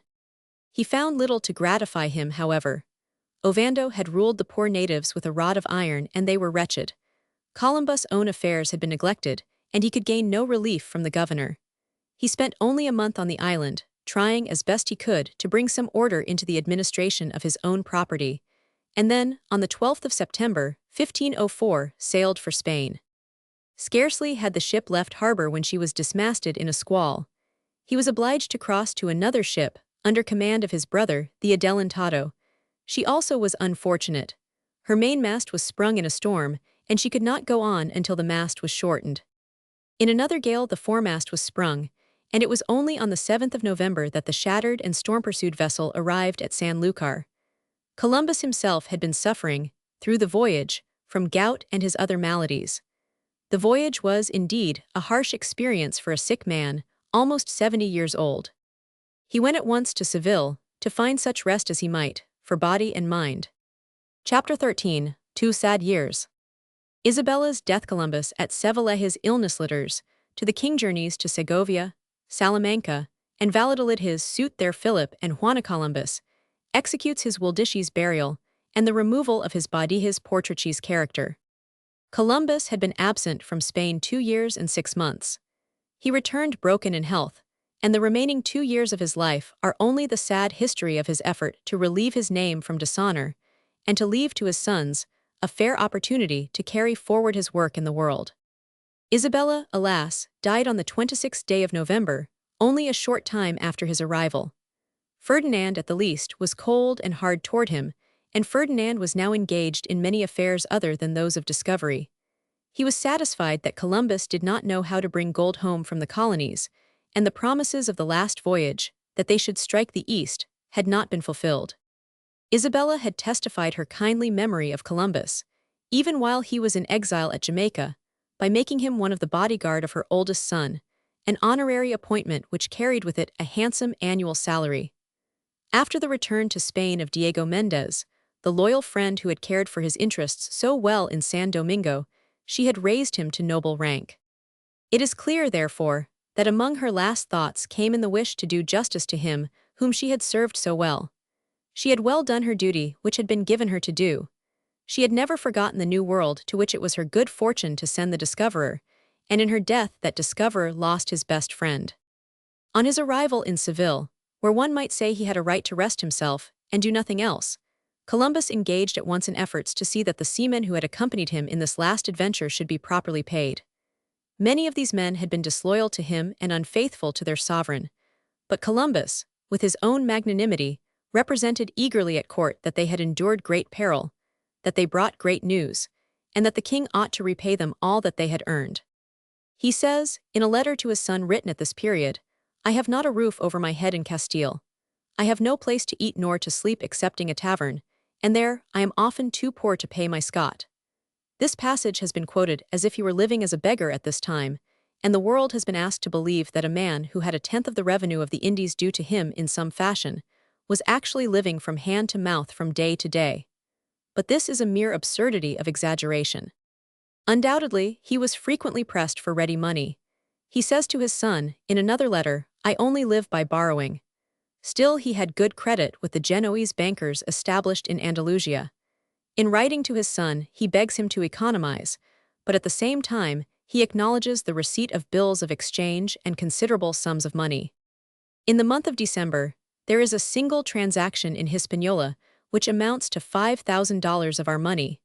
We must not, therefore, take literally his statement that he was too poor to pay for a night's lodging. On the other hand, it is observed in the correspondence that, on the 15th of April, 1505, the king ordered that everything which belonged to Columbus on account of his 10% should be carried to the royal treasury as a security for certain debts contracted by the admiral.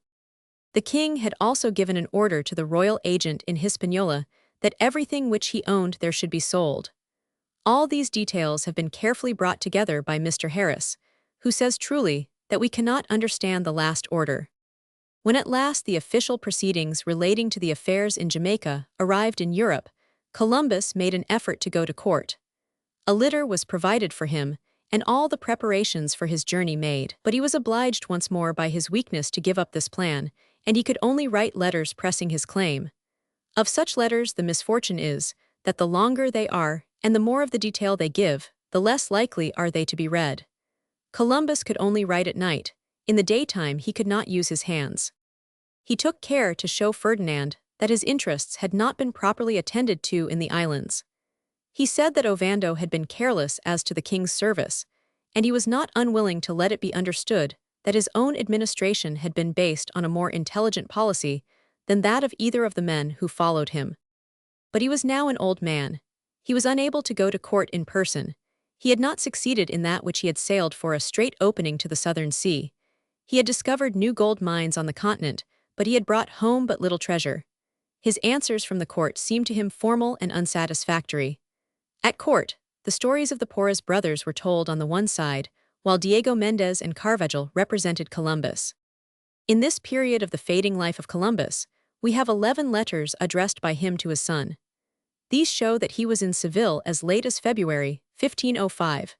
From the authority of Las Casas, we know that he left that part of Spain to go to Segovia in the next May, and from that place he followed the court to Salamanca and Valladolid. Although he was so weak and 99, he was received, as he had always been, with professions of kindness. But nothing followed important enough to show that there was anything genuine in this cordiality. After a few days, Columbus begged that some action might be taken to indemnify him for his losses, and to confirm the promises which had been made to him before. The king replied that he was willing to refer all points which had been discussed between them to an arbitration. Columbus assented, and proposed the Archbishop Diego de Deza as an arbiter. The reader must remember that it was he who had assisted Columbus in early days when the inquiry was made at Salamanca.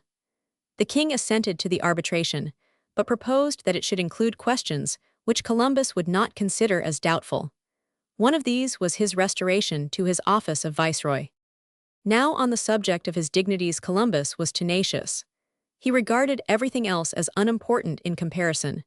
He would not admit that there was any question that he was the viceroy of the Indies, and all this discussion ended in the postponement of all consideration of his claims till after his death.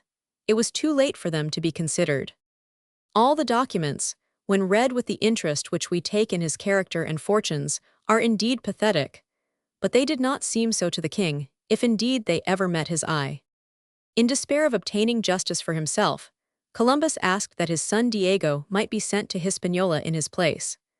The king would promise nothing, but seems to have attempted to make Columbus exchange the privileges which he enjoyed by the royal promise for a seigneury in a little town in the kingdom of Leon, which is named not improperly the Count's Carrion. It is interesting to see that one of the persons whom he employed, in pressing his claim at the court and in the management of his affairs, was Vespucci, the Florentine merchant, who in early life had been known as Alberigo, but had now taken the name of Americo. The king was still engaged in the affairs of the islands. He appointed bishops to take charge of the churches in the colonies, but Columbus was not so much as consulted as to the persons who should be sent. When Philip arrived from Flanders with his wife Juana, who was the heir of Isabella's fortunes and crown, Columbus wished to pay his court to them, but was too weak to do so in person. There is a manly letter, written with dignity and pathos, in which he presses his claims upon them. He commissioned his brother, the Adelantado, to take this letter, and with it he went to wait upon the young couple. They received him most cordially, and gave flattering hopes that they would attend favorably to the suit, but this was too late for Columbus himself. Immediately after he had sent his brother away, his illness increased in violence. The time for petitions and for answers to petitions had come to an end. His health failed steadily, and in the month of May, he knew that he was approaching his death. The king and the court had gone to Villafranca de Valcacar. On the 19th of May, Columbus executed his will, which had been prepared at Segovia a year before. In this will he directs his son and his successors, acting as administrators, always to maintain in the city of Genoa some person of our line, who shall have a house and a wife in that place, who shall receive a sufficient income to live honorably, as being one of our relatives, having foot and root in the said city, as a native, since he will be able to receive from this city aid in favor of the things of his service, because from that city I came forth, and in that city I was born. This clause became the subject of much litigation as the century went on. Another clause which was much contested was his direction to his son Diego to take care of Beatriz Enriquez, the mother of Fernando. Diego is instructed to provide for her an honorable subsistence, as being a person to whom I have great obligation. What I do in this matter is to relieve my conscience, for this weighs much upon my mind. The reason of this cannot be written here. The history of the litigation which followed upon this will, and upon other documents which bear upon the fortunes of Columbus, is curious, but scarcely interesting. The present representative of Columbus is Don Cristobal Colon de la Cerda, Duke of Veragua and of La Vega, a grandee of Spain of the first class, Marquis of Jamaica, Admiral and Seneschal Major of the Indies, who lives at Madrid. 2 days after the authentication of the will he died, on the 21st of May, 1506, which was the day of Ascension. His last words were those of his Savior, expressed in the language of the Latin Testament, in Manus tuus, Pater, commendo spiritum meum, Father, into thy hands I commend my spirit. The absence of the court from Valladolid took with it, perhaps, the historians and annalists. For this or for some other reason, there is no mention whatever of Columbus' funeral in any of the documents of the time. The body was laid in the convent of San Francisco at Valladolid. Such at least is the supposition of Navarrete, who has collected the original documents relating to Columbus. He supposes that the funeral services were conducted in the church of the parish of Santa Maria de la Antigua. From the church of St. Francis, not many months after, the body was removed to Seville. A new chapel had lately been built there, called Santa Maria de las Cuvas. In this chapel was the body of Columbus entombed. In a curious discussion of the subject, which has occupied much more space than it is worth, it is supposed that this was in the year 1513, but Mr. Harris has proved that this date is not accurate. For at least 28 years, the body was permitted to remain under the vaults of this chapel. Then a petition was sent to Charles V. for leave to carry the coffin and the body to San Domingo, that it might be buried in the larger chapel of the cathedral of that city. To this the emperor consented, in a decree signed June 2, 1537. It is not known how soon the removal to San Domingo was really made, but it took place before many years. Mr. Harris quotes from a manuscript authority to show that when William Penn besieged the city of San Domingo in 1655, all the bodies buried under the cathedral were withdrawn from view, lest the heretics should profane them, and that the old admiral's body was treated like the rest. Mr. Harris calls to mind the fact that the earthquake of the 19th of May, 1673, demolished the cathedral in part, and the tombs which it contained.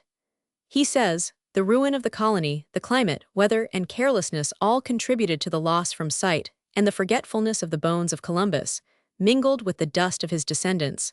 And Mr. Harris does not believe that any vestige of them was ever found afterwards, in San Domingo or anywhere else.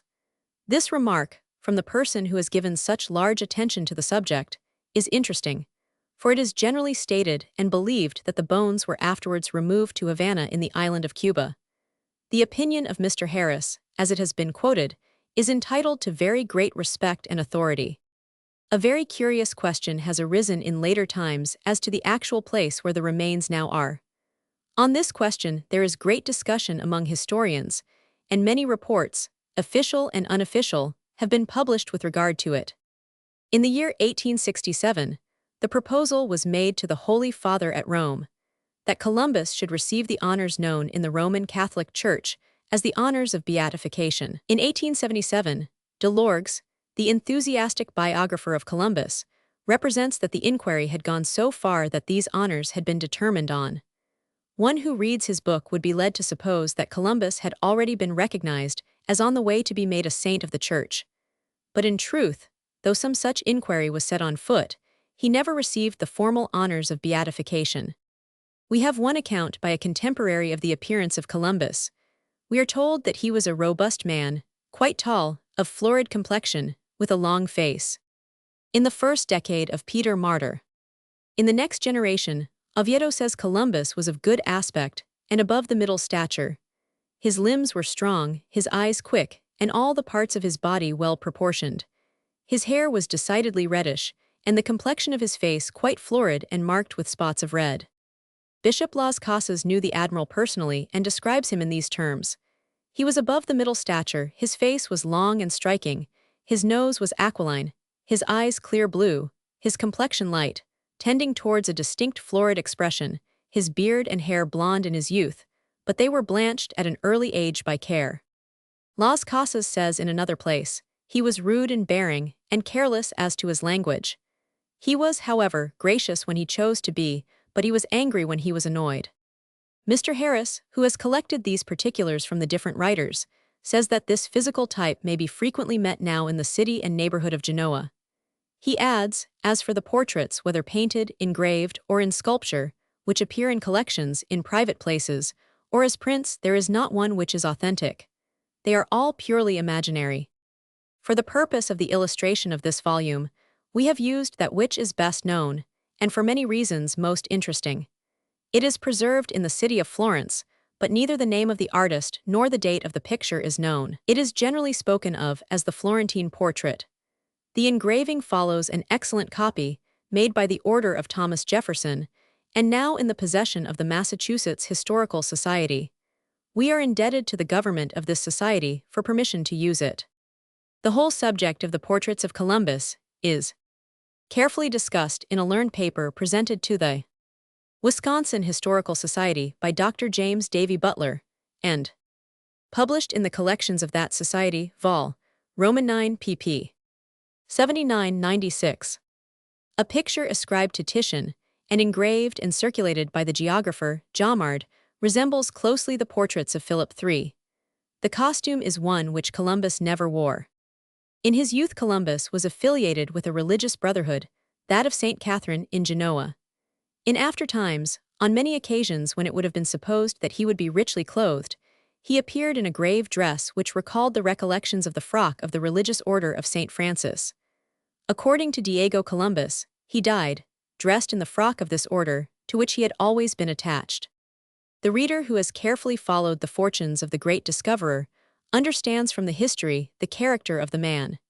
He would not have succeeded in his long suit at the court of Ferdinand and Isabella had he not been a person of single purpose and iron will.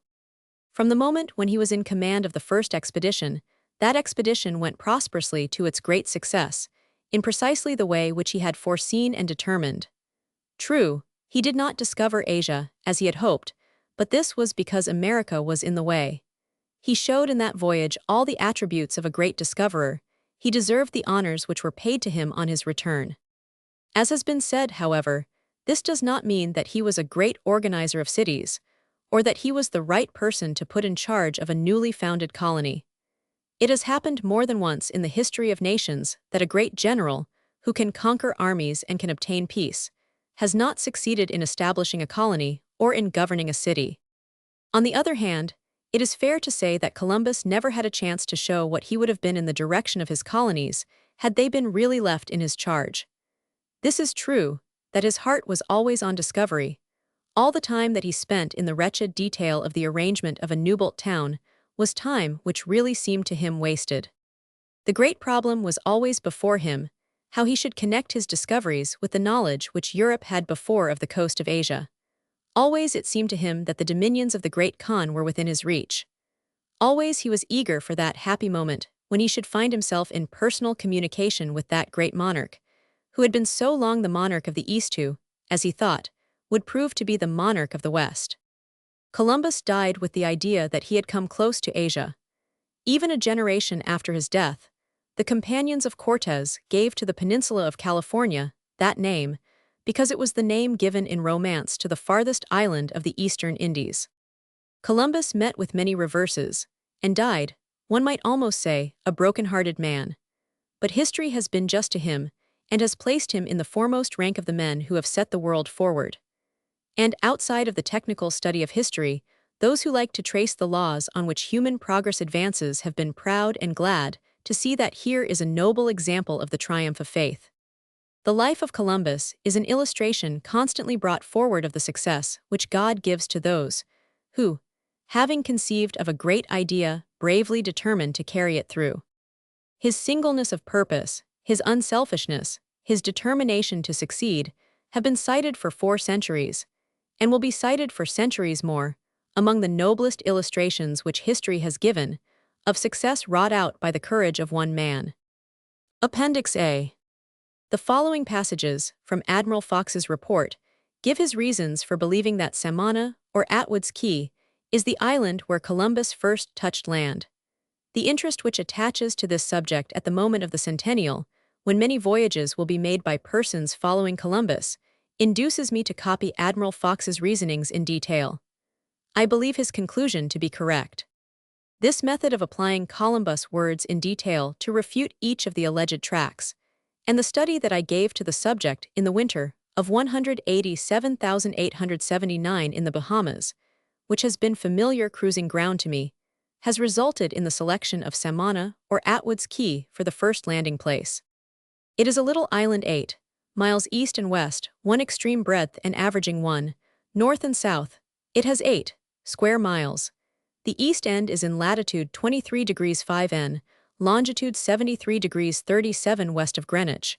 The reef on which it lies is 15 by 212 miles. On the southeast, this reef stretches half a mile from the land, on the east 4 miles, on the west 2, along the north shore 1/4 to 1/2 mile, and on the southwest scarcely 1/4. Turk is smaller than Samana, and Cat very much larger. The selection of 2 so unlike, in size, show that dimension has not been considered essential in choosing an island for the first landfall. I am indebted to T.J. McLean, Esquire, United States Consul at Nassau, for the following information given to him by the captains of this port, who visit Samana or Atwood's Key. The subsketch on this chart is substantially correct. Good water is only obtained by sinking wells. The 2 keys to the east are covered with guano. White boobies hold the larger one and black boobies the other, neither. Intermingles. The island is now uninhabited, but arrowheads and stone hatchets are sometimes found, and in places there are piles of stones supposed to have been made by the Aborigines. Most of the growth is scrubby, with a few scattered trees. The Nassau vessels enter an opening through the reef on the south side of the island and find a very comfortable little harbor with from 2 to 2.5 fathoms of water. From here they send their boats on shore to strip guano and cut satin, dye woods, and bark. When Columbus discovered Guanahani, the journal called it a little island. After landing he speaks of it as bien grande, very large, which some translate tolerably or pretty large. November 20, 1492 Navarrete, first edition. The journal refers to Isabella, a larger island than Guanahani, as Little Island, and the 5th of January following San Salvador is again called Little Island. The Bahamas have an area of about 37,000 square miles, 6% of which may be land, enumerated as 36 islands, 687 keys, and 2414 rocks. The submarine bank upon which these rest underlies Florida also. But this peninsula is wave-formed upon living corals, whose growth and gradual stretch toward the south has been made known by Agassiz. I had an unsuccessful search for a similar story of the Bahamas, to learn whether there were any probable changes within so recent a period as 400 years. The common mind can see that all the rock there is coral, none of which is in position. The surface, the caves, the chinks, and the numerous potholes are compact limestone, often quite crystalline, while beneath it is oolitic, either friable or hard enough to be used for buildings. The hills are sandblown, not upheaved. On a majority of the maps of the 16th century there were islands on Mauquer, and on silver banks, where now are rocks awash, and the Dutch and the Severn shoals which lay to the east have disappeared. It is difficult to resist the impression that the shoal banks and the reefs of the Bahamas were formerly covered with land, and that for a geological age waste has been going on, and perhaps subsidence. The coral polyp seems to be doing only desultory work, and that mostly on the northeast or Atlantic side of the islands. Everywhere else it has abandoned the field to the erosive action of the waves. Columbus said that Guanahani had abundance of water and a very large lagoon in the middle of it. He used the word Laguna Lagoon, not Lagalake. His arrival in the Bahamas was at the height of the rainy season. Governor Rawson's report on the Bahamas, 1864, page 92, Appendix 4 gives the annual rainfall at Nassau for 10 years, 185,564 as 6 to 4 inches. From May 1 to November 1 is the wet season, during which 44 inches fall, the other 6 months 19. Only. The most is in October, 8 inches.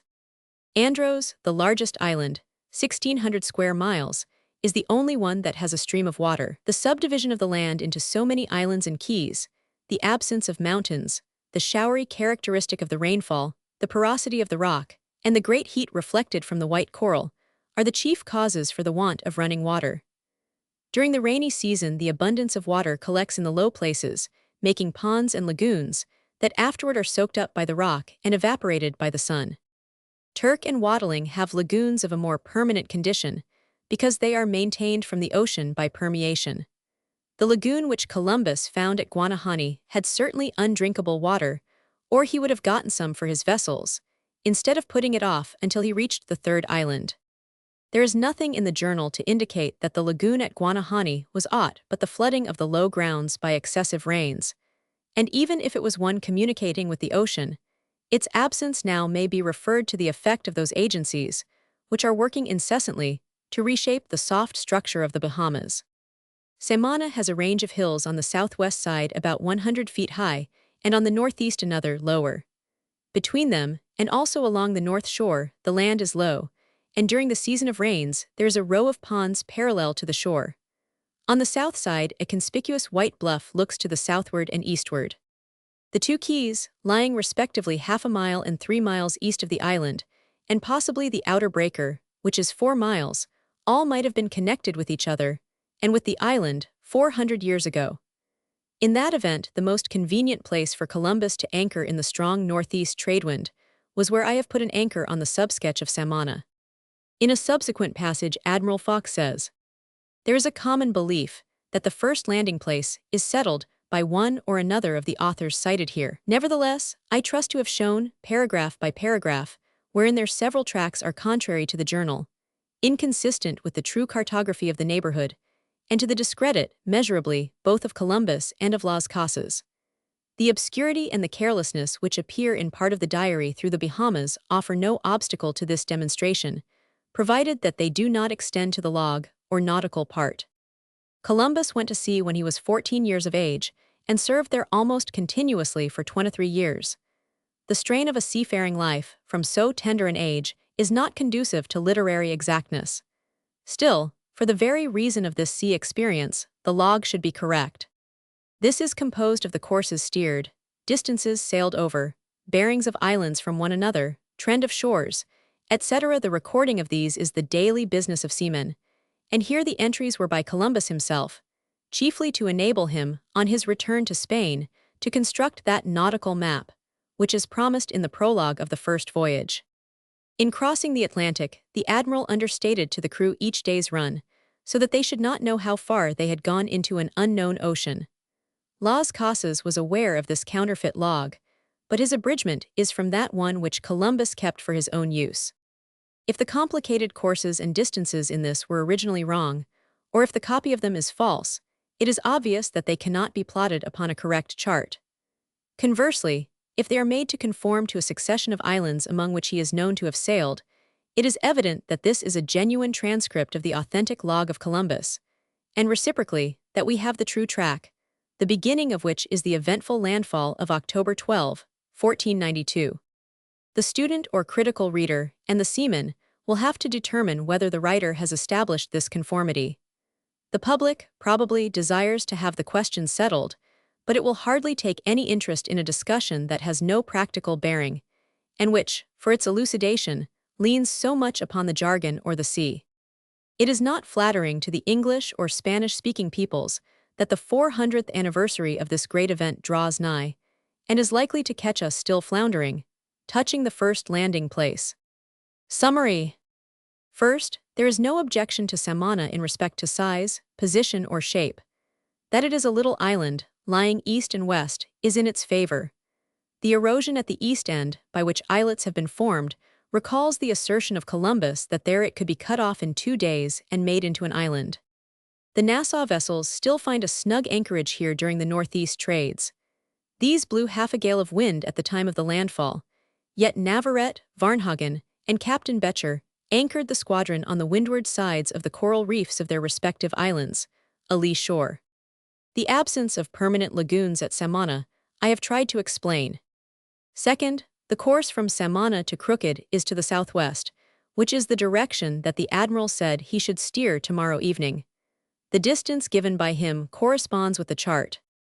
Third, the second island, Santa Maria, is described as having 2 sides which made a right angle, and the length of each is given.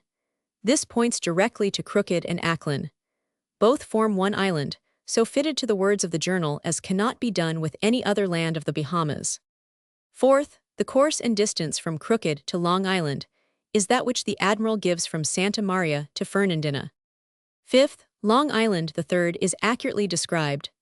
The trend of the shores, north-northwest and south-southeast, the marvelous port and the coast which runs east and west, can nowhere be found except at the southeast part of Long Island. Sixth, the journal is obscure in regard to the fourth island. The best way to find it is to plot the courses forward from the third island and the courses and distances backward from the fifth. These lead to fortune for the fourth. Seventh, the ragged islands are the fifth. These he named Las Islas de Arena Sand Islands. They lie west-southwest from the fourth, and this is the course the admiral adhered to. He did not log all the run made between these islands. In consequence, the log falls short of the true distance, as it ought to. These 7 or 8 islands, all extending from north to south, and having shoal water 6 leagues to the south of them, are seen on the chart at a glance. Eighth, the course and distance from these to Port Padre in Cuba is reasonable. The westerly current, the depth of water at the entrance of Padre, and the general description are free of difficulties. The true distance is greater than the logged, because Columbus again omits part of his run. It would be awkward if the true distances from the fourth to the fifth islands, and from the latter to Padre, had fallen short of the log, since it would make the unexplainable situation which occurs in Irving's course and distance from Eucara's Reef to Boca de Caravella. From end to end of the Samana track, there are but 3 discrepancies. At the 3rd island, 2 leagues ought to be 2 miles. At the 4th island, 12 leagues ought to be 12 miles. The bearing between the 3rd and 4th islands is not quite as the chart has it, nor does it agree with the courses he steered. These 3 are fairly explained, and I think that no others can be mustered to disturb the conquered between this track and the journal. Rev. Mr. Cronin, in his recent voyage, discovered a cave at Watling's Island, where were many skeletons of the natives. It is thought that a study of the bones in these skeletons will give some new ethnological information as to the race which Columbus found, which is now, thanks to Spanish cruelty, entirely extinct. Appendix B. The letter to the Lady Juana, which gives Columbus' own statement of the indignities put upon him in San Domingo, is written in his most crabbed Spanish. He never wrote the Spanish language accurately, and the letter, as printed from his own manuscript, is even curious in its infelicities. It is so striking an illustration of the character of the man that we print here an abstract of it, with some passages translated directly from his own language. Columbus writes, towards the end of the year 1500, to the former nurse of Don Juan, an account of the treatment he has received. If my complaint of the world is new, its method of abuse is very old, he says. God has made me a messenger of the new heaven and the new earth which is spoken of in the Apocalypse by the mouth of St. John, after having been spoken of by Isaiah, and he showed me the place where it was. Everybody was incredulous, but the Queen alone gave the spirit of intelligence and zeal to the undertaking. Then the people talked of obstacles and expense. Columbus says 7 years passed in talk, and 9 in executing some noted acts which are worthy of remembrance, but he returned reviled by all. If I had stolen the Indies, and had given them to the Moors, I could not have had greater enmity shown to me in Spain. Columbus would have liked then to give up the business if he could have come before the Queen. However, he persisted, and he says he undertook a new voyage to the new heaven and the new earth which before had been hidden, and if it is not appreciated in Spain as much as the other countries of India, it is not surprising, because it is all owing to my industry. He had believed that the voyage to Paria would reconcile all because of the pearls and gold in the islands of Espanola. He says, I caused those of our people whom I had left there to come together and fish for pearls, and arranged that I should return and take from them what had been collected, as I understood, in measure of fanga about a bushel. If I have not written this to their highnesses, it is because I wished also to have as much of gold. But that fled before me, as all other things. I would not have lost them, and with them my honor, if I could have busied myself with my own affairs. When I went to San Domingo, I found almost half of the colony uprising, and they made war upon me as a Moor, and the Indians on the other side were no less cruel.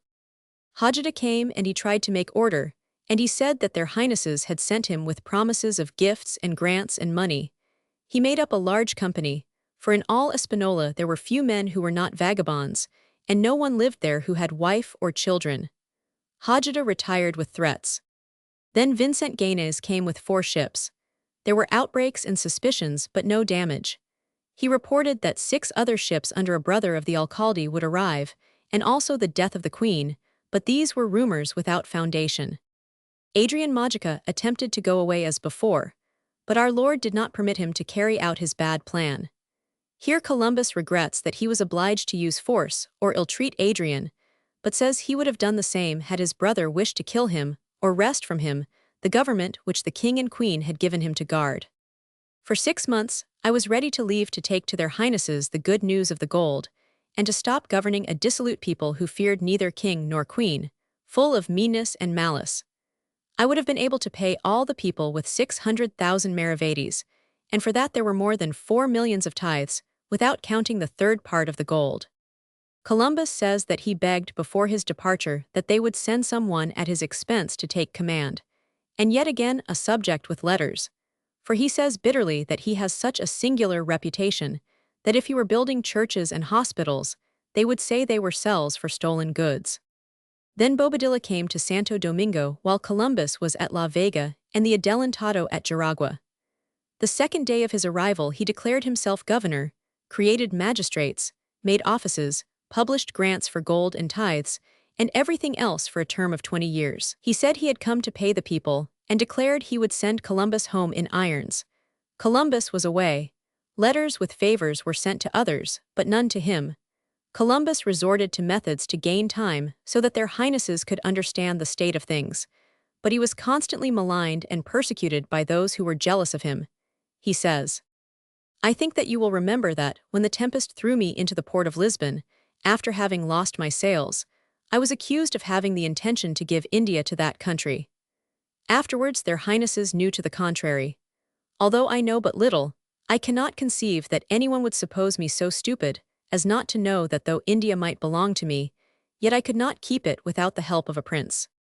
Columbus complains that he has been judged as a governor who has been sent to a peaceful, well-regulated province. He says, "I ought to be judged as a captain sent from Spain to the Indies to conquer a warlike people, whose custom and religion are all opposed to ours, where the people live in the mountains without regular houses for themselves, and where, by the will of God, I have placed under the rule of the king and queen another world, and by which Spain, which calls itself poor, is today the richest empire.